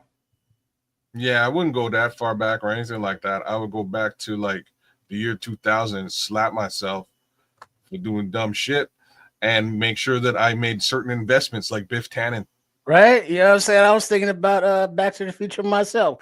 Give me one of those books. Sports Almanac. Sports Almanacs is like, yeah, let me go on back. I don't even need it. It's just like when you hear Bitcoin, baby, you go. When you're playing poker with a dude, off you Bitcoin, you get that Bitcoin, baby. And it's like back in the 70s when my cousin was in the on the police force. He was like, for a mere $10,000 investment, he could have had a large chunk of Trojan condoms. In the 70s. This is before the whole epidemic and AIDS and all of that.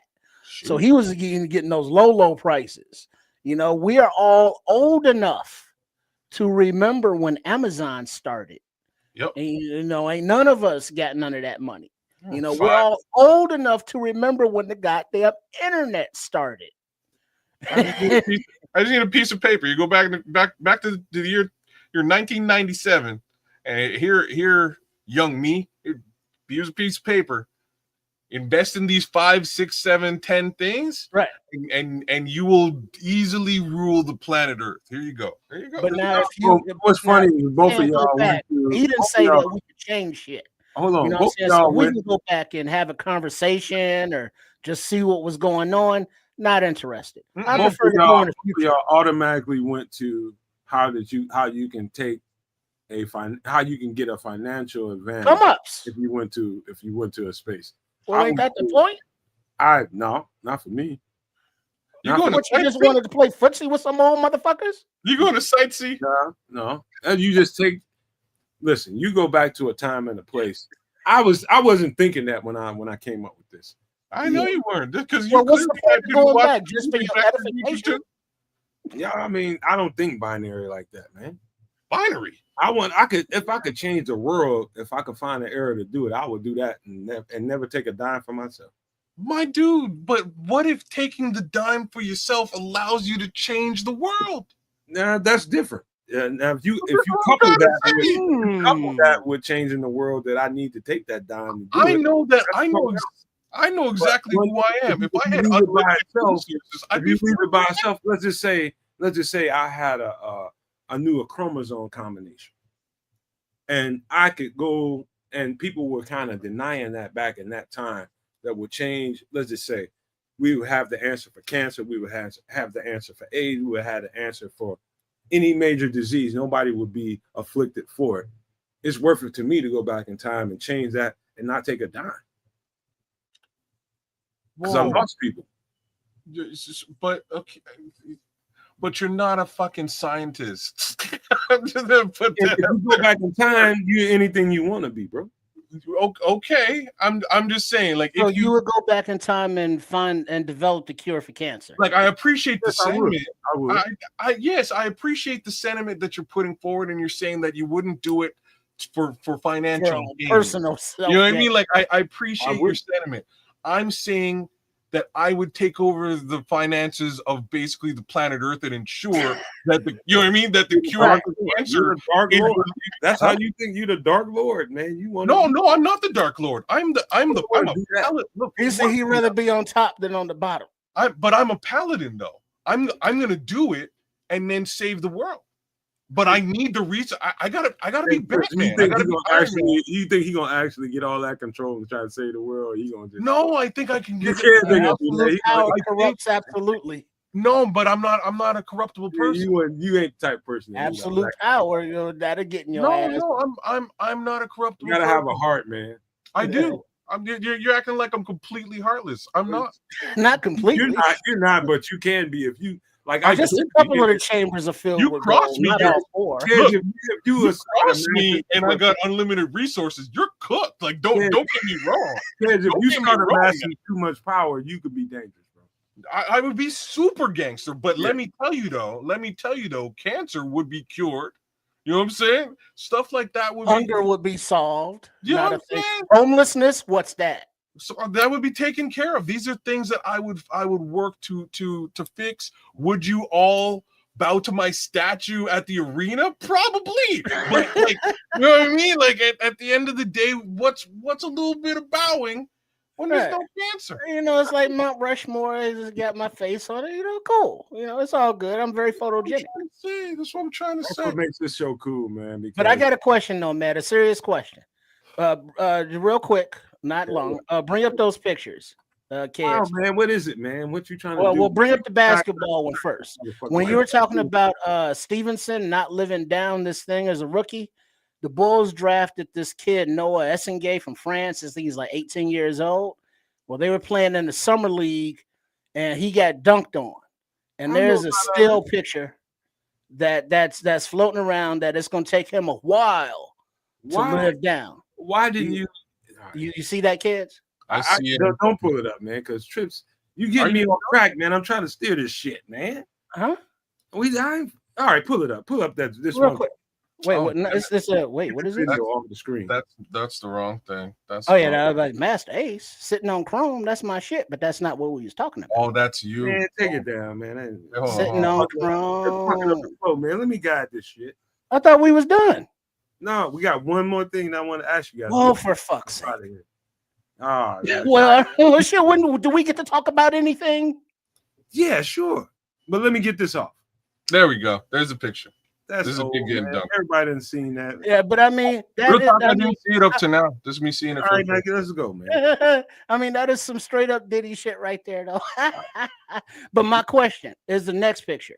You're a fashionista, Nomad. And I have no idea. Wait a minute, slow down. What you call me? A fashionista.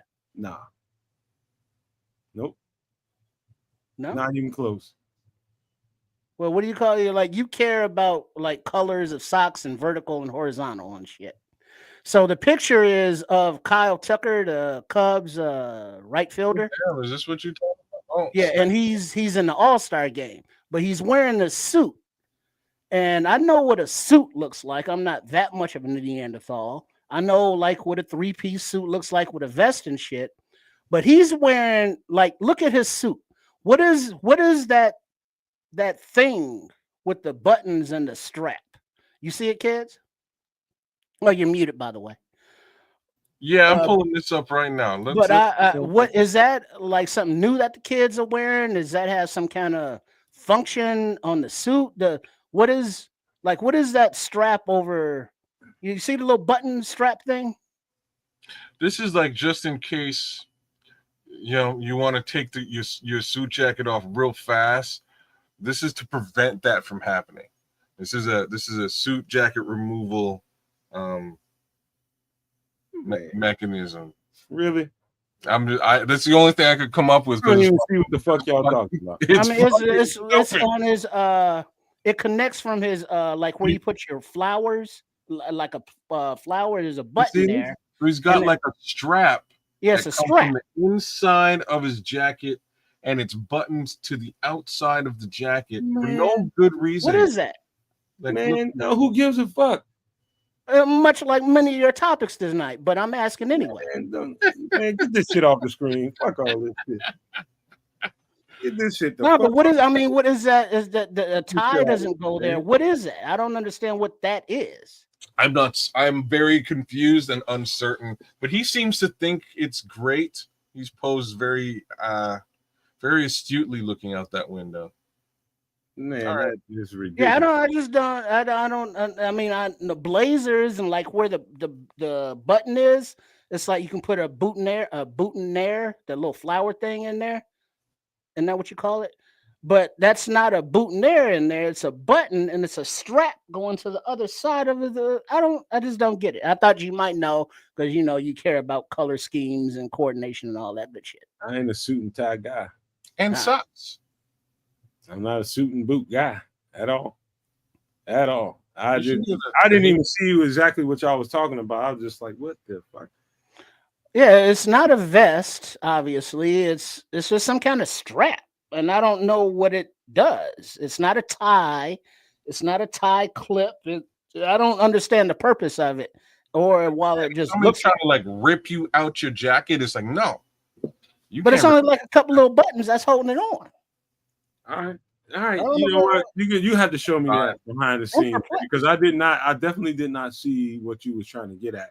Everything that you saw and kids saw, I did not see and didn't get it. Yeah, because it blends into the suit if you don't have like a good look at it. I could not see it. But I got one little last personal question. Omit names if you feel like it. Make up a name if you want to.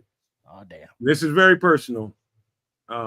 Great. If there was a girl that you can get a do-over for, tell me who she is and what was the situation.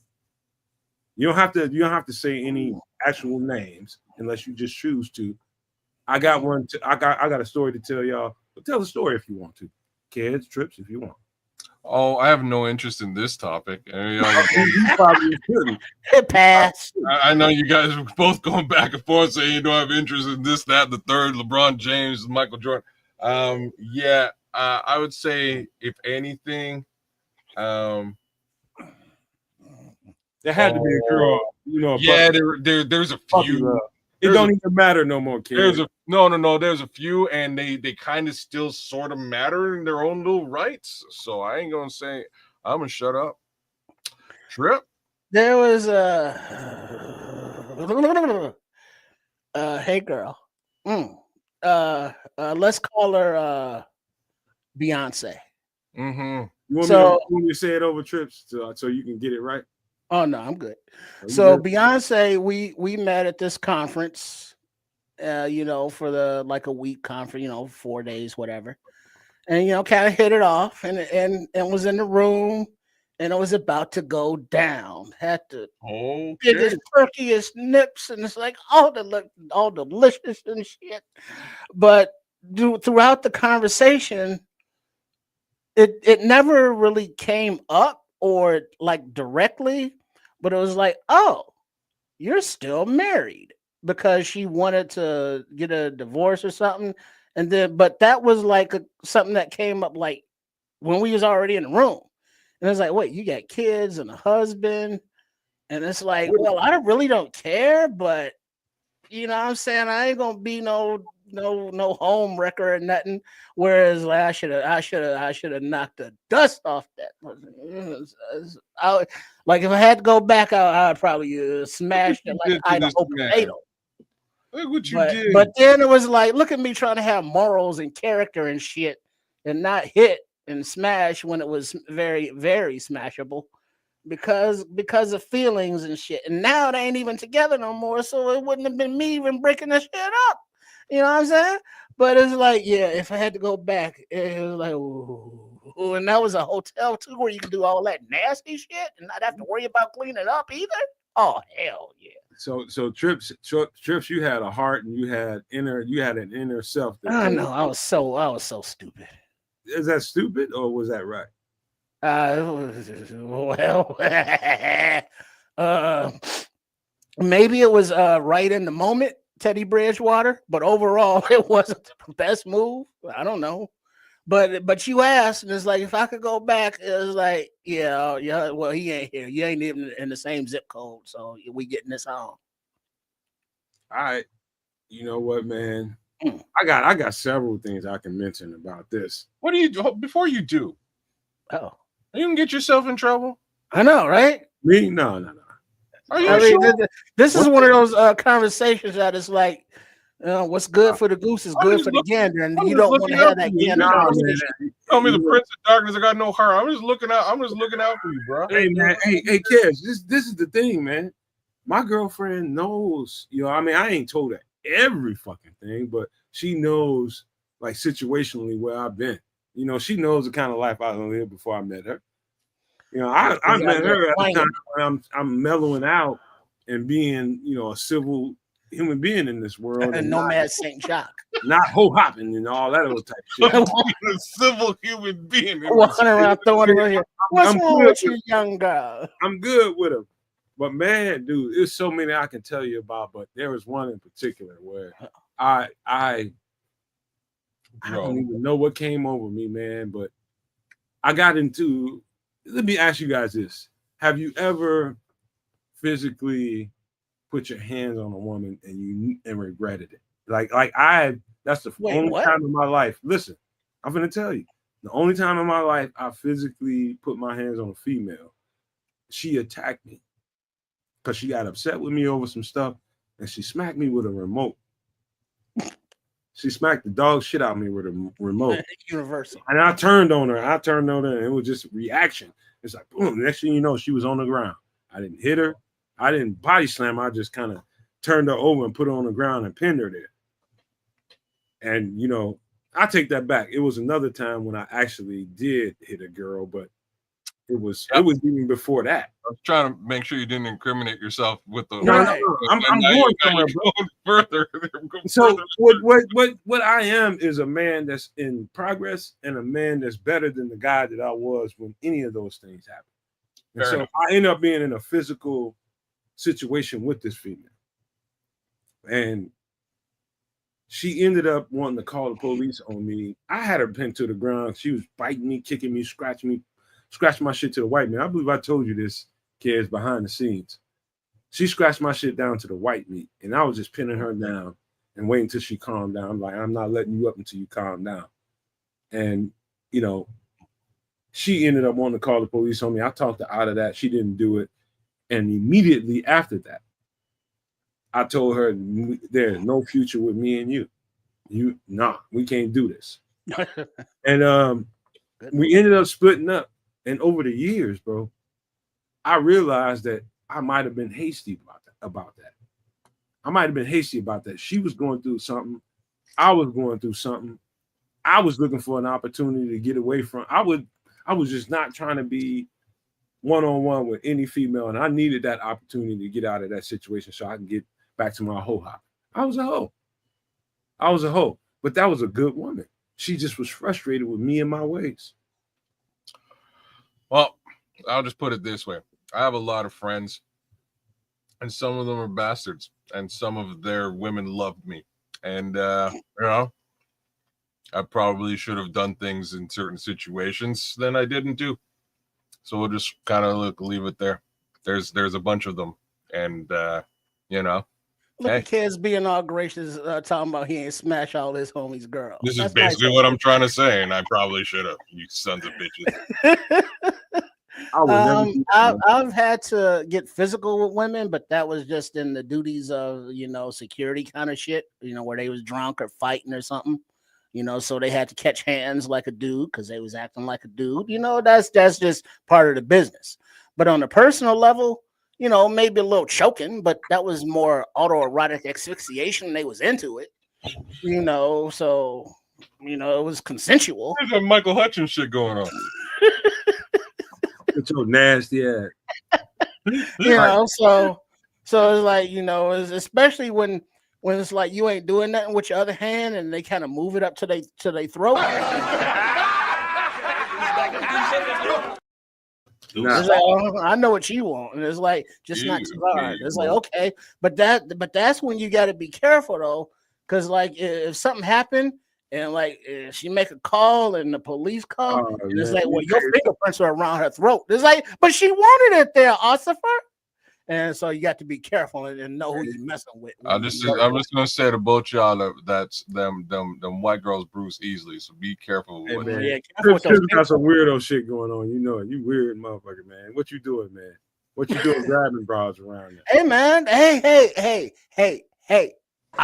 Set your ass down. I'm not the weird one giving them what they want. They want to be choked. So they the weird ones. No, I'm just trying to be normal. I'm avoiding any situation, anything. I done ran across a lot. But any situation where I got to physically even project that I might be being aggressive, I ain't doing it. I mean, you'll never like be hitting it from the back and like whack out, you know, give a little with that. You know what I'm saying? That's physically aggressive. I'm careful with that. I mean, because right there you got your big ass black handprint all on those ass cheeks. This is 2025, and I'm careful with all that. Mm-hmm. You should be too, brother. Oh yeah. But that's why you got to make sure they into it. You know what I mean? It's like, oh, you like to be smacked up, flip it, rub it down. Oh no! And it's like, hey, how you doing, girl? No. Hey, girl. That's when it's like, you know who you can get rough with because there's a segment of the females that like it rough. Nah, and that's you know what I mean? It's not. Out of Pepe. No, I don't mean the ones that like it rough until they don't, and then like call him like he gave it to me rough and I didn't want it at all. And it's like, you lying heifer. I'm talking about the ones that you have a relationship with that you know a little bit, and it's like, oh yeah, I can get rough with that one. You know, she called me daddy and shit, all that fun stuff. You know, so it's like, you know, the ones that you do is like that would not be a I just met you tonight, one night stand kind of activity, because that's where you get caught up. You know, I mean, you got to be, you know, gentlemanly and like kind of pretty much straight missionary then. Come on, kid. Before we get up out of here, man, you got to give us something, even some little pee-wee shit when you was a little boy. No chance. Oh, man. Little boy. Hey, man, we had it, so everybody gonna smash all these boys' girls. Everybody that poured out their feelings, man. Come on, man. Don't be no punk. Man. You don't need any of that information live and direct that somebody can rewind and go, hey, kids, man, I heard what you said about my wife. My ex for some Bears shit. Former girlfriend. I thought this was a Bears podcast. Come on, man. Well, Kaz is keeping his Canucks in his zippers. Come on, man. Get the hell out of here before I kick your little ass. No, not this guy. Nah. Come on, man. I can't even get a grade school shit. No, sir. No, your punk ass, man. Come on, man. I like grade school. Well, how you doing? Like, you might have met a girl in grade school. You just wish you. I'll never tell. There's like 4 of those, but like, who cares about them? Like, they don't. Female right now. I'll say another one. There's a female right now on Channel 7 News in fucking New York City. She's on the news every single day. Had her. Beautiful woman. but that's just another one, man. You know what I mean? Just got away from me. She's every day on the news. Career Married, woman. couple of kids now. You know what I mean? Family She's it's one of the ones that you feel like, all right, if I'd have done some things different, might have been different. Mm-hmm. Well, Nothing wrong with that. These broads know who they are. Like just you know who you are. Yes, they know who they are if they listen to this. And you know who you are. yeah, good enough, close enough. All right, Come on, next. man. So weak ass. All right, I'm gonna leave kids alone before you fuck around and start spilling. I'm just saying like bad things will happen. There are repercussions. and consequences. Canada ain't You're that running off big. with the jibs. Our Mm. population Big as hell. in the United States of America. I will run into these broads tomorrow. I'm telling you. All right, man. We gonna leave it there, man, because I try to get kids to pour out, man. He getting get pricked. That's what she said. I guess many times. Shit. That motherfucker might got a couple of kids around that motherfucker. He ain't trying to tell it. He ain't trying to tell it. I wouldn't tell it either. Nobody needs to know. Hey, I might have a few of them out there. I don't know about it, but Wait, here's a real quick question, kids. Nomad, what is the simp national anthem? I'll pay your rent. I'll buy your clothes. Girl, I'll do anything. That one, or you go back to the old school where it's like oh shit, what's the song? I told you whenever we get close, Trip do that. Dog. I know. Not Babyface out, but the other one. Oh shit, old school song where he was talking about taking care of the girl. You Didn't care what she did as long as man, the listen. simp song. God damn it! Now I can't remember Except for your clothes, man. Let's go close. About old school Look, chicks that I didn't there's so many songs like what you're trying to describe. Like there's one, as a for instance, from Phil Collins. And Phil Collins got problems, bro. I'm just now.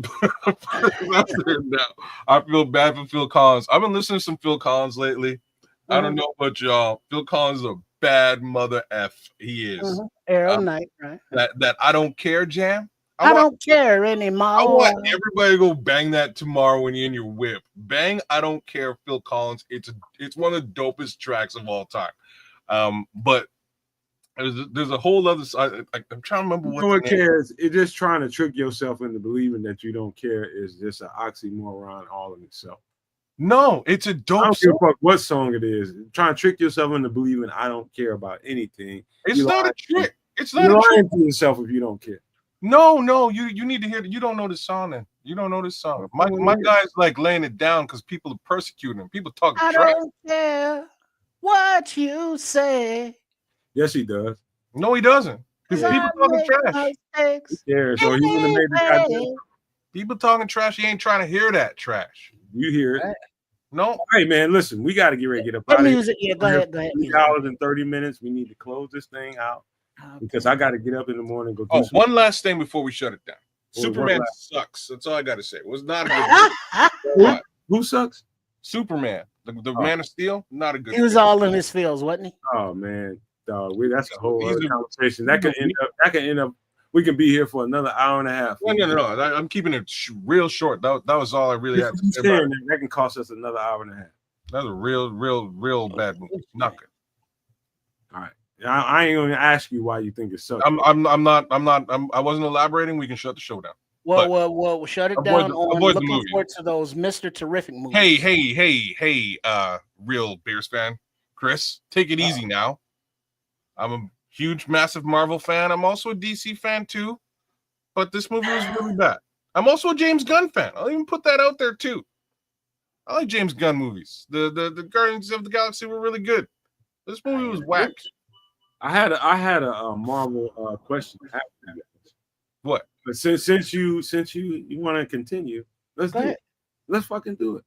What? Who is the baddest of all the Marvel characters there is? Give me reasoning.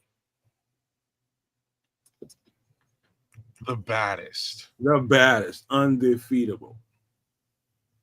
Who's gonna whoop all their ass out of all of them? Okay, so like, who's whooping ass relentlessly? Who's whooping everybody's ass and he gonna whoop all their ass and they can't do shit about it. You know all their powers, kids. I You know do. all their powers. So It- it's easy. It's not. No, it's not because there's levels to this game, bro. So like, Wolverine is the baddest motherfucker ever. Period. But He's Marvel. yeah, but once you get into a certain power sets, there's people who are like just like cosmically like Professor Xavier has a son. All right, his name is Legion. This guy's power is off the chain, so much so that it drives him crazy. There's actually a TV show called Legion that's like loosely based on this guy. He goes schizophrenic, loses his mind, but has psychic powers to the level that he can create his own personalities with their own power sets. Changes reality. This guy's off the chain with levels of power. Like Legion's crazy. But if we're just talking about like I'm whooping your ass, we're fighting, and you can't beat me mano a mano, it's Wolverine. There's got to be a slight lean towards Deadpool as well, because at the end of the day, Deadpool's pretty dangerous and he's actually super funny. And there's like a whole comic arc of him versus Thanos, and like Thanos kills Deadpool.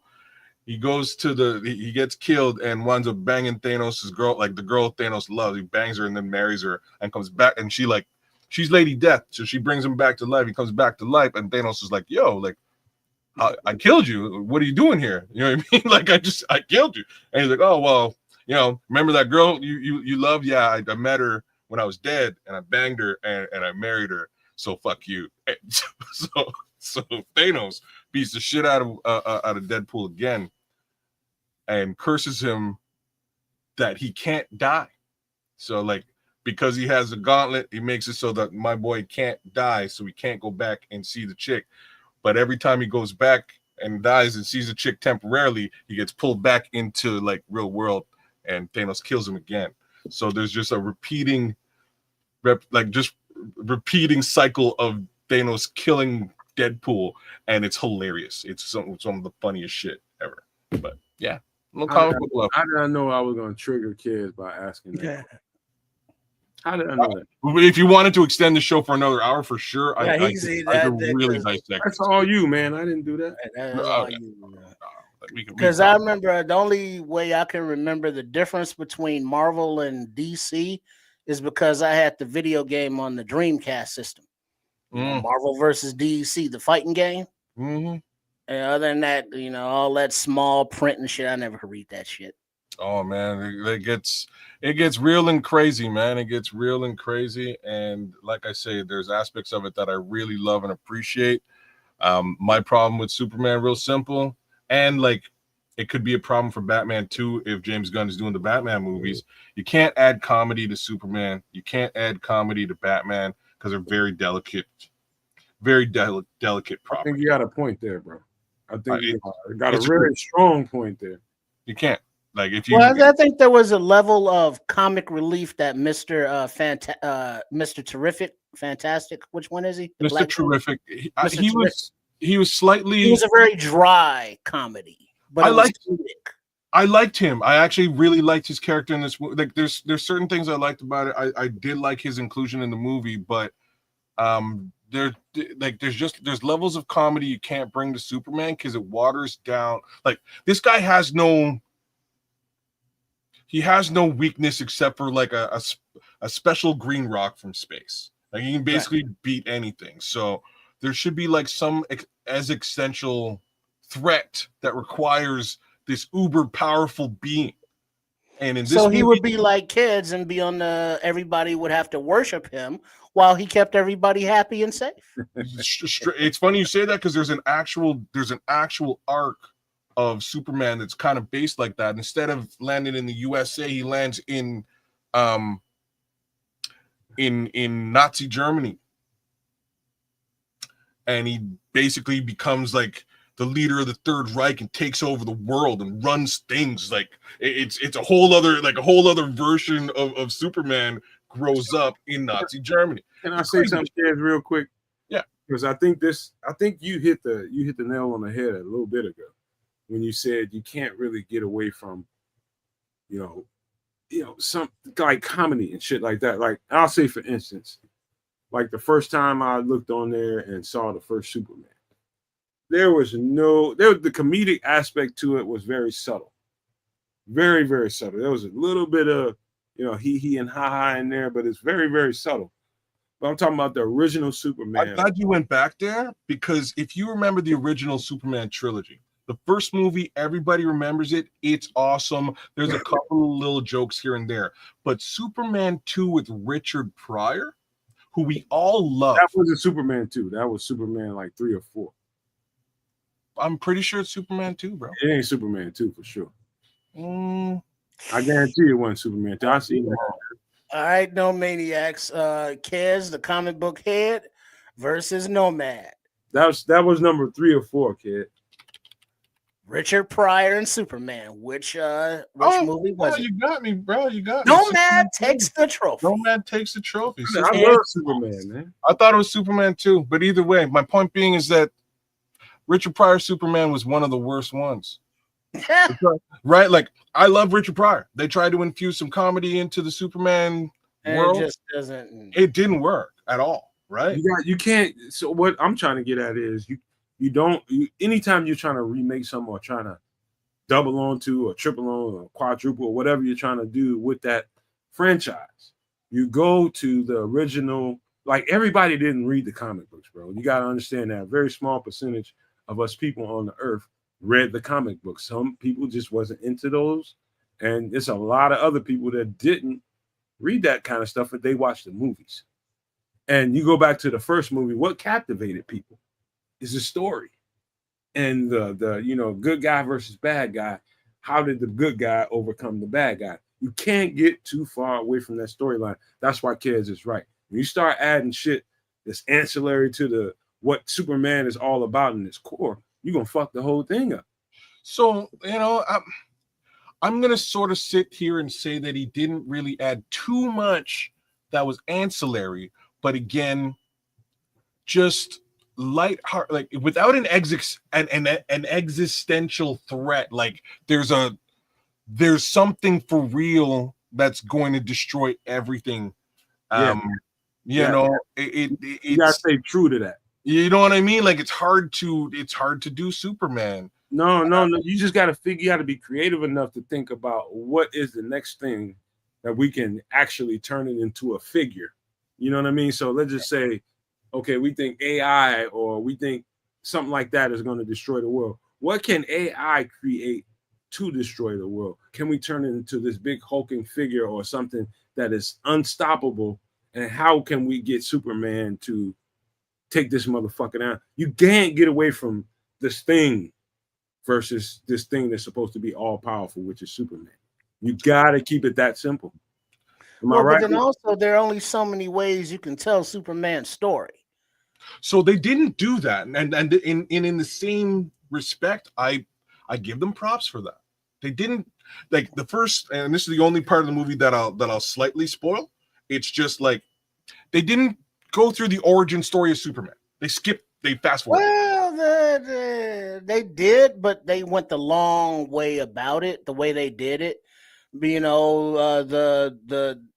little spaceship that he came in as a baby with the crystals and shit. Remember how that was instrumental?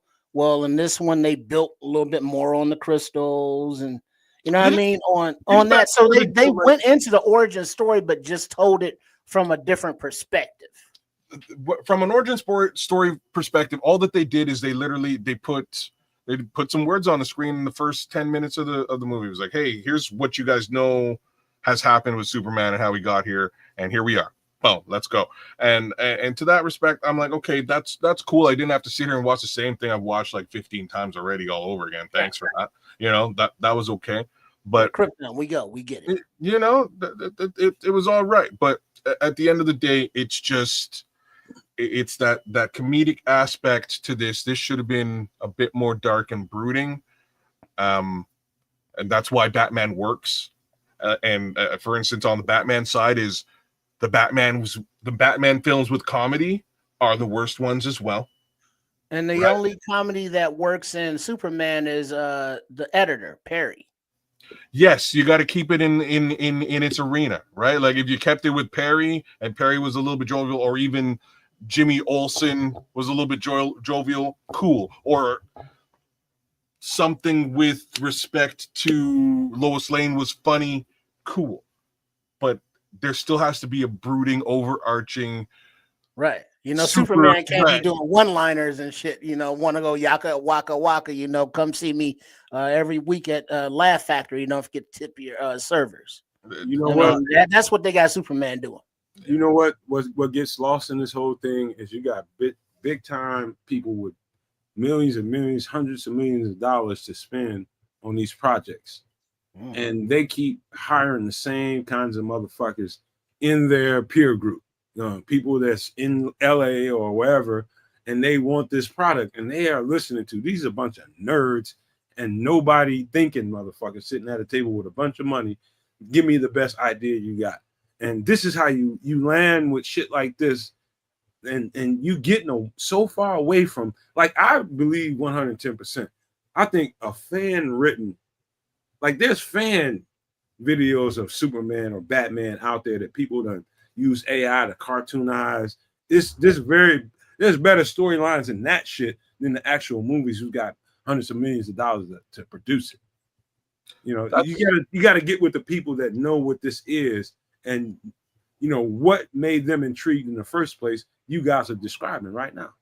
That's interesting. There's a lot of fan art out there and fan concepts out there that might contribute well. Like, I have to give James Gunn props, because again, he took Guardians of the Galaxy and really did great things with it. Mind you, that original comic book series is hilarious. It's rooted in comedy. Supposed to be comedy. You know what I mean? There's comedy rooted already in the source material, so it worked.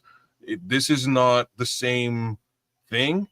It's a bit of a different thing and a special thing, and you can't just sort of port that style over here, and that's my 2 cents. Right. You can't turn Superman into Deadpool. No. You know what I mean, you know, but you know, you got the nerds all fired up. Look at Andre Bryant talking about, remember, Bruce Wayne is the mask, Batman is the actual person.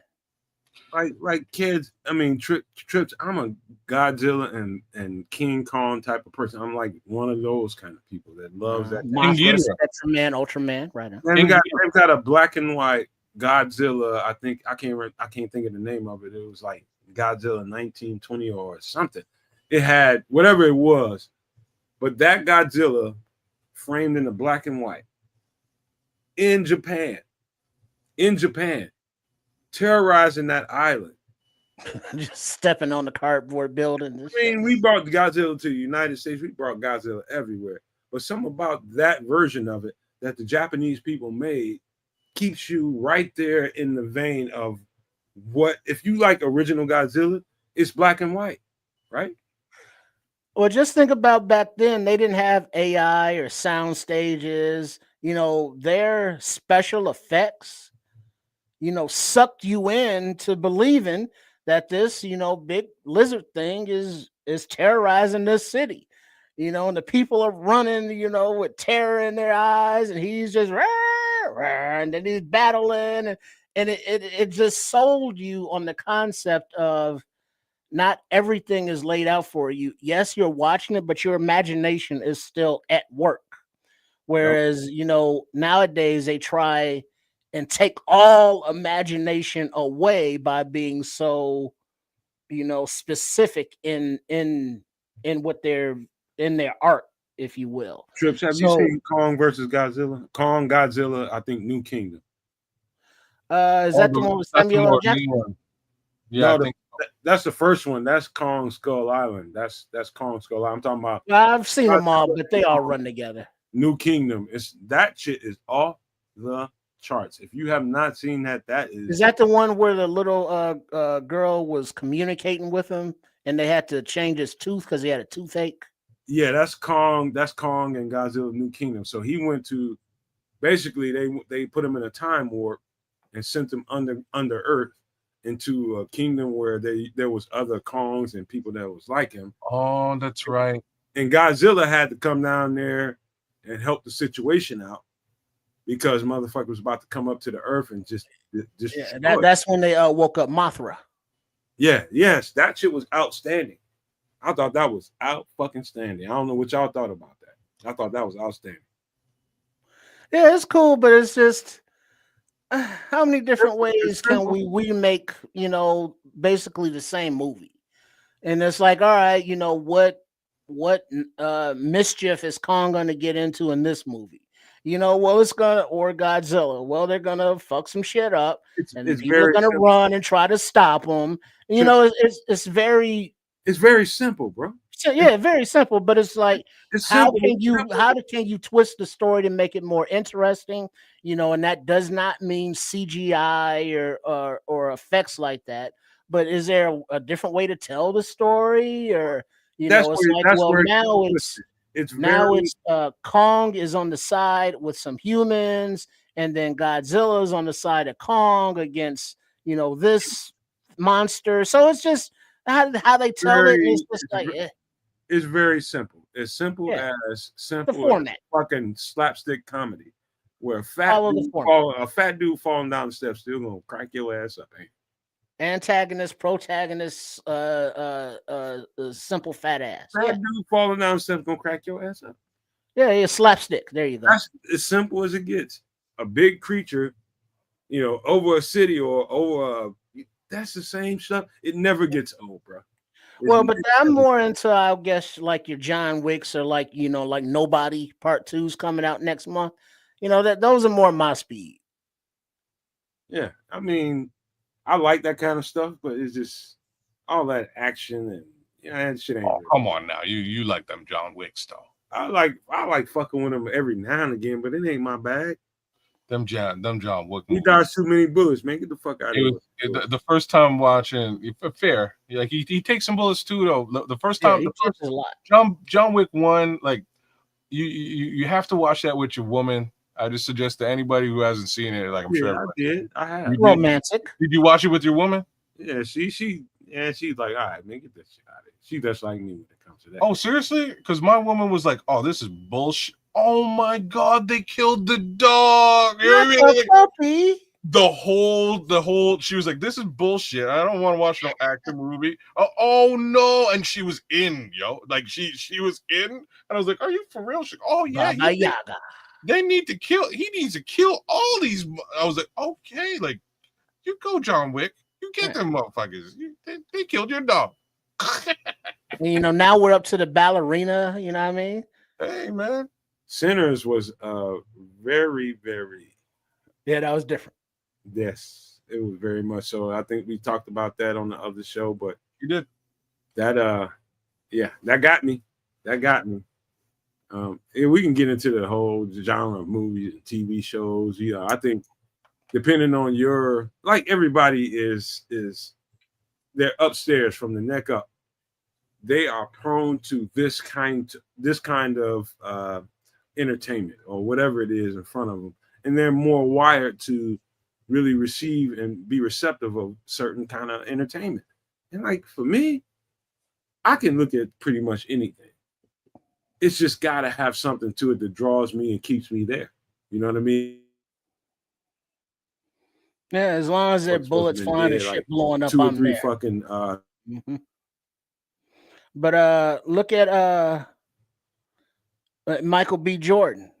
From the days of The Wire where you couldn't add shit up to Sinners where he's playing a dual role. And I'm interested in some people who can play those dual roles so seamlessly. Very, very incredible.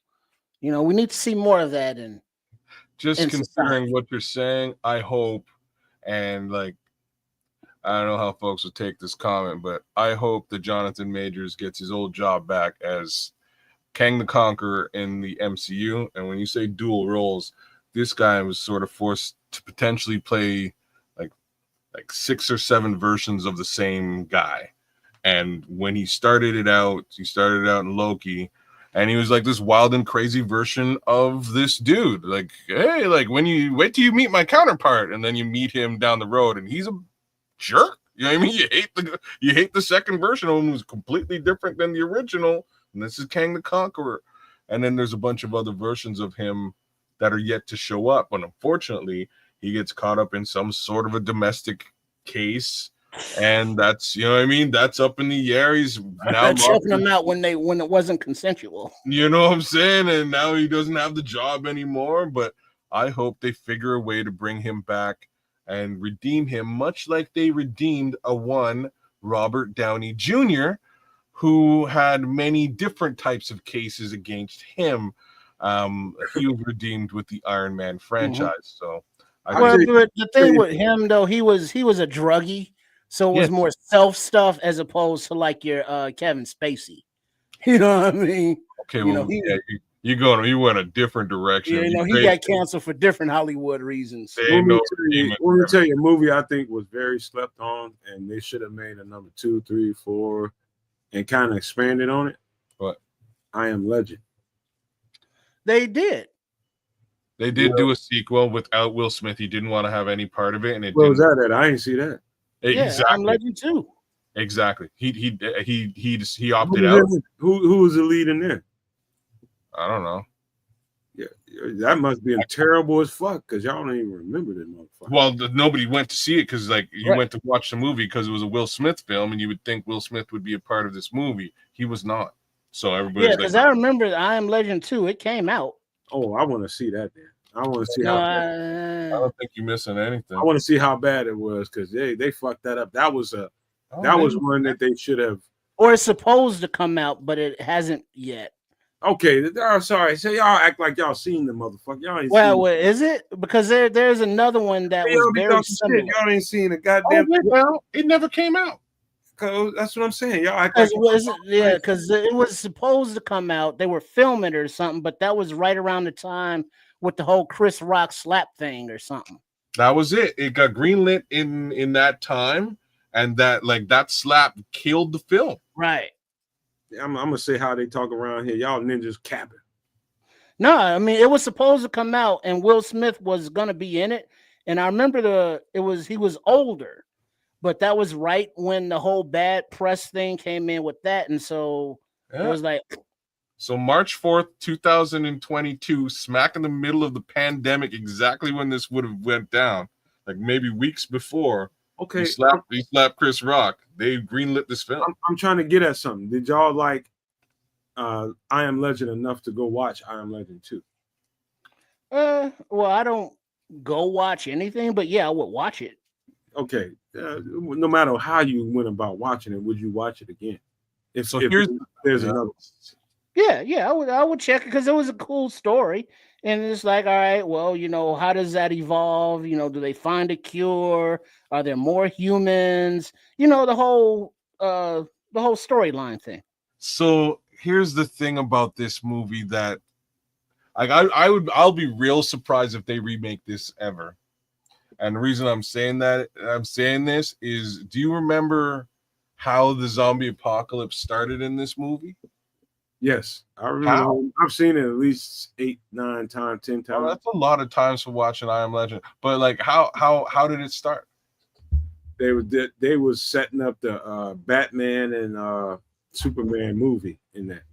Say what now? No, how did the illness start? The disease, the virus. Yeah. So, they were trying to cure cancer. They came up with the virus for cancer, the antivirus for cancer. So they created the vaccine for cancer. So you stuck on the word vaccine now. I'm stuck on it, man. Why would I be stuck on the word vaccine? Carry on. I want to see where you're going with this. I'm just saying that this movie is very interesting with respect to the word vaccine. Okay, that's exactly where I thought you were going. But that's what the film is about. The film is about, we created a vaccine and it turned everybody into zombies. That's what the movie is about. For real. Yes, there's action and Will Smith and And the dog. And a dog, you know what I mean? And a shotgun. There's things in the movie, but that's what the film is actually about. And given the fact we just went through a pandemic with a bunch of, with vaccines and stuff, I think it would be a little bit of a touchy subject to There'll bro. be at least 20 or 50 people that die listening to kids and Canuck talking about, vilifying. They took the vaccine? Come on, man. Some people gonna die because there's gonna be another pandemic. People gonna die. Fuck all that Well, shit. don't worry. They won't even make vaccines no more in the future. You know what I mean? So you ain't got to worry about it. They'll just spray it in the sky. They'll drop it from planes. Well, no, but the people that are in charge of making the vaccines for stuff don't believe in vaccines. So if anything jumps off in the near future, don't look for vaccines coming from here. I'll tell you just so we don't get carried away with this conversation. I'll tell you a movie franchise that I found out in the last 3 to 5 years was the goddamn what is that? I can't think of the name of it, but it was the werewolves versus the vampires. It's oh no, you did not Abbott and Costello? Not Twilight. You're talking Twilight. No. It's something else. Where the then you're talking Underworld. Underworld. Like it. Yeah. I just got to that a few years ago, bro. And I got lucky one night. I was sitting here waiting on my girlfriend to get ready to send her mother to bed. And I got to get up and lift her and do all that kind of shit. And I was just looking for some shit. And that came up. And I like that kind of genre. I bet you did. I turned it on. And the very first Underworld blew me the fuck away. I was just like, God willing, there's a part 2 to this. And as I was watching the credits of that movie, you know how it's set up on YouTube. If you press pause and you go down a little bit, you might see the very next installment of it or something like that. I was just like, holy shit. How come I don't know about this? Bruh, I could watch that. Dope. I watch that girl in leather for weeks. I don't really care. That's what you I don't care if there's vampires, werewolves. I don't care what. See what's tight. It's like him some Kate Beckinsdale. That's kind of like Trinity in the first Matrix. Shit, you know what I mean? No, the Kate Beckinsale make Trinity look like trash. Yeah, Trinity was very studly looking. Real talk, I'm with you with the Trinity thing, but Kate Beckinsale though, oh boy, like. Because Kate didn't give off that stud vibe. Trinity gave off a lot of stud vibe. Yeah, I gotta give the country of the UK props for I wasn't tripping about none of that. That was there. I noticed it, but it was like the story. That was a dope ass story. There's vampire. I don't care what the story was. I'm sorry. But the fact that I didn't even know that, like, they got a whole cult following of that. Like, motherfuckers is like serious about the underworld. I was like, where the fuck I been? I was upset at myself for not knowing, more than anything. I just didn't know it was there and just stumbled on it, bro, for real. But we gotta get rid. Go ahead. I was just gonna say that one's okay. So is so's Resident Evil. That one's all right, and a similar, again, a very. I gotta get going on that, kids. That's one of the franchises that definitely Resident Evil. Like I watched a piece of one with Mike Epps in it because Mike Epps was in it. You know what? That one's he's actually really good in that one.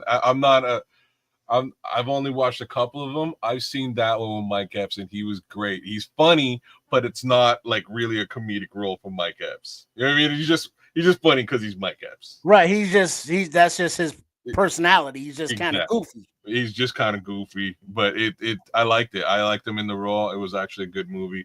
The Mila let me say this without. Thanks, man. Thanks for the save because it might have come out sideways.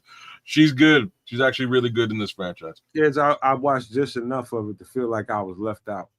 Just enough of that episode, that movie with Mike Epps in it. I watched probably 30 to 40 minutes of it. Did you ever play any of the video games? They was on this bus. Yeah. I watched about 20 and 30 minutes of that, and that was it. They was because it's an apocalyptic type of thing that I am drawn to for whatever reason. Well, I feel like I'm left out for the rest of it. There's probably 3 or 4 other movies that I haven't seen. You missed out check the whole out Train to Busan. You said that Look at before, man. look at the like South Korean movies. You know, a lot of those movies over there, they got a lot of zombie stuff, a lot of horror stuff, and it's very good movies. They're very good movies. Good stories, good action, good scenery. It's just you got to read subtitles. It's got to be set up in a certain way. Like I know there's a lot of it's a very good. I mean, you got to watch them. It's a very realistic kind of thing. It's just in a different language. Let me But also, before we get away from it, kids, look up the name Desiree Mia. Oh man, we got to get out of here. Siremia. We got to get out of here. That's your new star for the remake of Bruce Leroy and them. Show enough and No, they're doing it again. no, I say he is the new Timac though. This okay. kid, he's a star in this new movie, Absolute Domination. But he has the look. He's a martial artist. He's a young guy.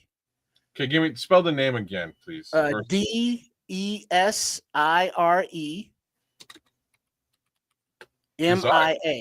Desire Mia. So I didn't name him. Don't pull it up because we got to go. No, okay, cool. No, it's just he's a kid, actor. Never seen him in nothing before. Oh, this guy here now. Okay. But you see, doesn't he have that Bruce Leroy look? I could dig it. I can see him. One last question before we get out, since you went there, Trips. Have you seen a remake of anything in the recent, let's just say the last 20 years of your life? Have you seen a remake that really, really captured what you were looking for? Give me one remake. Start with kid. Remake. So not sequel, remake. Let's just say remake, yeah. And you know what? Throw a sequel in there because it could have been something that. Okay. So there are 2 sequels that are coming out very soon that I'm interested in. So that don't count. Personally, I was just gonna say the answer to your question is no for me. I haven't seen a sequel or a remake that was anywhere near caliber of the original film, with maybe 2 exceptions. 3 exceptions. Those exceptions are Beverly Hills Cop 2, Ghostbusters 2, and The Hangover 2. Those are my three exceptions of films where the sequel might slightly rival the original movie.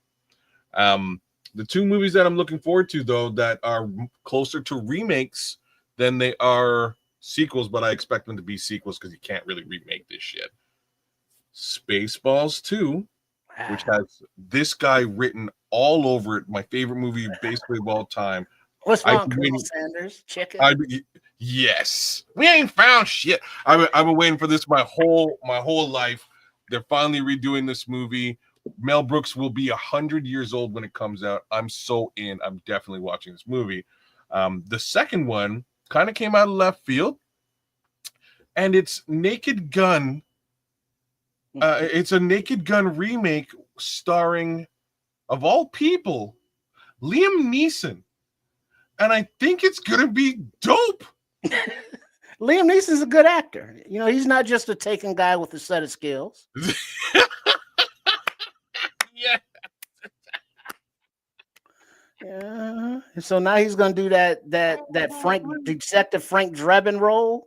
He's basically going to be playing Frank Drebin. He's going to be a straight comedic role, and that's I can't wait to watch him do this. I think it's going to be awesome. All right. Mine is. Hold on. We got to go, man. I got to go. I got to answer the question. Trips, you done got your way for the last 2 hours. Well, yes, the question is well, the original movie was Wrap it Predator, up. Not Predator. Wrap it up. Police Squad. Yeah, I am. I'm talking the one with John Travolta, Punisher. Wrap it up. We gotta go. Give some shout outs, kids. We gotta go. Hey, shout out to all y'all. We'll keep it short and sweet. Andre Bryant, It's Crimson, Bear Truth 9, AC Adam, The Minister Charles Johnson, happy birthday. Shout out to the guys at CSP Tracks. Darius hollered back. Shout out to your son, Darius. I'm glad you're taking care of him. We'll get you back on here sooner or later. Shout out to Keith the Bishop out there. Big up to you, sir. Belizean Bear, Mr. Mayhem, Cloud Chasers Radio. Got to give you love. You're with us all night long. Shout out to Chris Foster. Good to see you, brother. I haven't seen you in a minute. The Scrolls, Illy Jones, Dante Purify. Am I missing anybody? I don't feel like I am for tonight's show. Oh, Derek Guy. Big ups to Derek Guy as well. For some strange reason, I'm going to listen to some guy tomorrow because I saw your name and it made me think of Teddy Riley. So anyhow, shout out to all y'all. Thanks for coming through. Big ups to Sports Chicago Style. Big ups to Keds the Canuck here on YouTube. And big ups to the Nomad Network. Like, share, and subscribe. And I'll throw it right down to my guy, Triple R. Yeah, big up to all the Nomaniacs. And it's the Punisher. Not the one with John Travolta, but the one with the guy from Walking Dead, Shane. That one wasn't bad. Okay, let him keep. That was a better remake. But yeah, other than that, Jordan and yeah, whatever. But yeah, Sports Chicago Style, Kids the Canuck, Nomad Network. Make sure y'all are subbed and liking and all that good stuff. Hey, I appreciate you guys, man. We just did 4 hours of content for everybody, and it went from regular life stuff that we dealing with individually to Bears football, which we covered that heavily. When I say heavily, we covered that for quite some time. There's good conversation going on there. And so anybody that's watching this show now, if you're just now picking it up, or if you started watching it and you want to see what else happened, use the rewind button, man. Just go watch the show and find what you were looking for. You know what I mean? Because it's in this show. If you like football commentary, Chicago Bears commentary, you like off the beaten path conversation, we had all that going on here. And I love these guys, man, because we can do this kind of stuff. We can do any of this kind of content and it comes off. It really does. It comes off for everybody because everybody gets some nerve touched. And I just want to say this before we get out of here for you guys. And I'm not going to get carried away when I tell you guys this, but please, I just learned something today that I didn't expect was going to happen today, but relationships, man, you got to really nurture relationships. And that goes for me with these two guys and everybody we deal with over here on the channel. I'm talking about you in your life. You got to nurture relationships. One thing you got to admit is when you got some shit wrong in your relationship.